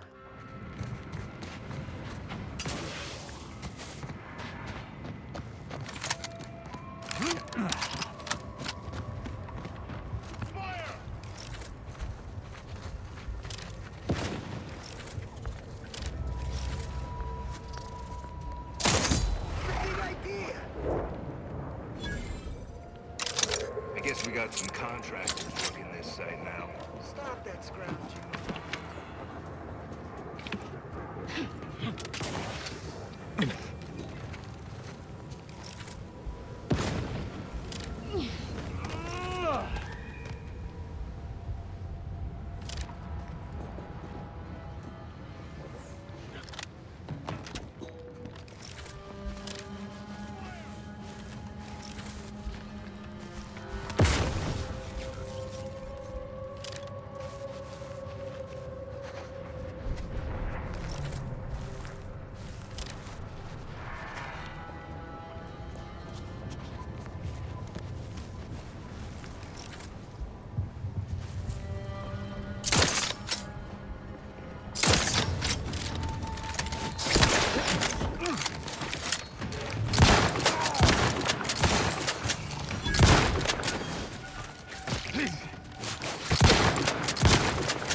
Need an automatic weapon.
8 explosives to get through that. The shit. Ow! What the fuck was that?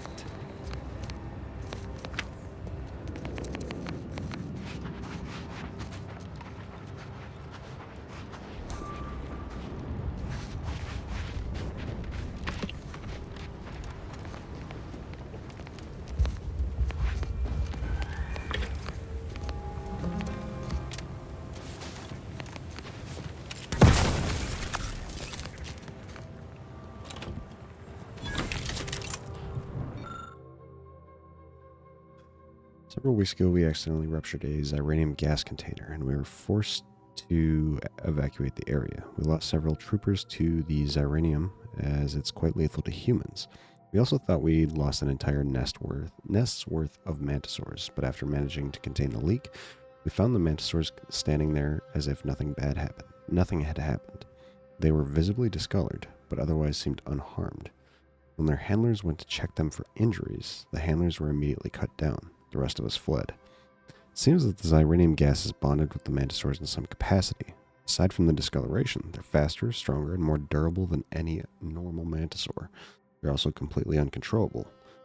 I'll require further study in order to figure out how to control them and make this discovery profitable. Good.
I don't know what that is.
Now here we fucking go.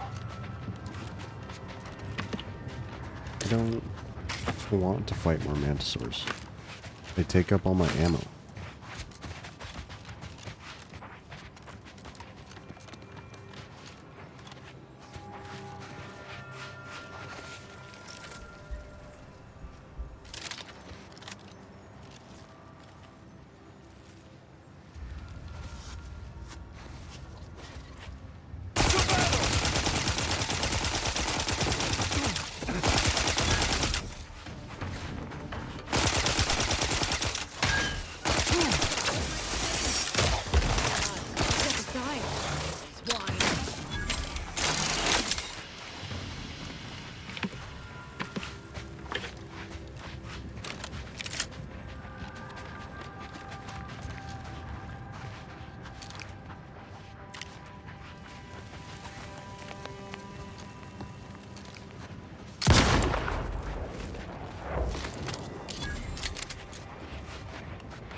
Come on, go check it out.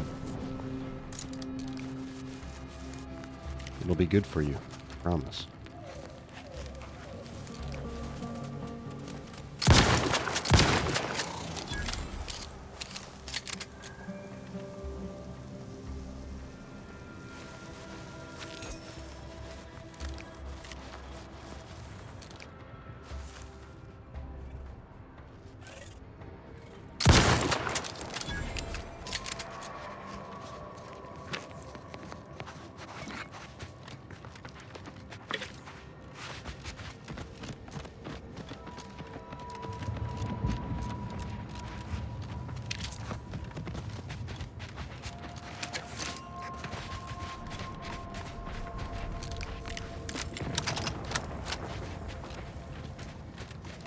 Thing has a lot of health.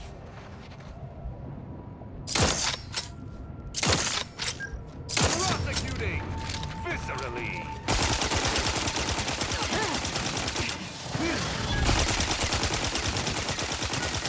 The authority of the... Your judgment has found you!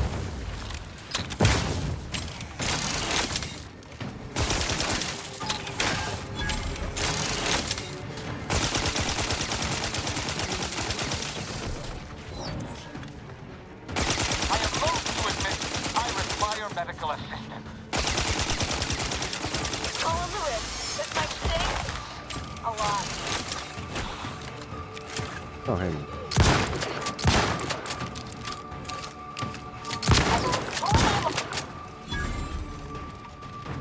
Can't catch me?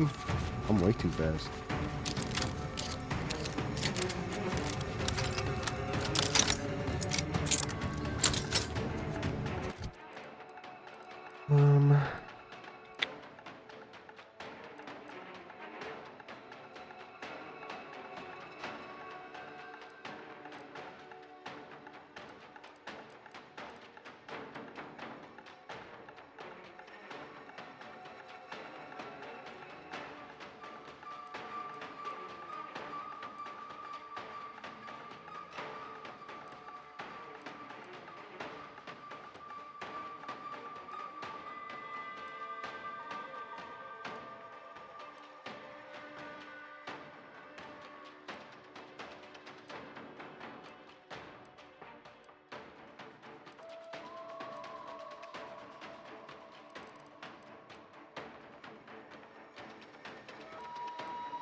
Well, I suppose I'll give this a try.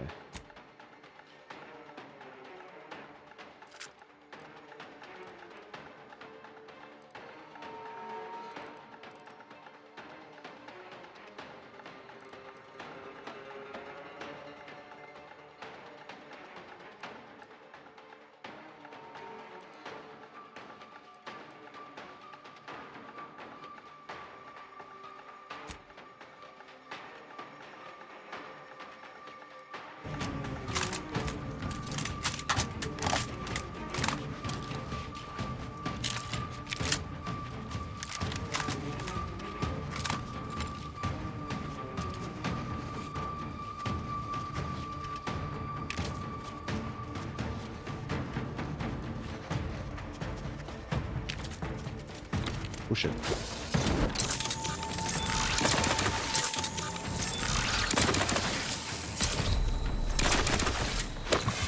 That did a shit ton of damage.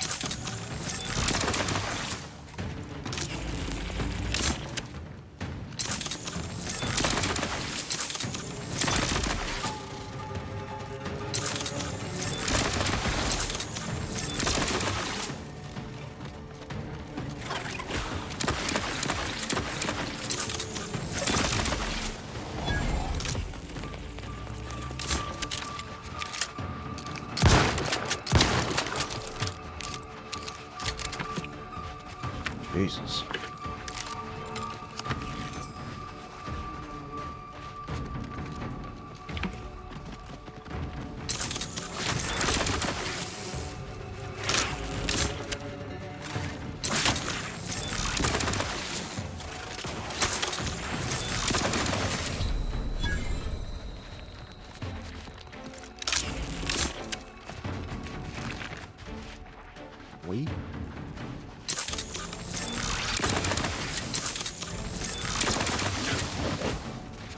pee.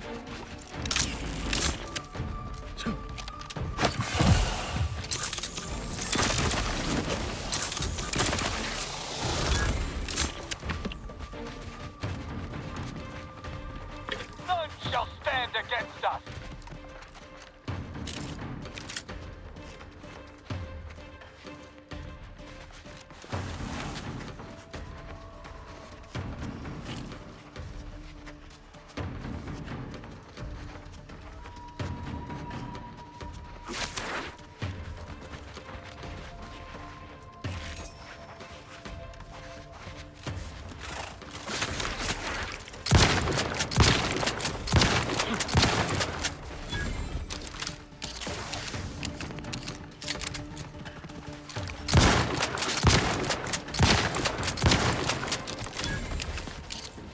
I'm alive. Who needs Oh. to die? Jesus, man. Many of those motherfuckers.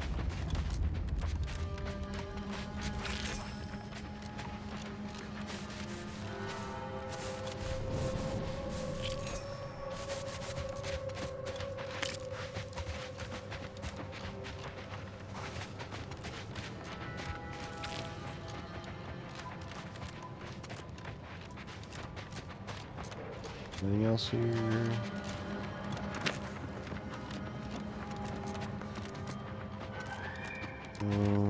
Okay.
Break down. Let me break down all junk.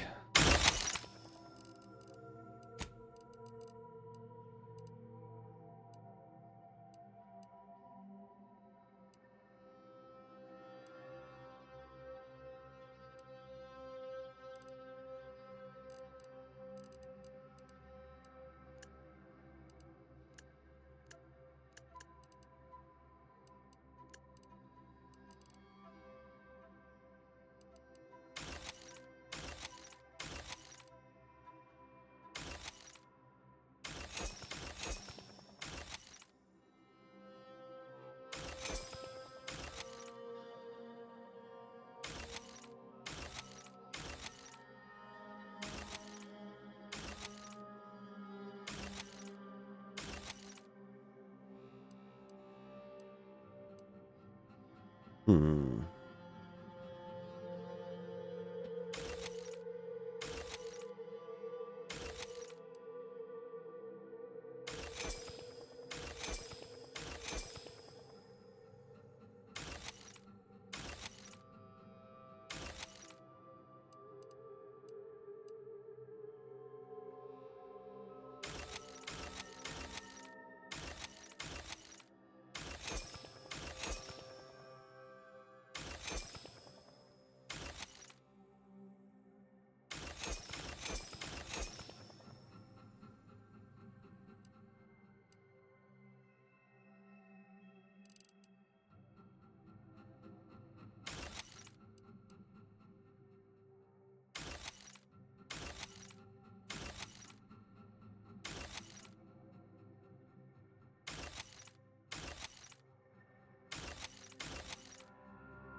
Hmm.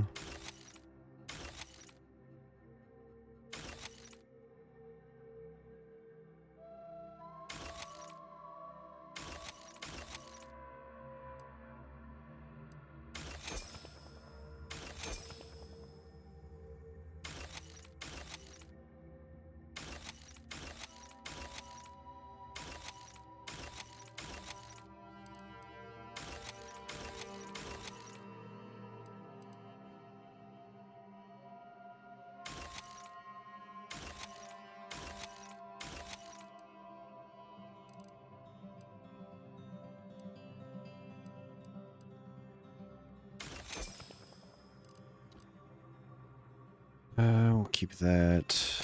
Sell that.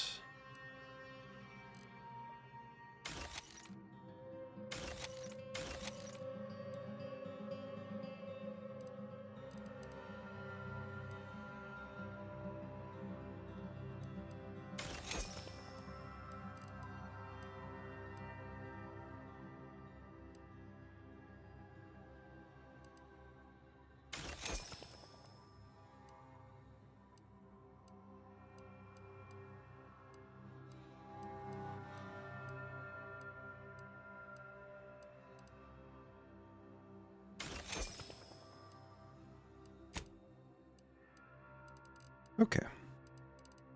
Much better.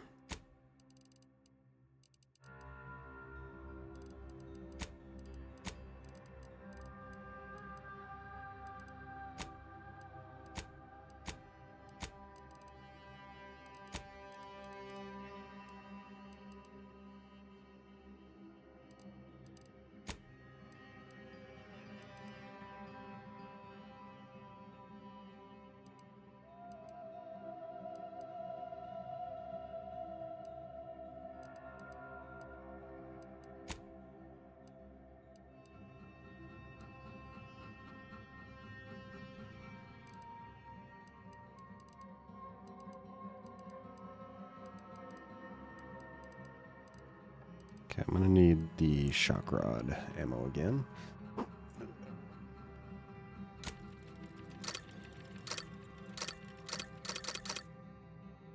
Should be good.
Okay.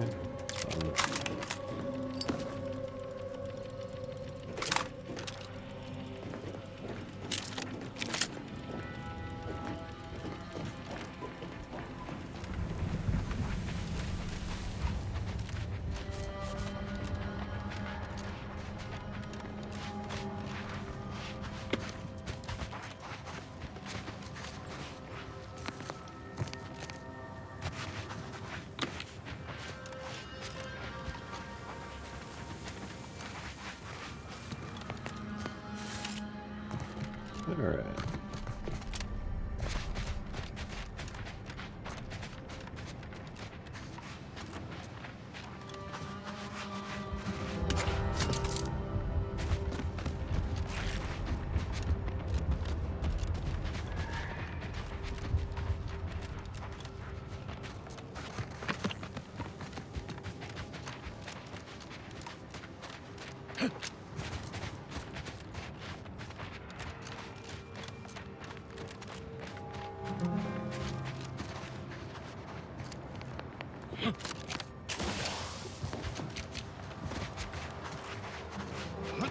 What am I doing? For a pupa.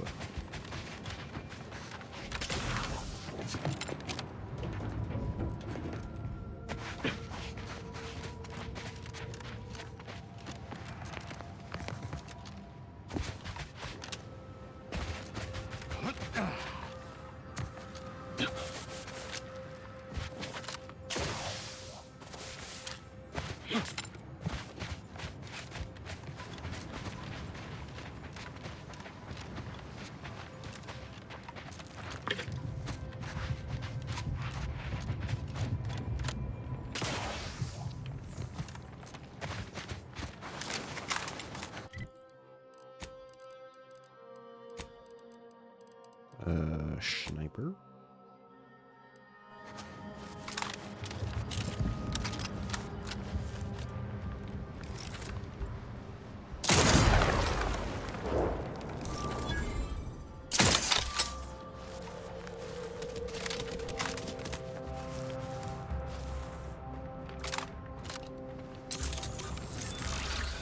I shall reduce them to a flurry.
Probably gonna be another big motherfucker in here.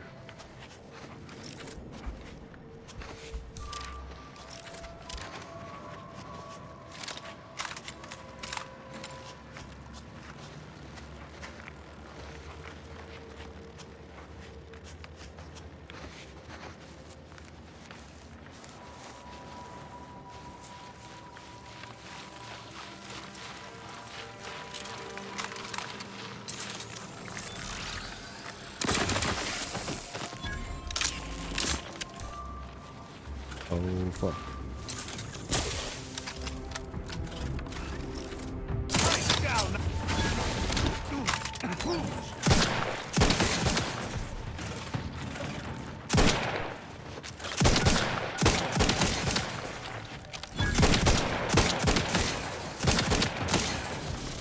Wait, this is semi-auto? I actually fucking love it.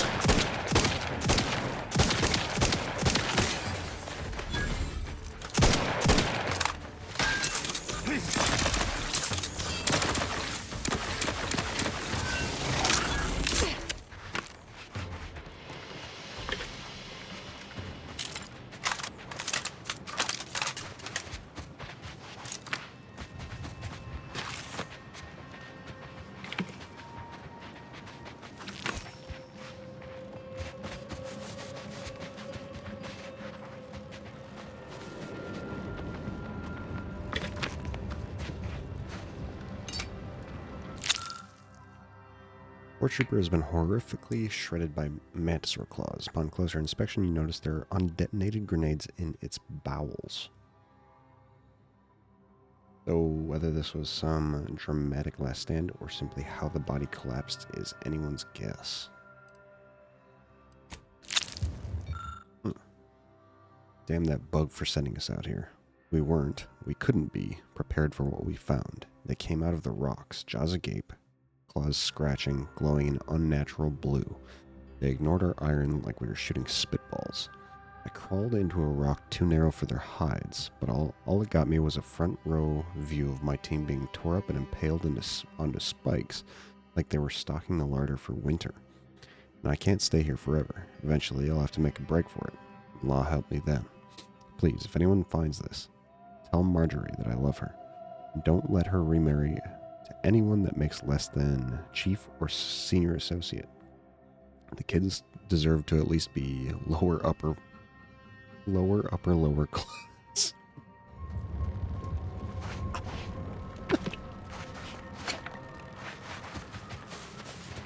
That's a family man right there.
Well, at least this gun does a good amount of damage, I suppose.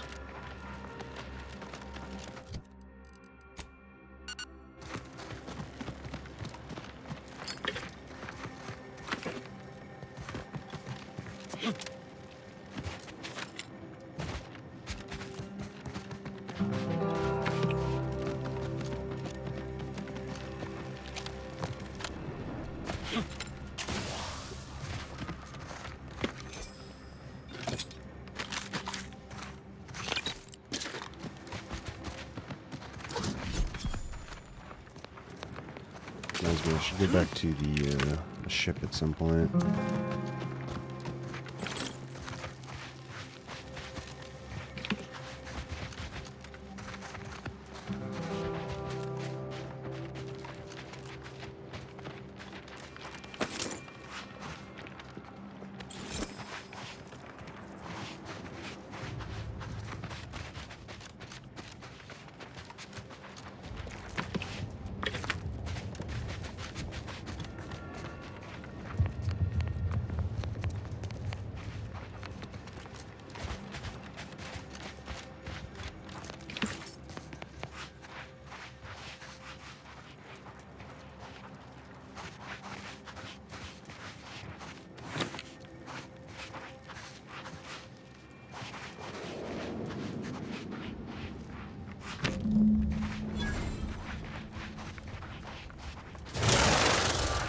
Ready for the bug hunt.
Nice.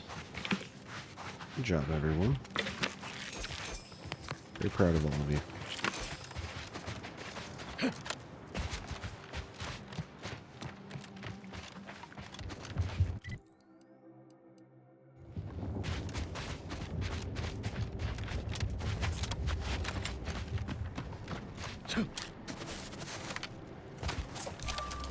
None shall stand against us. Fuck that.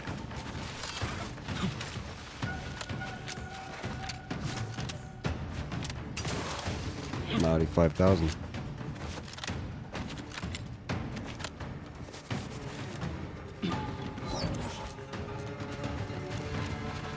Can't catch me, motherfucker.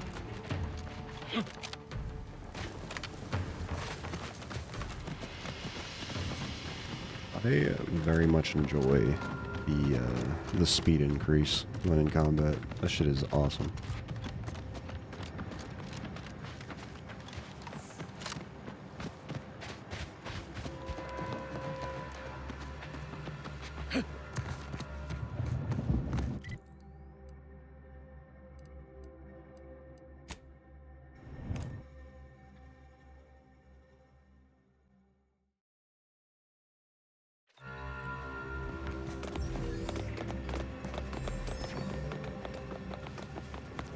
Hello again.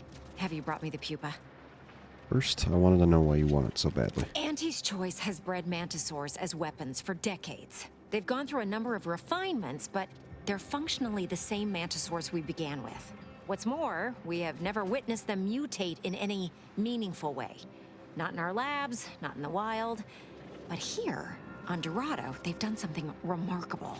Inundated with Zeranium from the river, the mantisaurs here have evolved adaptations that have never been documented before. I intend to be the first to do so. Alright. Well, good luck on your research. Here's the pupa. Oh, thank law. Here's the reward I promised. I am downright giddy to get it into my lab so I can start my experiments. Just a thought, but maybe take care when you're handling that. Mantisaurs, eyes up, troops! A mess of the bastards are coming from the east. Did they follow those folks back from that nest? No.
Have my thanks and my hammer.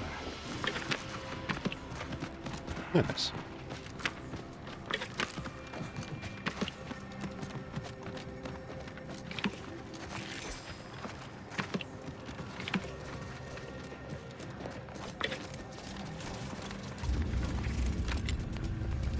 Well, that certainly was a horrific bit of chaos. But you made the right decision by giving the pupa to me. The research value it will provide is enormous. You believe the research value will be worth all this? Absolutely. And that research will bring me promotions, wealth, and status that is long overdue. My genius will ascend the corporate ladder, and they will be lucky to have me. Yes, you have your bits, and I will have a long, illustrious career spanning decades. Works out perfectly for both of us. And now, you should be off to your next adventure. Yeah, okay.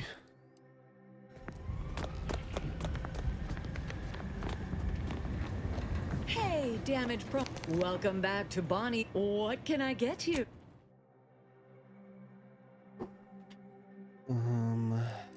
Can you get me? What can you get me?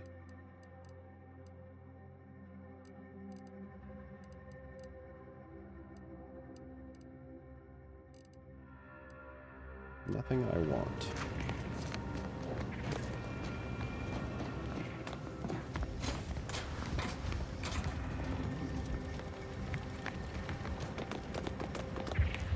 Nobody in their right mind is gonna believe I talk to these things now. Look, I've got to figure out how to explain this mess. Or I beat you to the bug myself.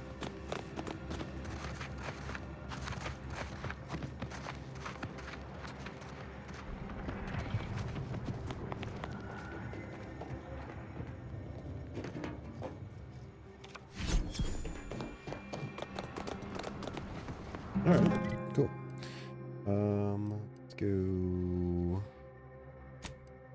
back over here.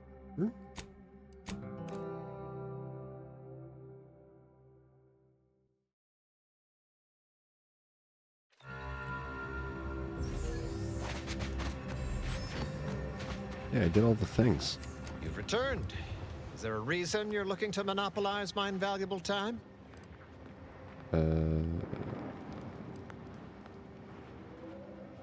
There is. I've taken care of Wojcik's personal issue. Now it's time to send my message. Well, I suppose it can't reflect badly on me to simply report the facts. And you have already made me look better in the eyes of the executives. All right, I'll send it. What else do you have for me? Sorted out the murder at Fort Endurance, so there's no need to send a doctor. Wonderful. I do love a subordinate that can honor their obligations and make me look good. And if you'll leave me, I've got lots left to attend to. But do come back if you can be of any further use to me. Right.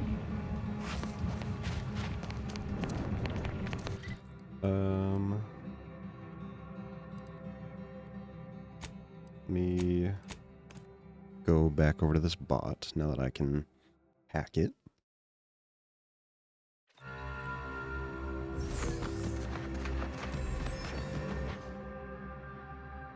Some lead from the front. You tend to lead from the back as much as possible, becoming dependent on your allies. You deal less damage in general, but gain a large bonus to damage if attacking an enemy or companions recently attacked. No. Get me out. Are you kidding?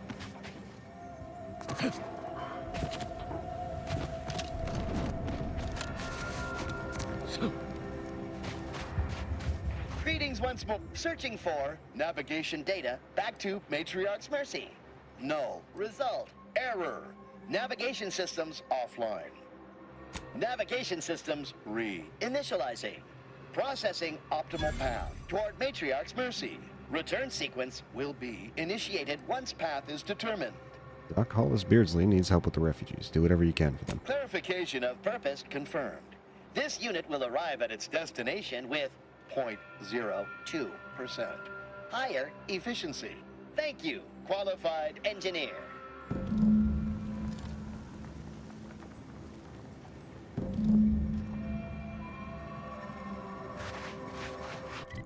Okay. Let me go back here, talk to, what's his name? The taxidermist.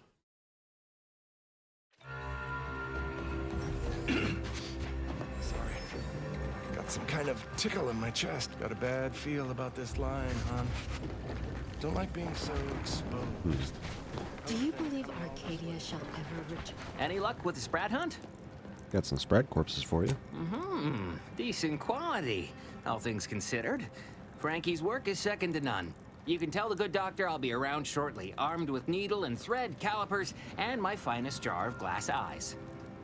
Thanks in advance for lending your medical skill to the refugees. No, thank you. It's always a pleasure to bring passion to one's work, even when that passion is a tad morbid. Be seeing you, Agent. Okay. I think I need 8 in my charisma, persuasion, or whatever it is, to convince the plumber. So that's unfortunately where my points have to go next. I'd like to do 1 point in guns and 1 in observant, but chooses discretion over aggression, attempts to flank weak targets in combat. Ooh. Do that. Deals bonus damage for duration.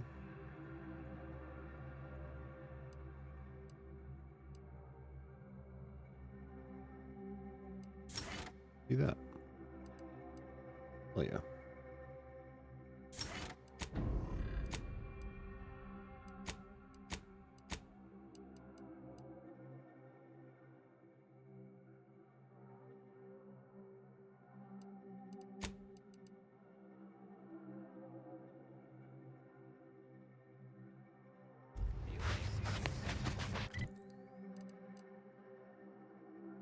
Oh yeah, the bounty terminal. Do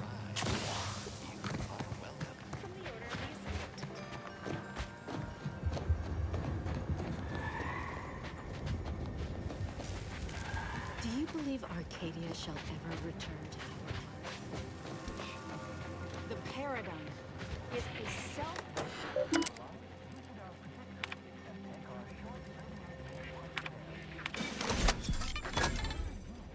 Nice.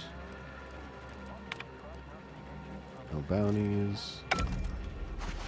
Alright, let's go. Go back to my ship real quick.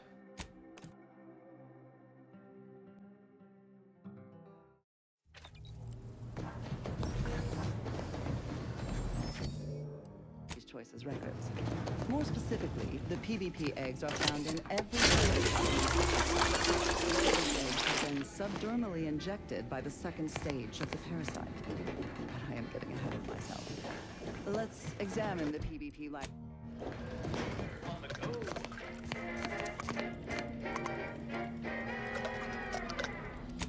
Auntie's Choice dehydrated water. Hello. And air. Now available in carbonated.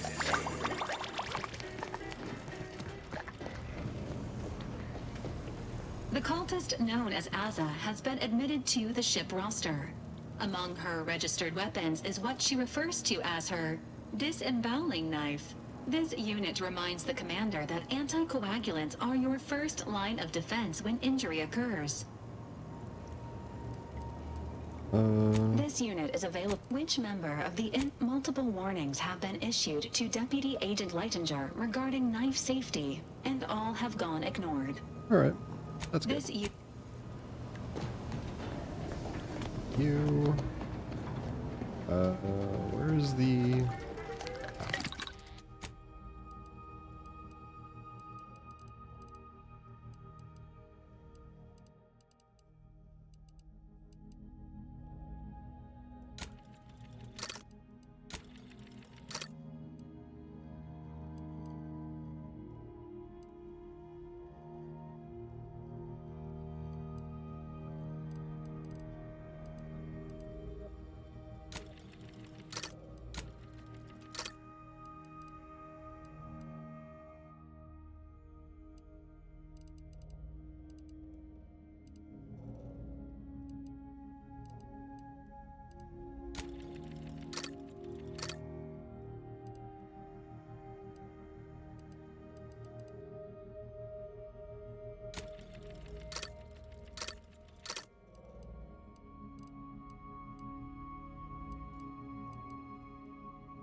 Okay.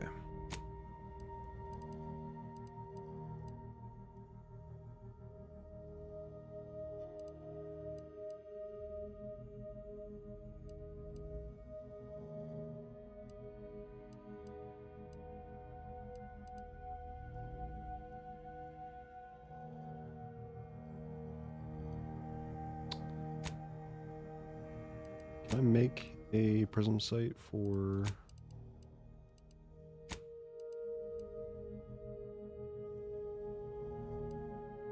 I think it's this that I need.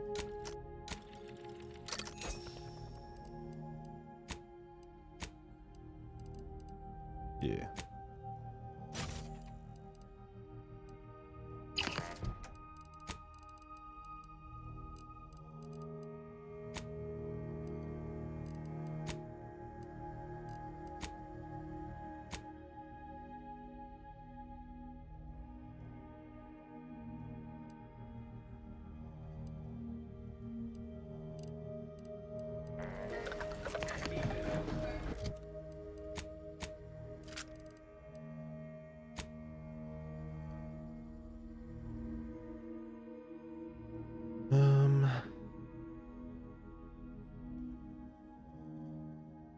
Leo's The Hunt.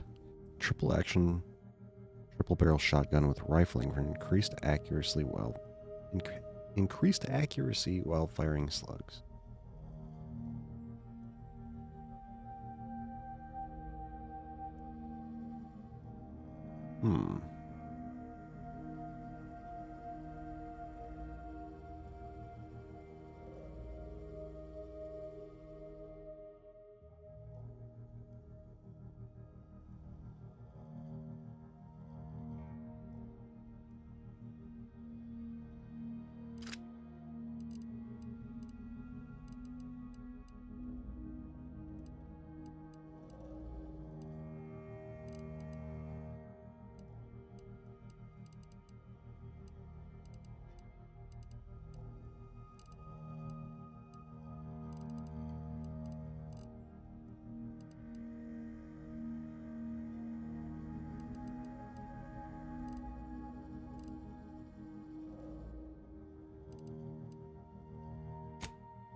Alright.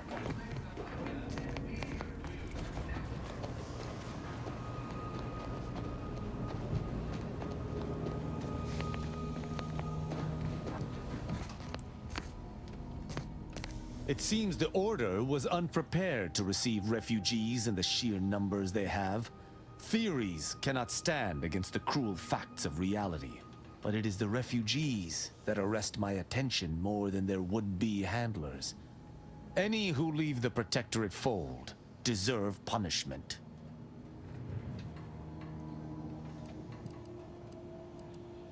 These are non-combatants. What were they supposed to do? There is no such thing as a non-combatant in a system under siege.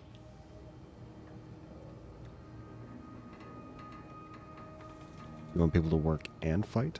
Hope you're paying extra for the double shift. Double shift? That's an Auntie's choice concept, is it not? I dislike the idea that a Protectorate demand would in any way overlap with the over-consumerists.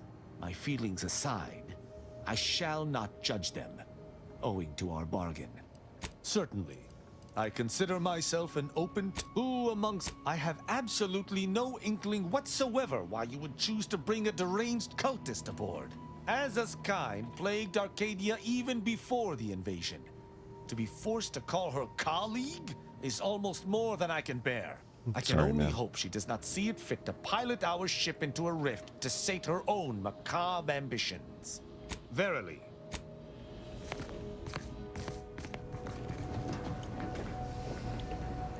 I can't believe I'm surrounded by idiots. Not you, I mean the other idiots. Yo, is this the goth babe? Damn. I'm guessing you mean the idiots who betrayed you. What exactly happened with them? They betrayed me. They betrayed the Dawn. They need to die. What more is there to know? How about why they did it? Who can say what drives those who have clearly lost their minds? Quite a psychopath. Let's talk about something safer. Such as?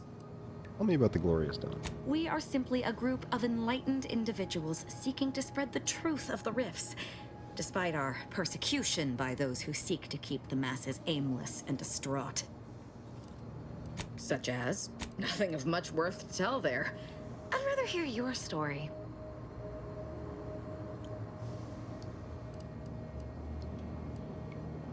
I liked my life when it had little worth. Still trying to figure out how I ended up here. It sounds like you've let others dictate your existence with their culturally imposed limitations and narrow interpretation of righteousness and truth. Joining the Glorious Dawn freed me of such nonsense. They gave me a completely new life, wiped away all traces of fear and repression, and replaced them with unbridled freedom. My world used to be devoid of color. Everything was gray. Now everything is vibrant, like the arterial spray of a freshly opened vein. Charming metaphor notwithstanding, I'm still interested to hear more about your life. And I'm still not interested in discussing it. Alright, fair. I like your tats.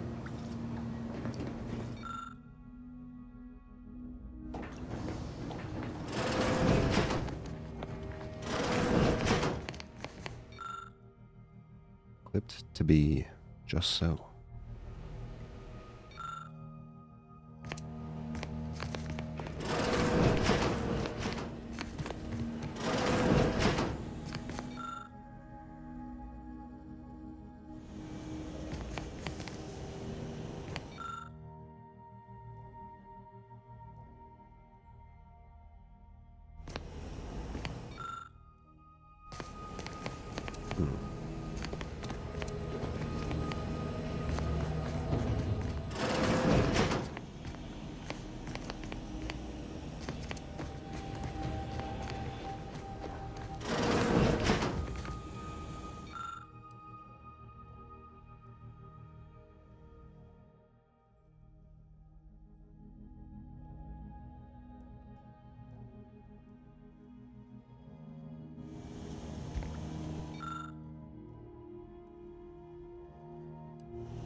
It was great.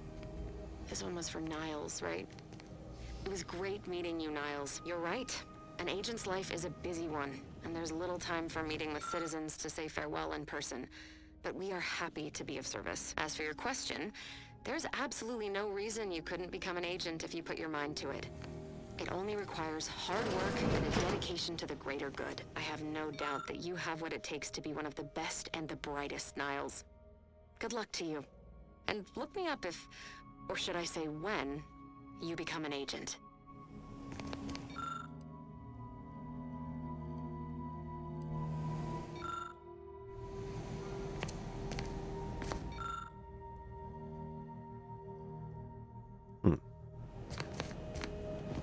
Cool.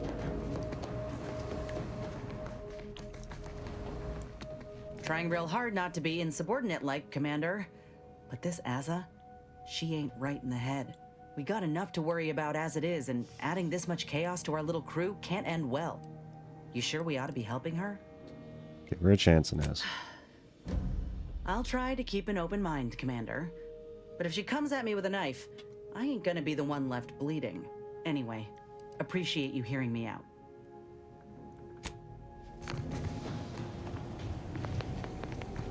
Okay.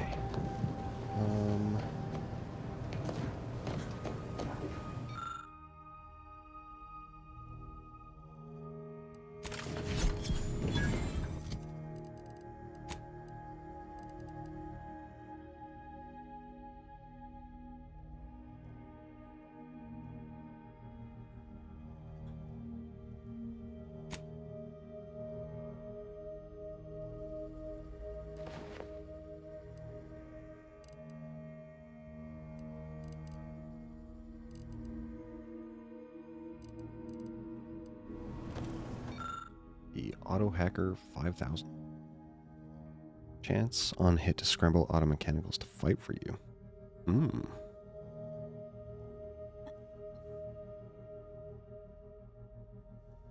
Scramble chance increases with hack skill. And the target's electrocution stats.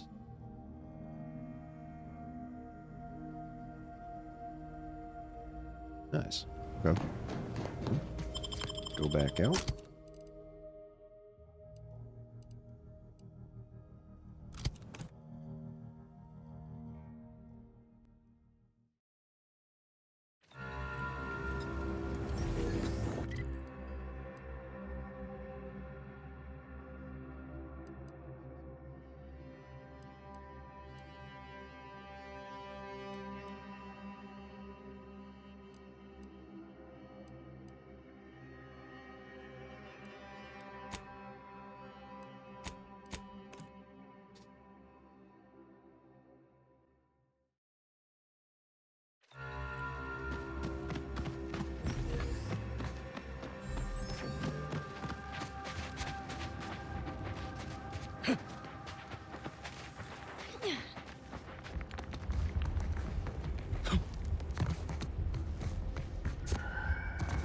Did I just go the wrong way? Yeah. Yeah, I did.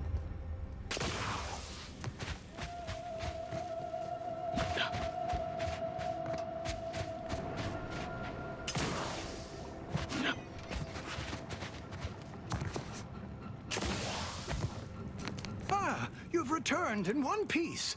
Did you, perchance, acquire those, precious items we spoke about?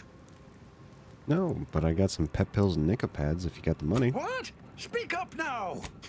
Off! Ah, you've returned. Oh, don't you worry about that. Come now, hand them over. Ah, yes. Beautiful, beautiful. My handlers will be mighty pleased with these indeed. Handlers? That include Agent Cobra? Huh. Knew something was fishy with this operation. You're acquainted with us then. And you still hadn't managed to connect the proverbial dots. Ha! That there is proof. I've still got it. Old Spider is mighty good at keeping secrets. All I can divulge is that valuable data like this here always paves the way to lucrative business ventures.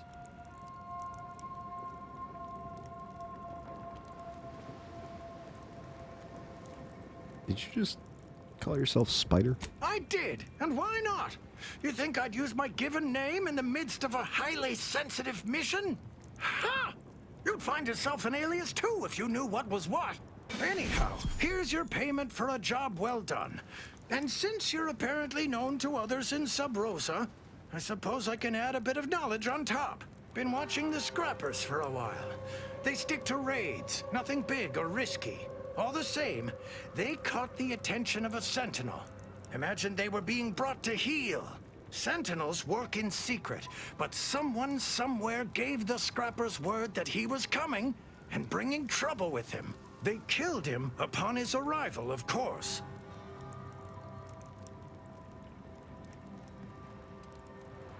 Okay, so what's the issue? Reckon someone within the Protectorate tipped off the Scrappers. Let their own Sentinel walk into a trap. Perhaps they have an interest in keeping the region lawless? Who knows? Thanks for the intel. Hi, Spider. Now to patch myself up and return home.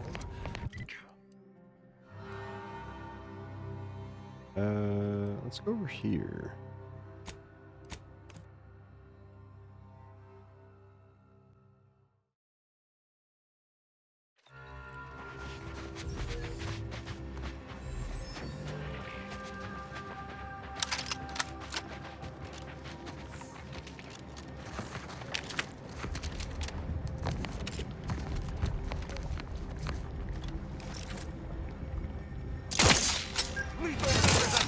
Commander.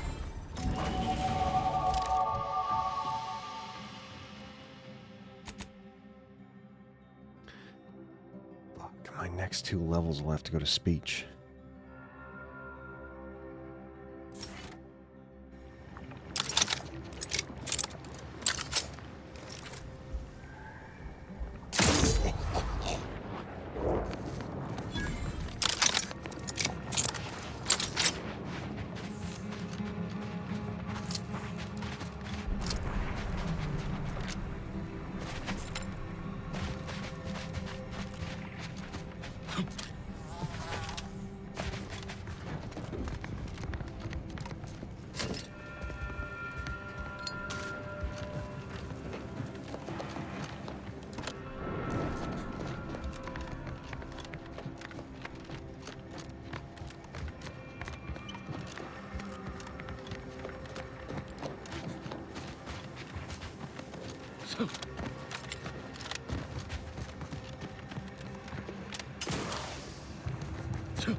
What do we got?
I'm gonna be surrounded.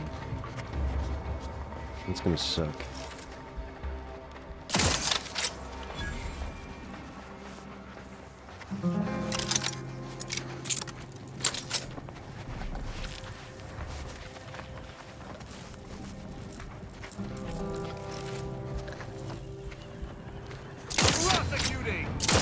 literally.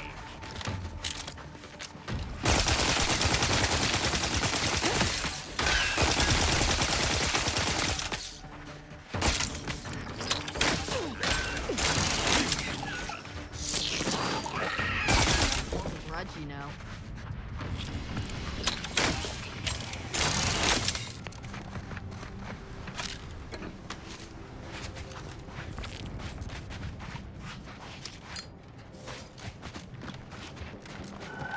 Okay.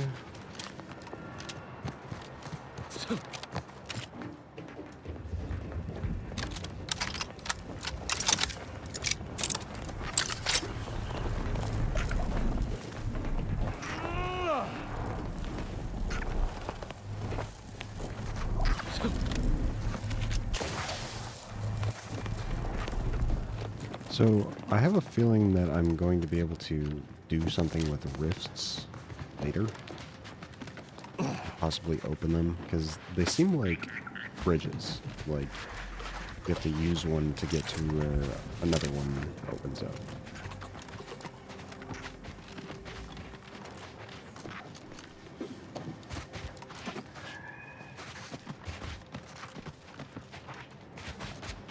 I don't have the ability to do that yet, so...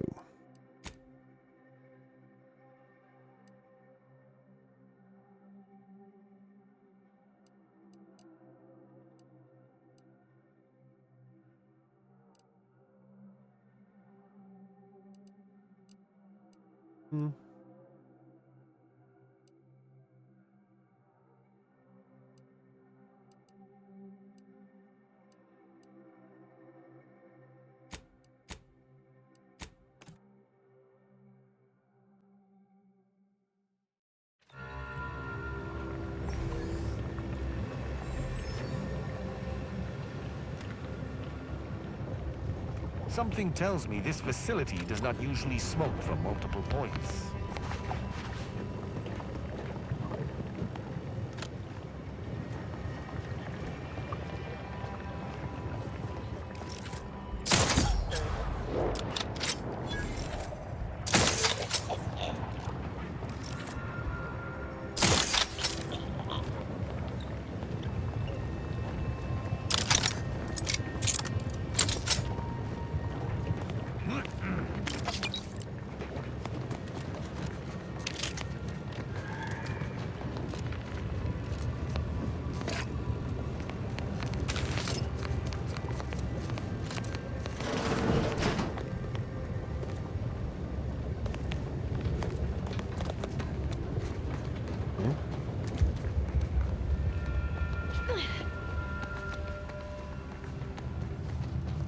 Our ingress appears stymied.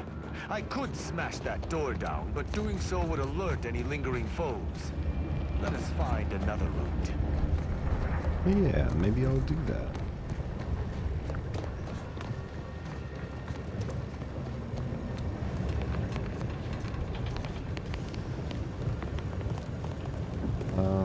Here, I'll go in here in just 1 second. I'm gonna go to the restroom. Let me pause the recording. YouTube, I will be right back. Okay.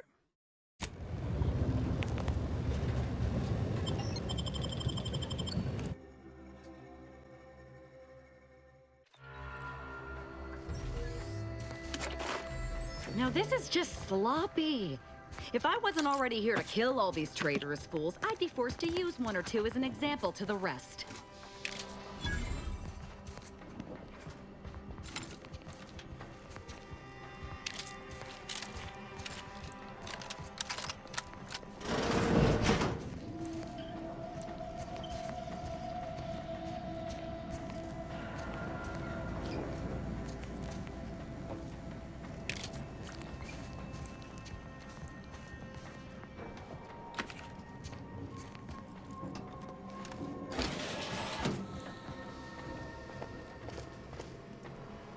Oh, fuck.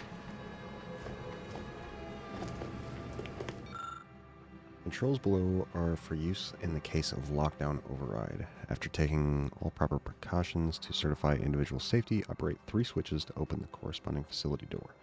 Note that activating any more than 3 switches will overload the system, prompting an automatic reset.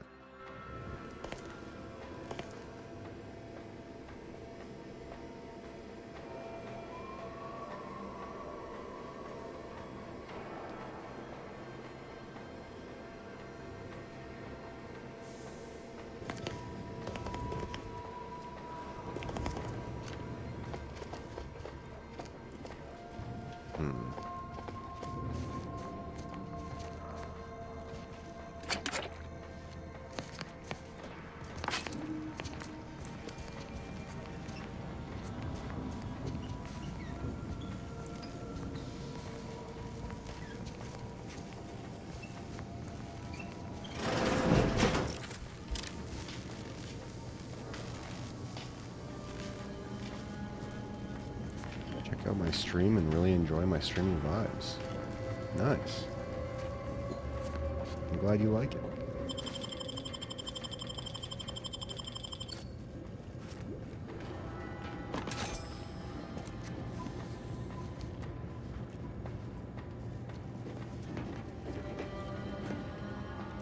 .36 cubed divided by the standard rate of fluid flow, and then you multiply by, is it 30 or? Oh, hello. Look at the state of this poor My fool. Twitch affiliated. They just I am. left her I'm bleeding an out. affiliate. Exsanguination is an art.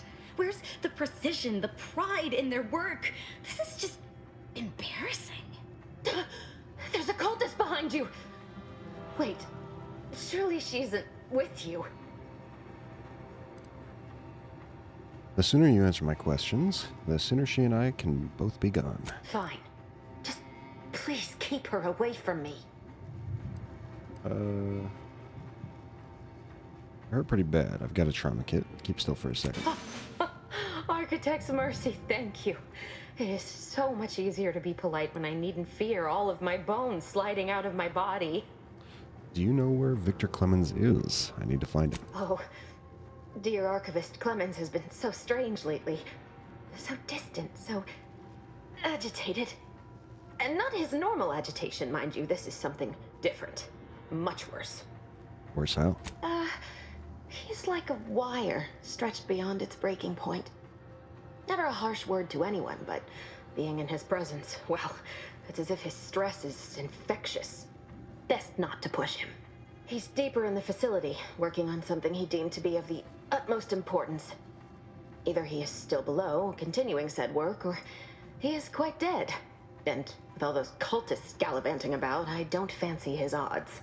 Please, with the way my so-called brethren are comporting themselves, he's more likely to die of boredom. If I was in charge here, all of you'd be dead. We soon will be. Yes. I'm sure you'll kill them quite well. Yes, sir.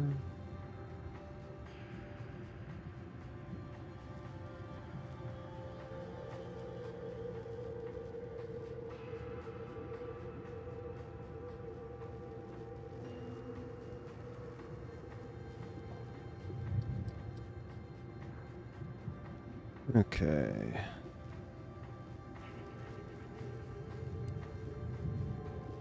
You need to focus and tell me what's going on here. Did the cultists do all this? The crazed cultist, people like your friend here, have been sowing destruction throughout the range for days. I've seen few firsthand, but that isn't because they've gone. Rather, I believe they have become visibility deficient. There are invisible cultists here. You gotta be kidding me. There's no such thing as invisibility. I can only theorize that their visual forms were sent out of phase when they haphazardly tampered with pressurized N-rays. Their actions are inexcusable. Science allows us to unveil the wonder of the rifts. We do not disrespect it.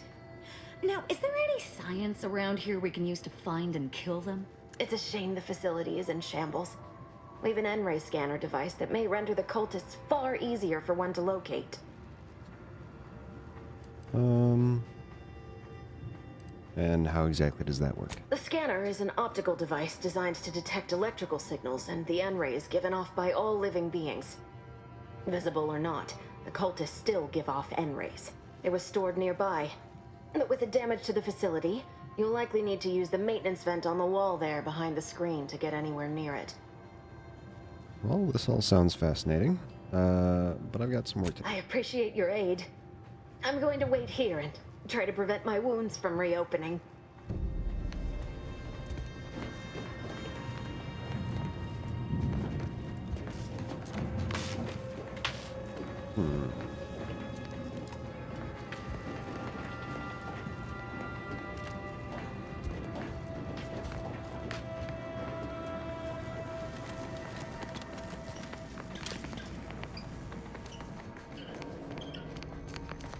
Where are you going? I suppose you know what you are doing, but we'll need to return eventually to finish this lot off. I'll keep it.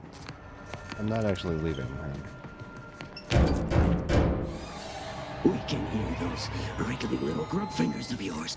Bring them close so we can chop them off. Stop your silliness, fool! The only ones losing body parts around here today are you and your traitorous friends. Okay. Creepy.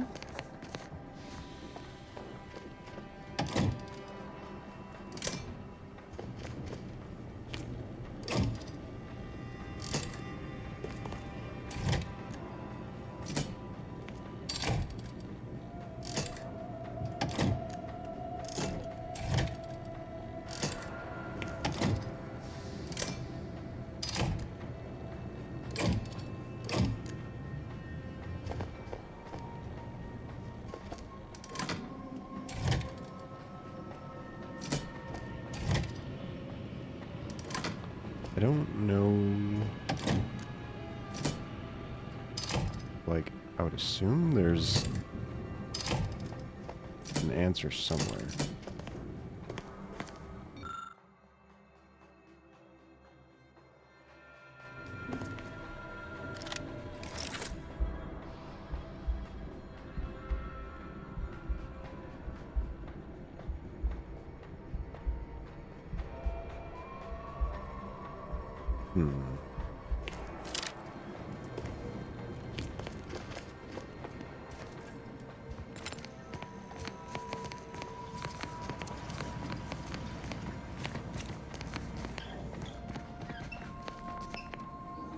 Hold the void.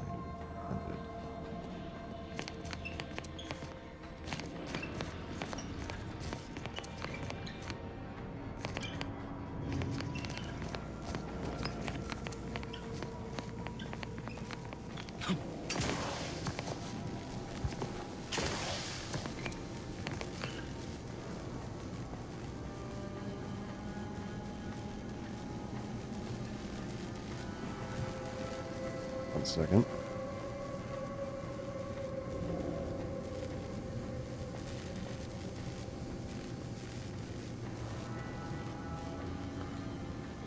Cat is a freaking dumbass.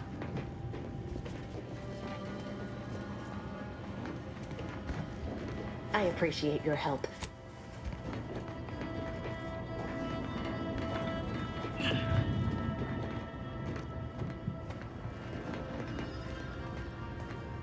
Yep.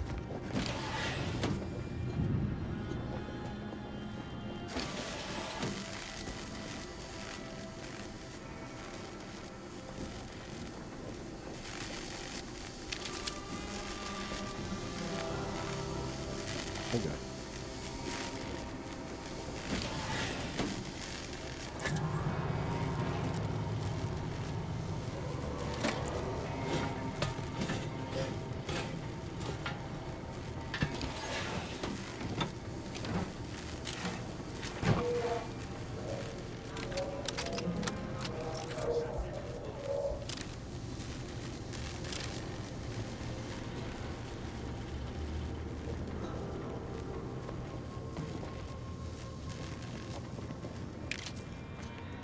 That's a little spooky. Jeez.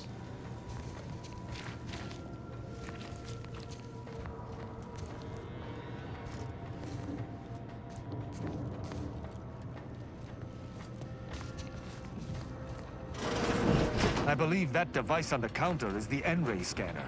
Let us hope this is not one of the Order's unstable prototypes.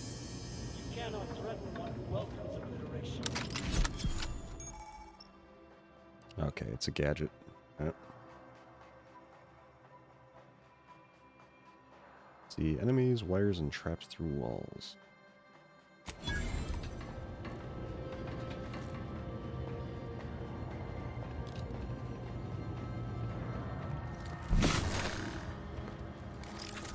When all is consumed, all becomes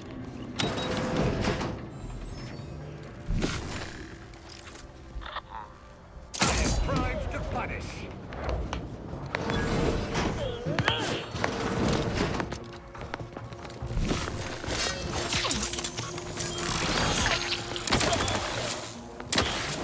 Sleep with both eyes open.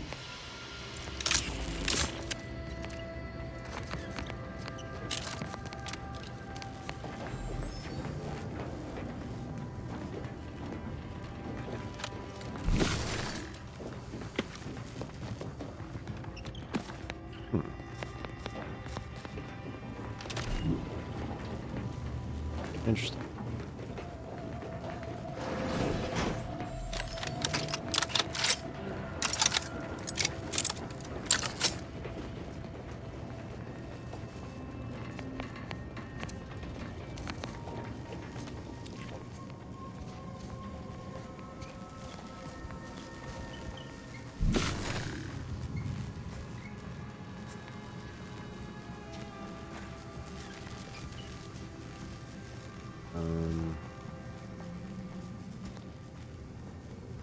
So bottom left, and then up of that.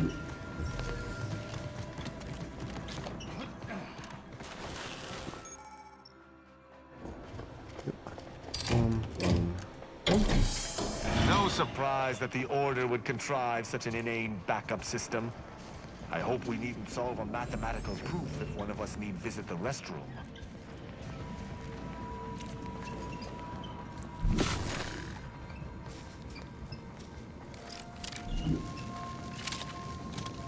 You've opened the way forward. Very good work. Thanks.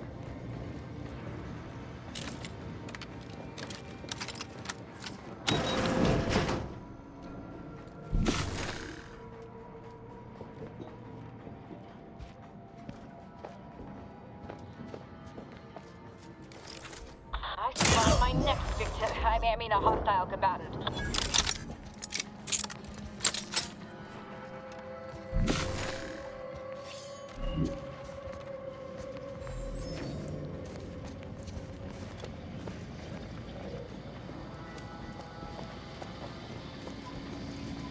Well, that will help me figure out that puzzle in what's that place called?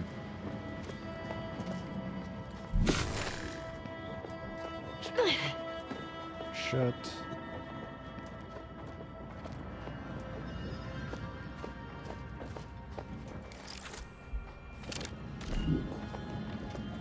Oh, this guy's not even invisible.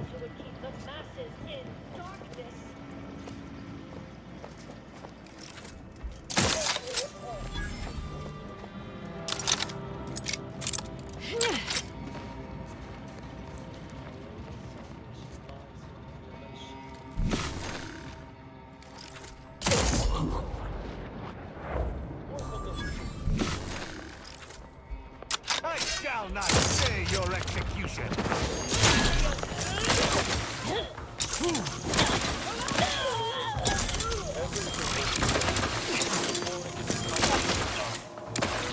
in the void. You leave at once. You there. You must leave. Is that a cultist with you? Don't worry. I'm not like these idiots running around here haplessly. If I was here to kill you, it would be no random thing. You'd know it. Are we here to kill this guy, Commander?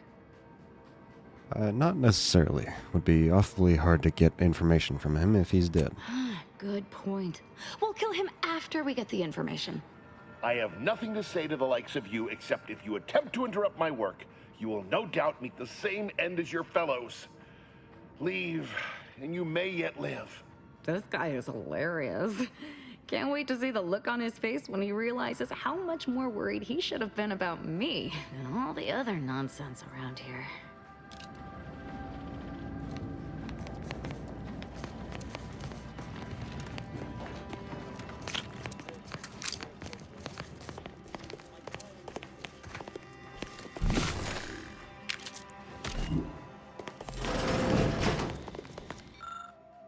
Contraption's internals seem jerry-rigged, as if it were hastily assembled from scrap components and wires. Beyond that, you can't gauge much about it.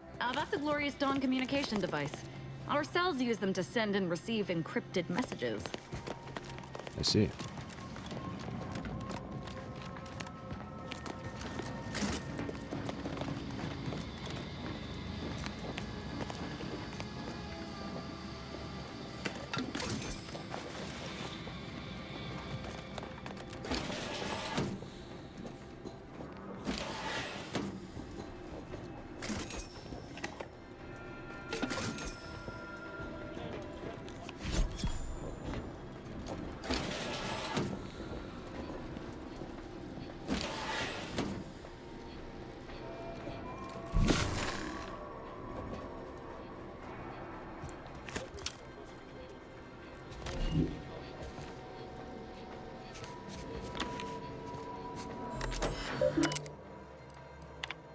Victor, I fully understand the importance of your work.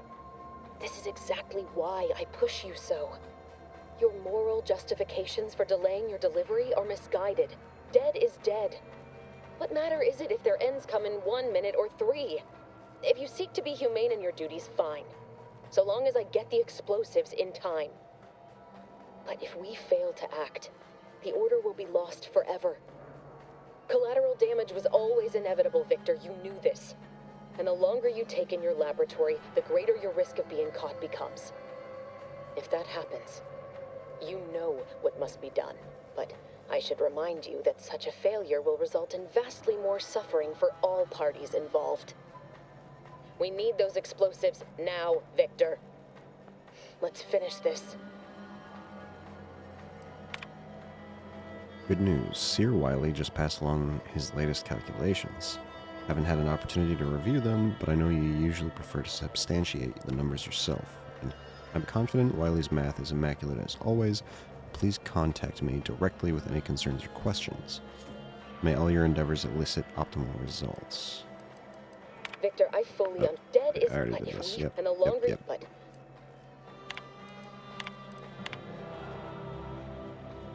Dream. Logging while I have time. Facility breached by unknown agents. Not antis. Definitely not protectorate. Diluted and chaotic. Might be religious. Avoid at all costs. Experiment destroyed. Unknown agents affected by processed N-rays. Result unknown. Managed to salvage a sufficient amount of out-of-phase explosives, but may need to use some for self-defense. Need to find some way to recreate experiment. Unable to send message for help from here. Hopefully interior of facility has not been breached. Earlier, the abbot sent me a message that he claimed was from Seer Wiley. I know Wiley just as I know his approach to applied mathematical formulae. With that familiarity in mind, I can say with confidence that these calculations were not written by Wiley. On line 136, there's an improperly carried 6. Halfway through proof 210, he seems to start a completely unrelated proof, and the last 16 formulae are completely identical. These mistakes are so egregious, they seem deliberate. What is the abbot playing at, sending me this? This must be some kind of ploy, but what and why? Can't waste time focusing on this, I have work to do.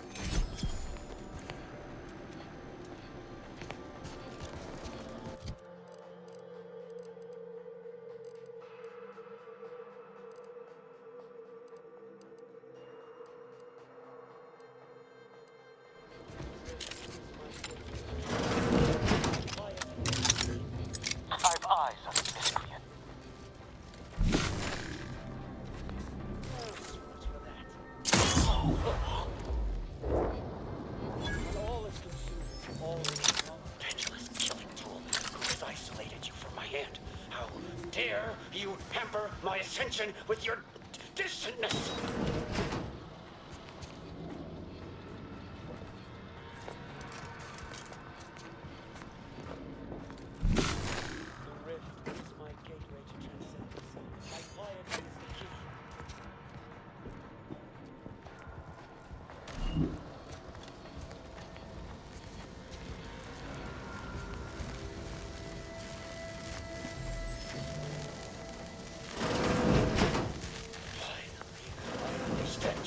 Transcendence! I have power unto the architect!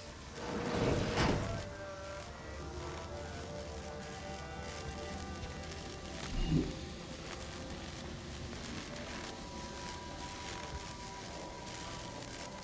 cannot threaten one who welcomes liberation.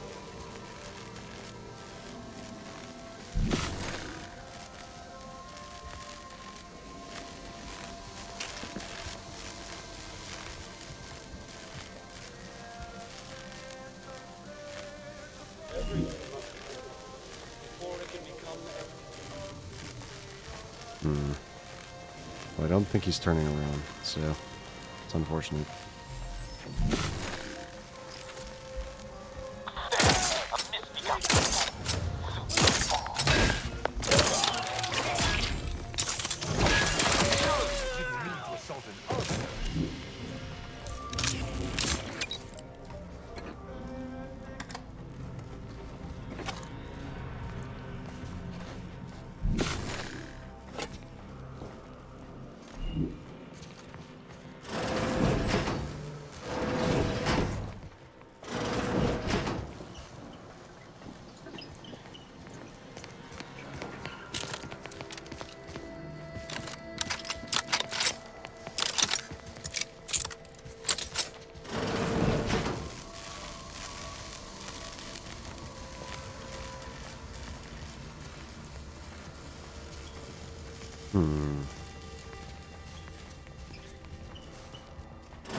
Look at the sad little sprat. It is corrugated. Taking punitive action. Aggressor ahead.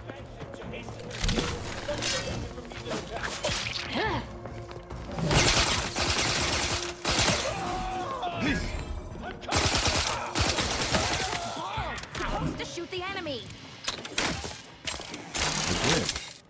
You, friend of friends, are a greater ally than any number of fellow scienticians. Oh, thank you very, very much for dealing with those cult... it seems you missed one. What? Where? I thought we dispatched with all of those traitorous charlatans. Just don't give her a reason to gut you, and you'll be fine. I can see it would be best for me to tactically overlook your comrade. Very well. I see you possess our N-ray scanner. Ooh, ingenious device. If I'd had it, I may have evaded being trapped here. Oh, I shouldn't have had to worry. Damn that Victor, and damn his hubris. Fitting that his experiment would cause so much strife, that he would be untouched by the ensuing pandemonium. What happened with Victor's experiment? Pardon my excitement. It's been an eventful day. I don't know the specifics, only that Victor was performing a procedure utilizing processed N-rays. When those cultists flooded the range, they damaged the N-ray canisters. In the ensuing chaos, Victor's experiment was destroyed. I know some cultists were killed, but many more still live, moving unseen through the range. So I've heard. I'm surprised any of the cultists survived a close encounter with N-rays. Survived is something of an overstatement. Most of the cultists died immediately upon exposure, and according to past experiments, those that haven't are experiencing accelerated organ liquefaction. I would be more sympathetic to their collective plight, and they not promise to insert every item in this room down my throat in reverse alphabetical order. Why was all of this Victor's fault? Because he refused to follow procedure. He didn't take an assistant or allow anyone to see his data, and now it's all consigned to oblivion. What a waste. That's all I wanted. Try not to get killed on the way out. Oh, believe me, this is more excitement than I ever wanted. I shall.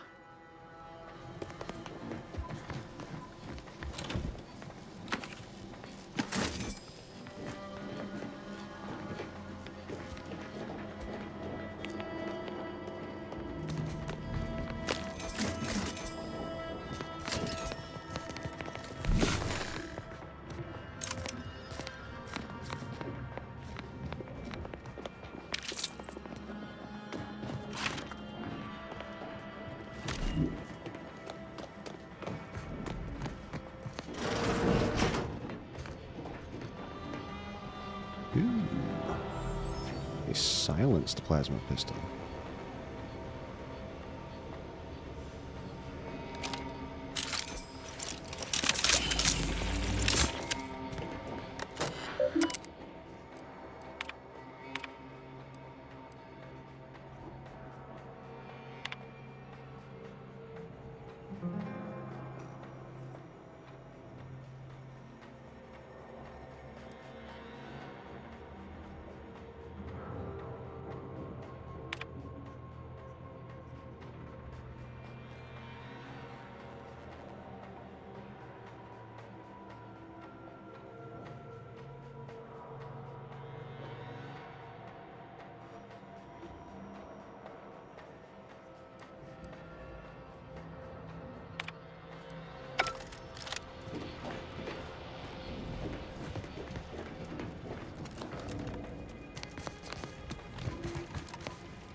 Approach my holdout.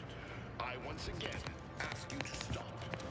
Path ahead is filled with unseen traps. Whether cultist or scientist, you will be killed.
Times must I say only death lies ahead?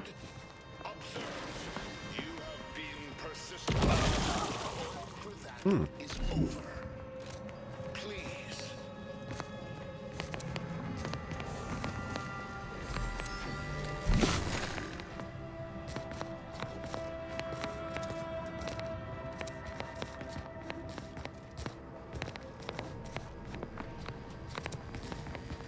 How do I get over there?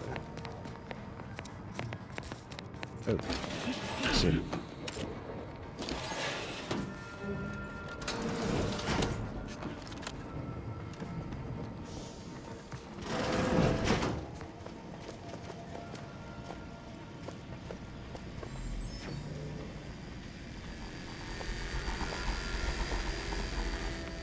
I do want to see about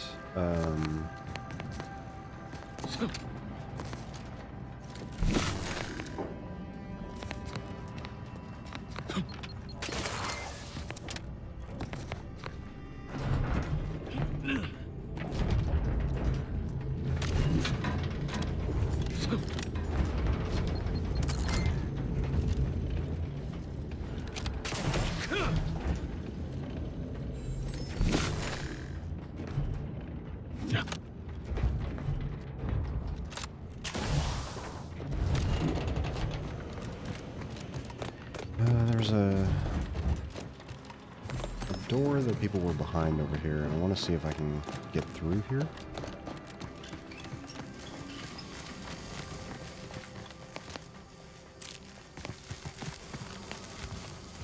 When all is consumed, all will be accomplished. Oh.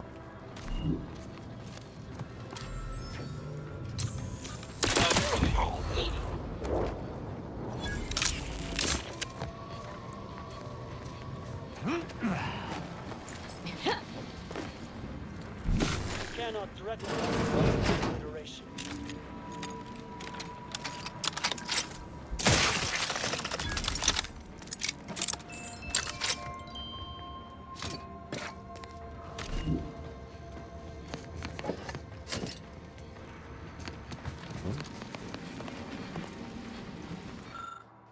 Oh, this is the scythe. I need observation, melee, or science. I don't have any of those. Rough.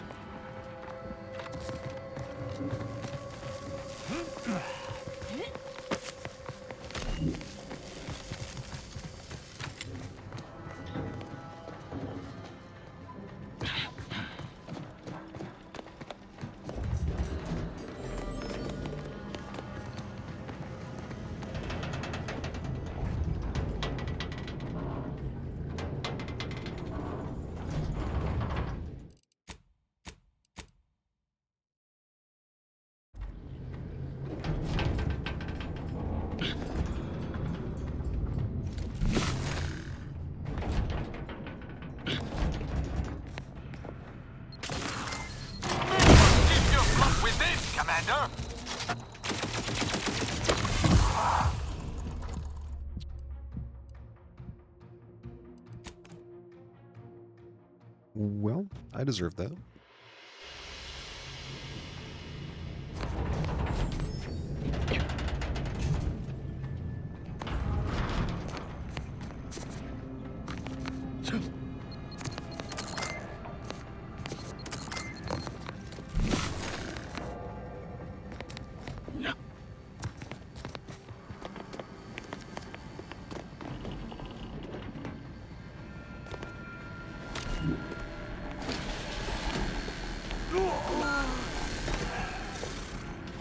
You have my thanks and my hammer.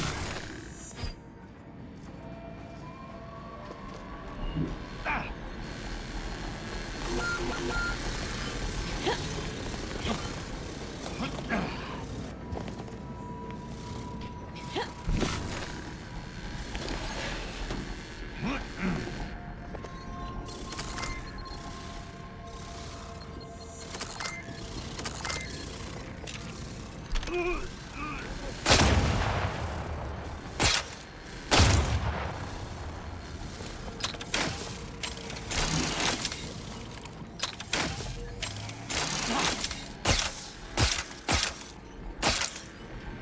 So I literally can't even hit it if I don't have the mask on.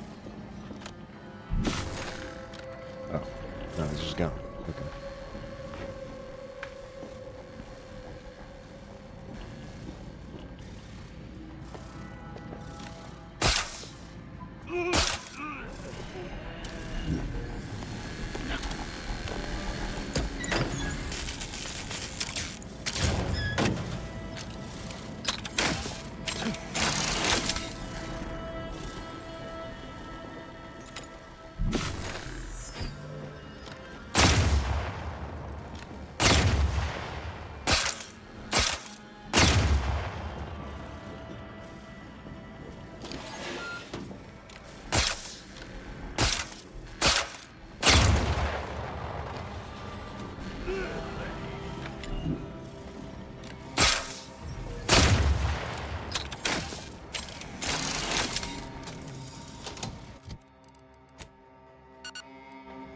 Hmm?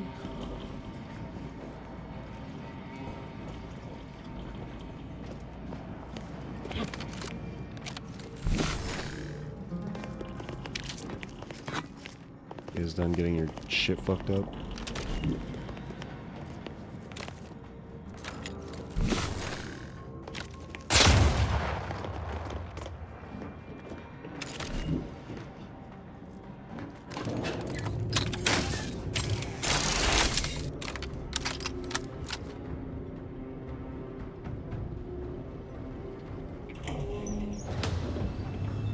I never wanted this situation to escalate like this. You must understand. But now, all that I wanted is cast to the wind. There is but one option left to me. To save Arcadia, to ensure the future, we must both die. Funny. DeVries said something like that to me a long time ago. How are you helping her? Because the Order cannot be hindered by war or by compromise.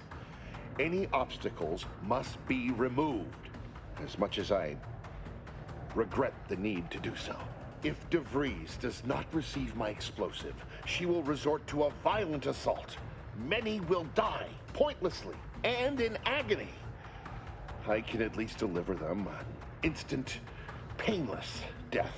I thought this explosive vest would be an unnecessary precaution. All I can hope is that by blasting us both from the field of play, the Order shall find its way to truth. I thought you were a scientist, not a martyr. Is this how you want to be remembered? Want has nothing to do with it. I have very specific instructions on how to proceed in the face of contingencies such as yourself. And you cannot possibly understand whether I am or am not capable of martyrdom. You do not know my depth of character. Wait a minute. DeVries put you up to this. That's what her message was implying. At the end of all things, my decisions were predestined. I am not at liberty to divulge the reasoning behind my actions. You're not with the Order. You cannot understand why this would be. Could I explain, the words would be lost on you. If it could prevent needless death, why not try? Your verbiage does not conceal the gaps in your knowledge. But the presiding bishop has taught us that ignorance is not a punishable sin. If the Order is not prevented from reaching its true potential and solves the universal equation, all scientific uncertainty and any associated suffering will end.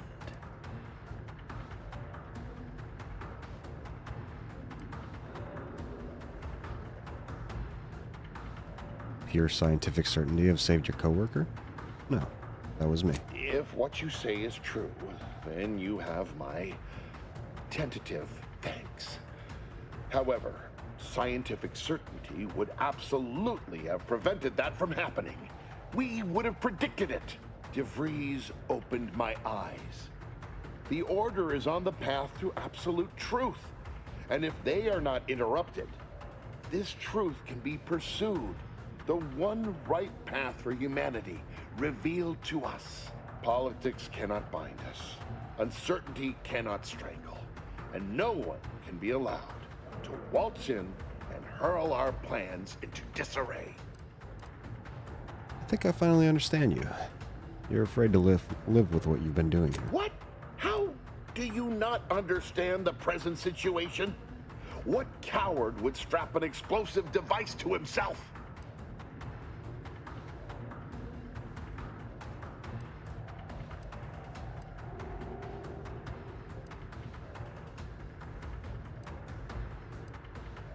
See about half my old coworkers doing that, actually. That's not all this. Helping DeVries, completing the work on my explosives is important. It matters. DeVries agrees. A brave man doesn't murder innocents today for the chance at a peaceful tomorrow. I don't want to admit it. As we've spoken, I've fought harder and harder to justify what we're doing. But you're right. I can't fight you any longer. I still believe there are acceptable risks, acceptable losses. But all of this is beyond acceptable. I've been a fool going along with this farce. But it stops now. My relationship with Augustine is at an end. This poor fool seemed intent on doing himself and us both. Impressive work convincing him otherwise. What say I have a go at him with my disemboweling knife? See what he knows. Why would I let you do that? No. Your loss. Don't like to boast, but I am quite the artiste with a knife. I believe that's another thanks I owe you. You certainly keep interesting company. What was your plan with helping DeVries anyhow? I found a way to, via the use of processed N-rays, send objects out of phase. It was inconsistent, but I was close to isolating the procedure. DeVries needed explosives for her plan. By making them unseen, the explosives could be placed as efficiently as possible. No one would be maimed or injured, just killed. Saying that out loud now, it sounds unreal. But somehow, I convinced myself that leaving no survivors was more humane. It's a shame I can't speak to a vicar. You did the right thing. I appreciate your consideration. Things could have been very different had your cooler head not prevailed. Goodbye. Why not to join any other revolutionary groups, huh? You certainly convinced me I cannot remain here. May we meet again, when the paths of our lives are at greater apexes. Before I leave, here, a key to my private quarters. You may take any explosives you find. I hope it will give you comfort that I shall not return to my ignoble work. All right, cool.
Travel through the N-ray range has left you fundamentally changed. Whenever you take damage of any type, you have a chance to take additional N-ray damage and automatically become camouflaged.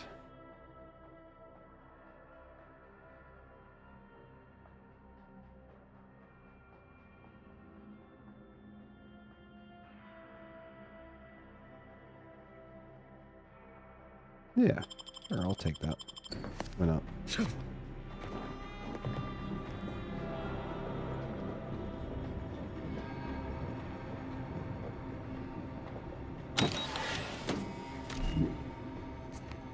Boy, damn it! We've killed every traitor in this place, but their treasonous scum of a hierarch wasn't among them. Hierarch? The leader of a cell. In this case, that would be Ziegler. And extinguishing him is obviously our next priority. They were operating under his orders. But since he wasn't here to lead them in person, they would have maintained regular contact using one of our communication devices. We should return to the one we saw earlier. It will hopefully yield some worthwhile information. Sounds good. Let's go.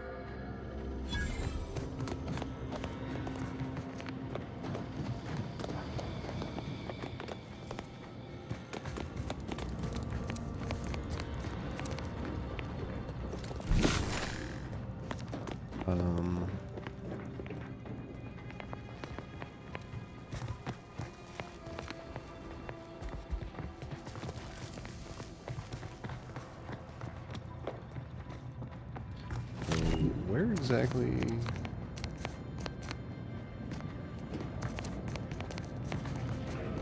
Hold on.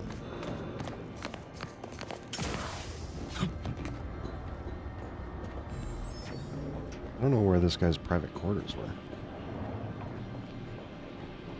Unless this was private quarters, but I feel like there would be a little more.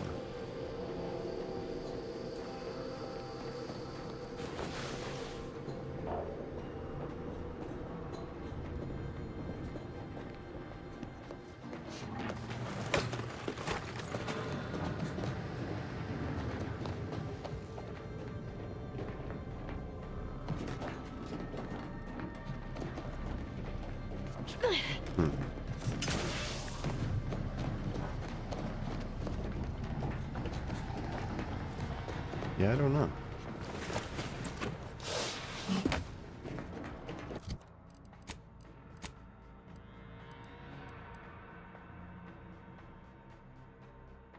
Oh, that's 50% sneak attack damage. I mean, yeah. I will be taking that.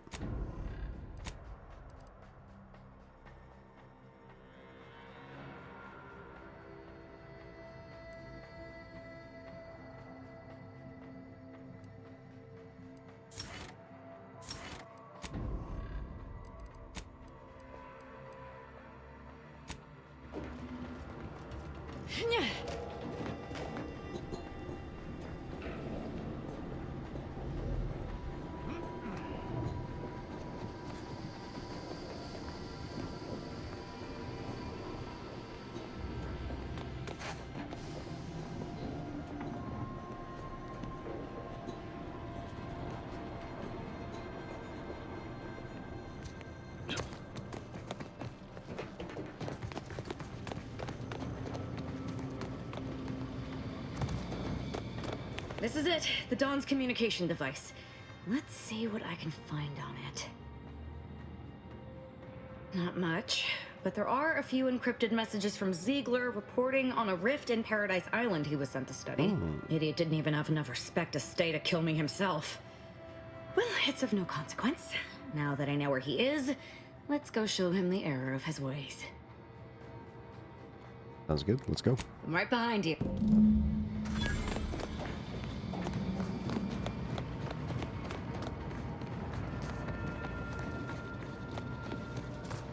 I don't think there were any other doors that were, like,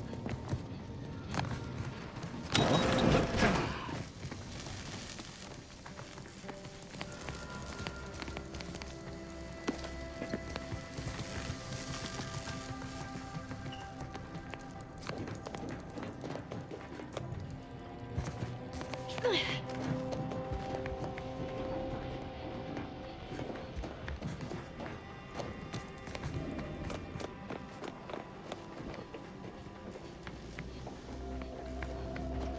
Okay.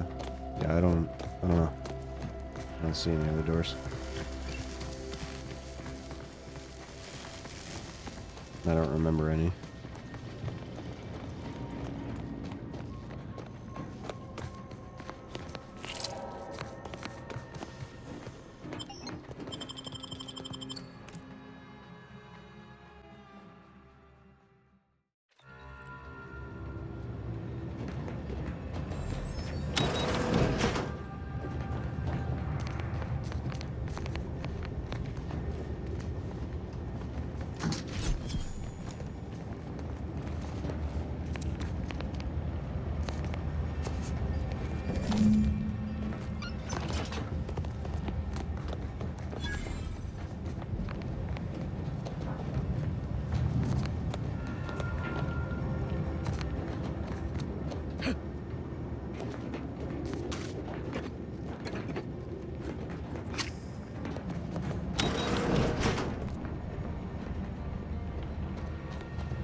Maybe it was just the hatch key that I was given. I thought he was saying it was to his personal quarters, but maybe his personal quarters was through the vent. I don't know.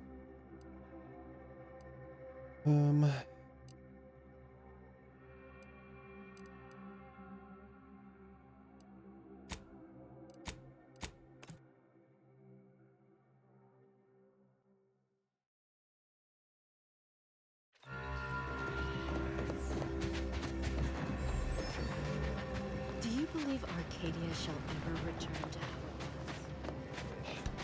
was? The Grand... What caused the schism between the Protectorate and the Order? Thanks to you, our automechanical doctor has been dispensing medication and setting broken limbs with tireless efficiency. Take this. On behalf of the Order and the displaced, I thank you. Now, will there be anything else? I also hired a taxidermist. From a medical standpoint, the taxidermist doctor was an unconventional choice. But I can't deny the results. Here, you've earned it. Yeah. Now, will there be anything else? How can I be of service? My supply...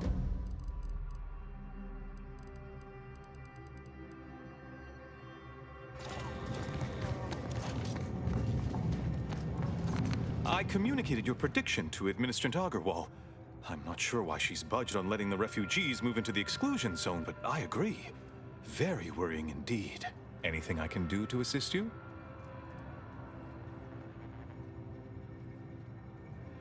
Yes, what have you discovered?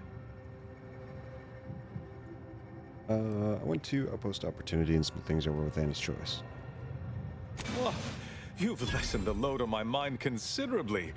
And you have the Order's gratitude. Any other updates? I found an interesting message from you to one of the conspirators about Seer Wiley. About me, was it? I converse with many members of the Order on a number of subjects. No doubt I was extolling Seer Wiley's numerous virtues. We can discuss this more at a later time. Victor was making bombs for DeVries. I barely managed to keep him from self-detonating. Well, praise the Architect for small allowances. I'll speak with him. If you were able to talk him down, then hopefully his beliefs are not beyond curation. Assign that task to me, High Scholar. Victor's obviously more dangerous than anyone knew. You shouldn't endanger yourself. The monastery needs its abbot now more than ever. Your concern is greatly appreciated. However, I think it's best I speak with him personally. He'll confide more openly to me, plan willing.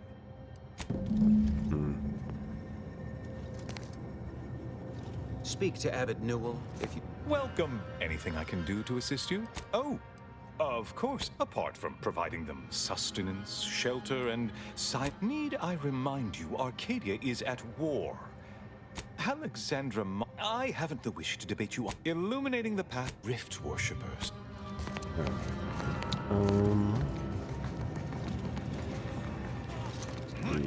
What else do we get?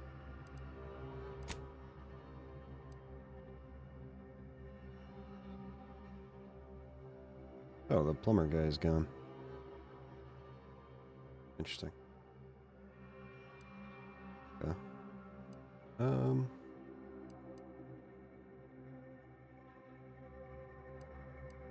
Well, I might end there. We'll do this when we come back. Let me go to the incognito real quick. Actually, you know what? I'm gonna go to that other place.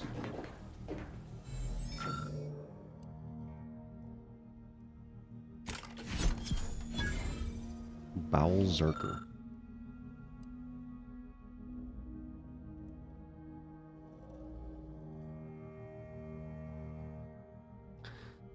The one-time hat. Oh, Bullzerker, not Bowelzerker. Known for destroying 6 automechs with only Sentry Blade and being shot shortly thereafter by Annie's Choice automechanical insurance operator.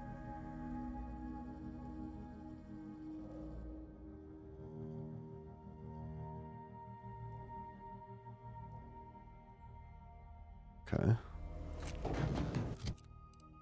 I got the Auto Hacker 3000.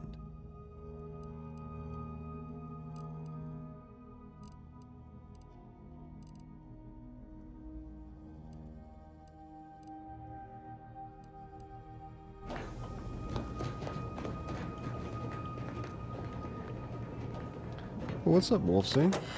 How you doing, man? Asian Ibarra. I made contact with our mutual friend. She's safe, though I fear that Sentinel left her scarred in more ways than one.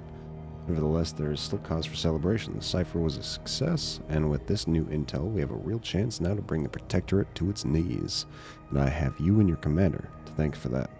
I'll be in contact again as soon as I can. Respectfully, Esculape. Yes, it was good seeing you again.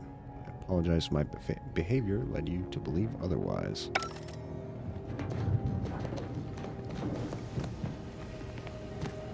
Alright, so there's a couple people who need to talk. Inez, are you one of We them? did good by all the folk in Golden Ridge. If we hadn't eased the pressure between the Order and the troops at Outpost Opportunity, the kettle would have blown its top eventually. Instead, the ceasefire can remain in place. Got a very and good folk can sleep image search soundly. recommendation. Thank you. Arabian Sandboa. Oh god. Am I gonna get got here?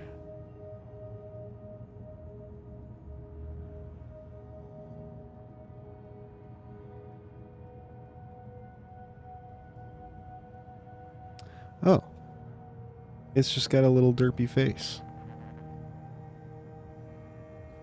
It looks...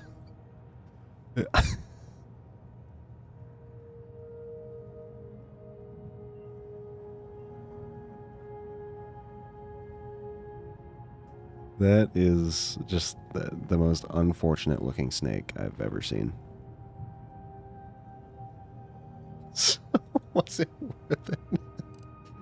You know, that's pretty good.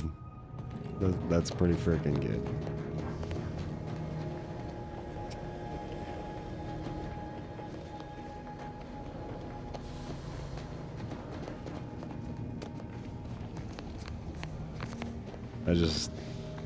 I don't know if I'd ever be able to take that thing seriously.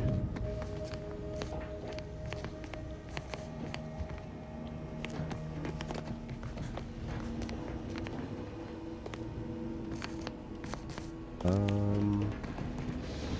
could have sworn there was another person who wanted to talk. Maybe. Ah, Commander. Caught me cogitating. Oh? What about? I was just thinking about making some tweaks to Val. Hoping it'll help. Oh, tightening her gimbals?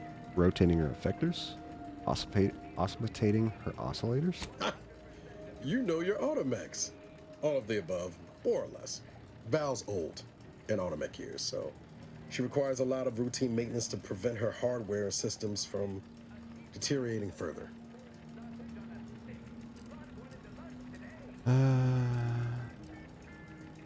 Time comes for us all, I suppose. Yep, gotta fill the hours with something, right? Most times I find working on Val relaxing, actually. Meditative. It's nice being able to identify a problem and just fix it. I know what you mean. When I'm working an engineering problem, my mind goes quiet. That's it exactly. Everything else turns into kind of a low static hum. Easier to ignore. Val saved my life after Horizon Point. And she's been saving my life every day since. Partly, I'm just glad to return the favor. Even if I am just putting off the inevitable. Anyway, I've taken up enough of your time, Yamrick. But thanks for stopping by. Yeah, dude. Victor wasn't exactly the partner in crime I envisioned DeVries to have. Why? What were you picturing? Someone with a little more grit. That man back there?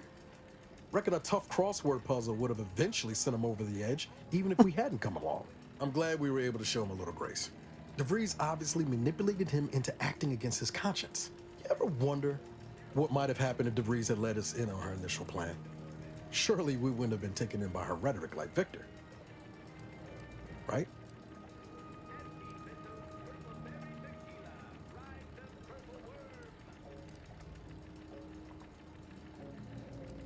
No chance. The plan was insane. Yeah, of course.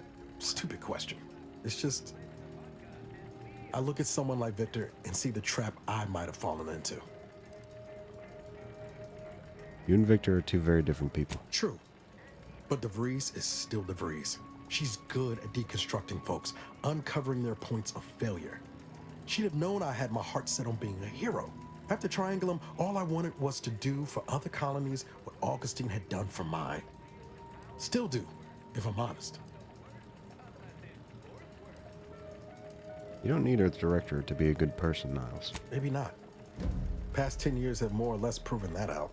Thanks for letting me wax for a bit. We can get back to what we were doing now. Unless there was something else you needed. On this audio log from DeVries addressed to you. What's that about? Found it, huh? No. You know what? This one's on me. Shouldn't have left a line about... Reminiscing, Agent Abarro? Something like that. Truth is, I was getting ready to toss that old thing. Guess I just wanted to listen to it one last time. See if I missed anything other than her waxing about the greater good.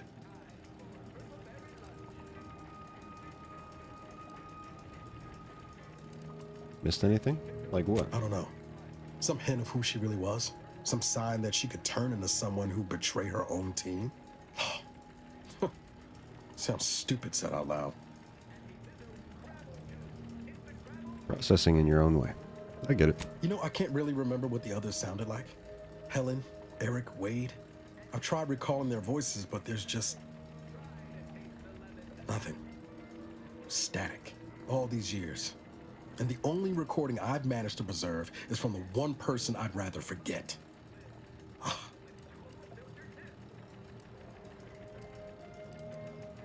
It's any consolation. The others would be proud of the agent you become. Kind of you to say, Commander. I hope it continues to be true.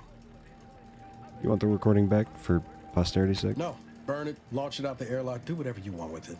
It means nothing to me now anyway. All right. Recommended by 10 out of 10 medical professionals. Use only Auntie's authentic biomass goo. Okay, let's go to, what is that place? Free Market Station.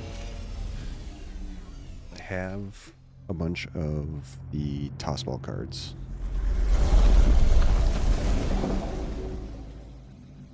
And then I also have another thing. Careful now. Oh, you sure haven't lost any of your boundless energy.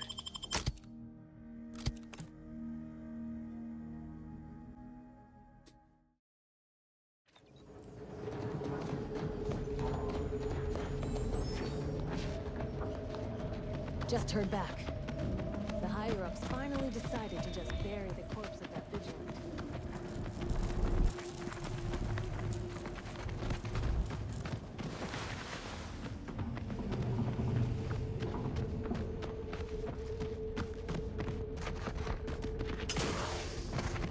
Is it this one? Yeah, it's this one. And the ladder.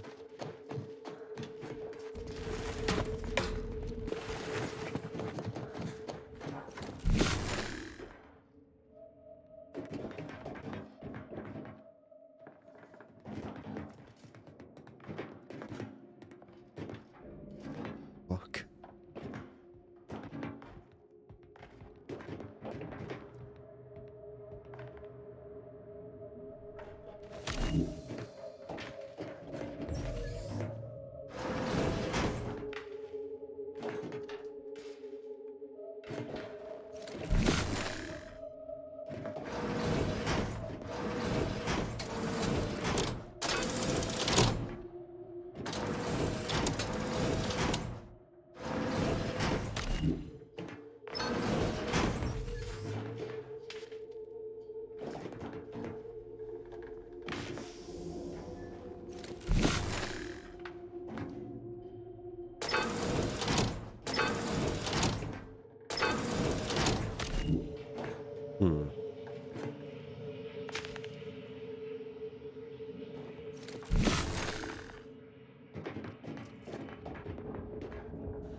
All right.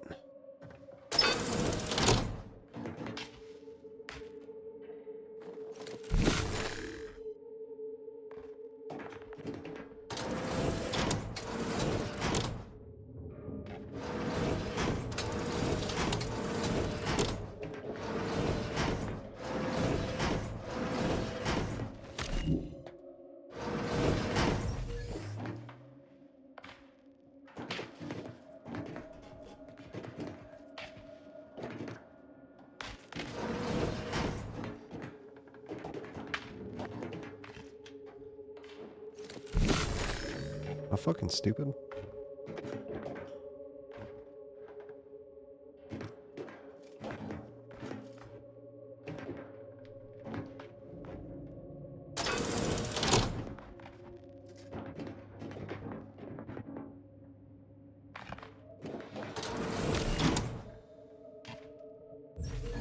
Okay. So am I supposed to be bringing lights to these ones? Those ones? I think these ones.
Am I supposed to connect all of these? Is that what I'm doing?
Yeah, you know what? We'll take that.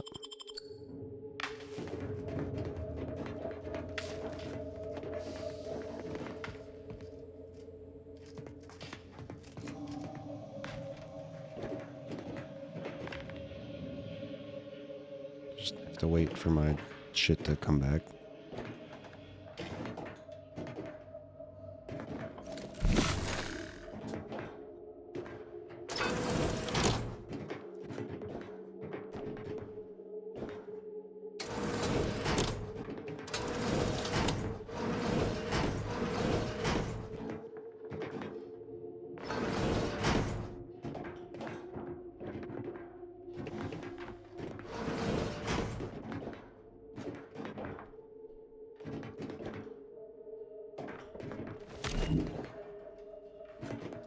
Okay, so this means that... Okay. This unlocks this power up. So I can't use this one.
So this is tough.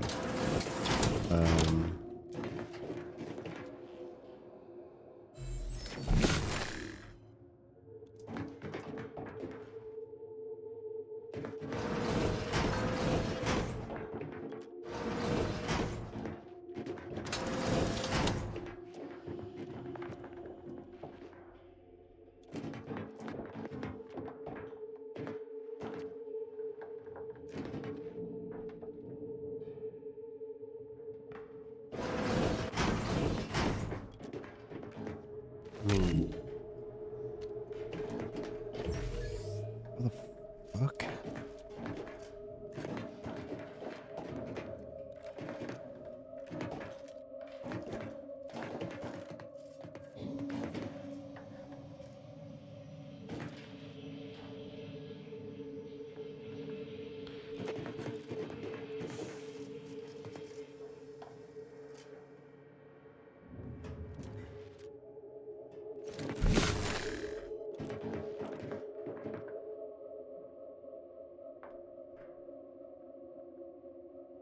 Okay, so I can't come down into this one. If I do that.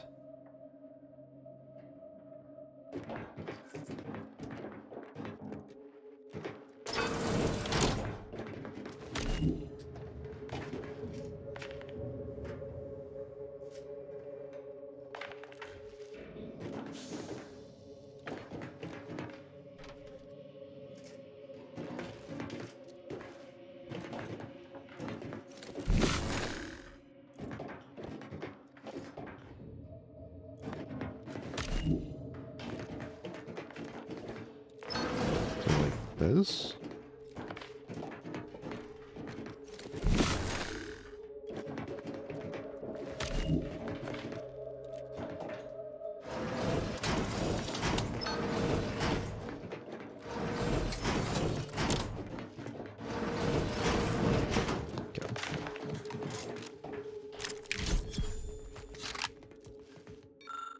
Last night I did not wake up screaming. This is a first since the crash. Unfortunately, I think it was due to hitting my head on an overhang before I passed out, not due to getting over what happened. I wish I did not feel the guilt of my survival. My dead colleague's final words, the blare of the klaxon, the ship shuddering beneath my feet as it crashed into this asteroid. A mismatch of sound and noise and bright light that rings in my ears even now, several months later. Shame-free Market Station does not have someone able to help with matters such as these. The closest thing is that doctor, and the last time I went to see her, I returned one molar fewer. Glass. Auto.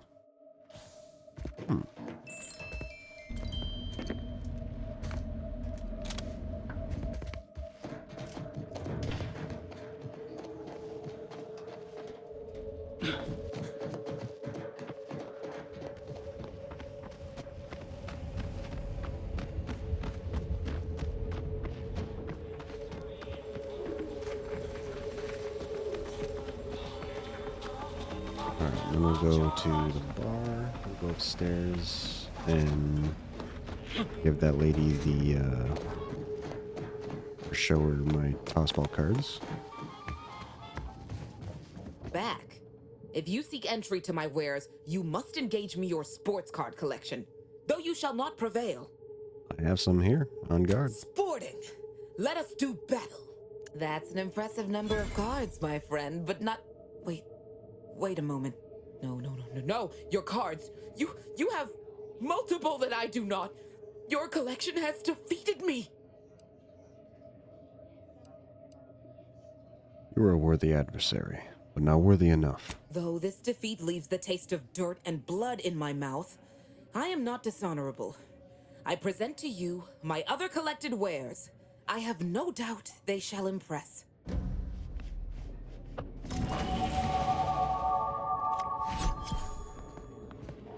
Nice. Okay, we'll do hack 10. Wait. Nope. Speech 10. Speech 8?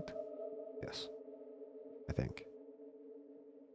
Well, now I don't need to talk to that plumber guy, right?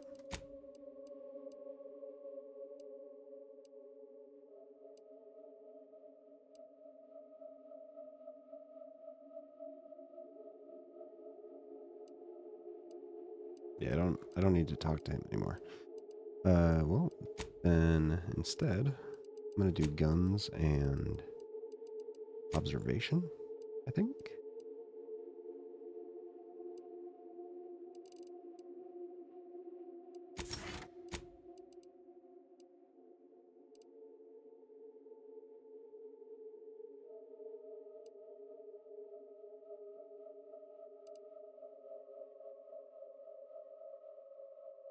Ooh. This unlocks an additional weapon equipment slot.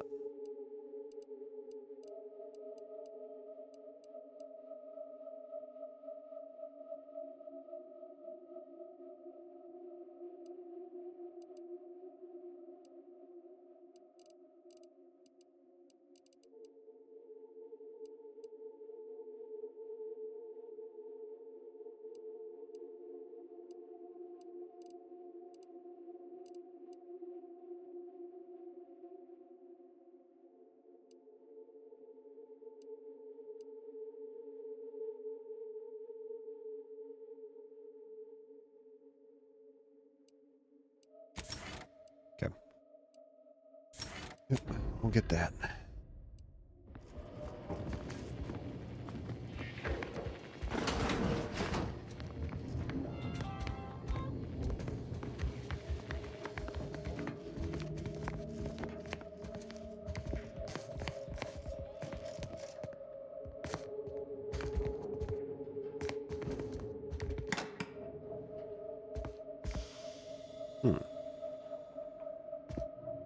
Spectrum Dance Saber.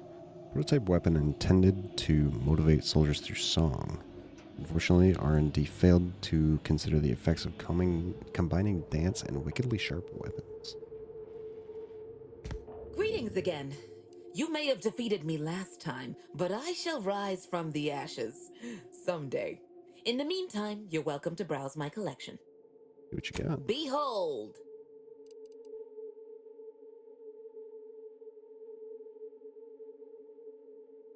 Perform the prompted dance action to keep the beat alive.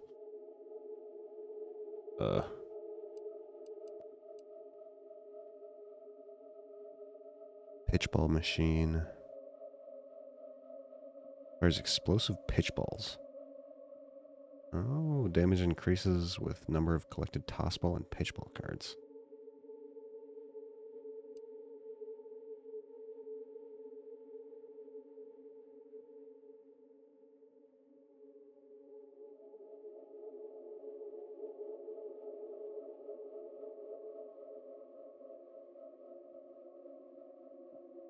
So this lets you res as long as you have bids. Funny. Jackpot. Hit at least 3 times for a free spin. Match 2 reels for a prize. Match all 3 to win the jackpot.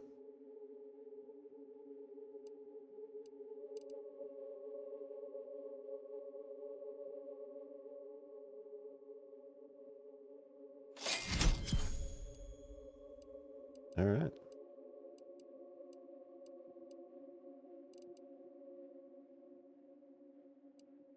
Cool. Nice. Alright, so let's go back to this lady. And then after we talk to this lady, we'll end there. It's still puking. Greetings. How has the data collection fared? I think I've collected all the information I'm going to get. Finally, a breakthrough. Let's hear it. How did the ACS free market meet its end?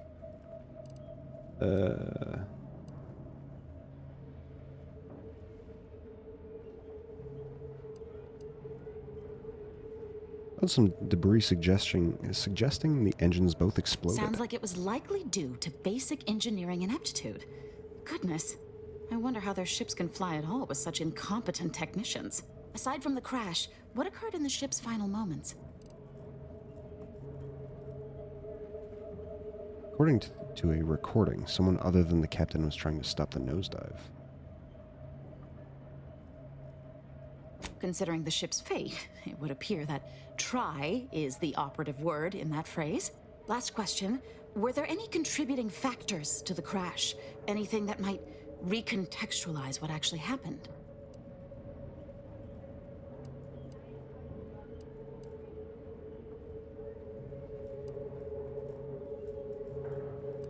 Anti's leadership put a salvage contract on the shaft, then stripped it after the crash. Scuttling an entire freighter and killing hundreds, all for a few extra bits.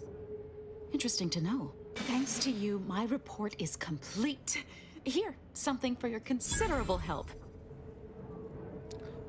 So what did you conclude from what I gave you? Anti's Choice seems to be inundated with its own problems, technical and personnel alike. We should have ample opportunity to use this for propaganda purposes. I charge extra for espionage missions. Pay up. You should have said so. Here's something extra from my stipend. Now I need to get this report. Yay. Alright, cool. Looks like we're all good. Any stuff? Yes. Alright. Yeah, that'll be it for me today. We got a new companion. She's a little bit crazy, but I like it. And yeah, we'll continue on with the story later tonight. Thank you guys so much for coming in. Just so you guys know, Sunday night, I would usually be streaming. I will most likely not be, as Sunday I have to work that morning, and then that night is when I start my overnights. So I wouldn't really have a whole lot of time to stream. But for the next probably like month and a half or so, I'll be doing overnights. So my schedule will be a little bit different. I'll be streaming earlier in the day, probably starting around like 6-ish, 5 or 6 my time. But yeah, hey, hope you guys have a wonderful rest of your day. Thank you very much for coming in, Wolfsing. Thank you for showing me the picture of the Arabian Sandboa. It was amazing. Crazy, thank you for coming in. Tony, thank you, of course, for coming in. Malikberry, pretty sure you were either a bot or a scammer, but hey, thank you for coming in. Appreciate it. Yeah, thank you everybody for stopping by, and I will talk to you guys later. Bye-bye. Goodbye. See ya. Ta-ta.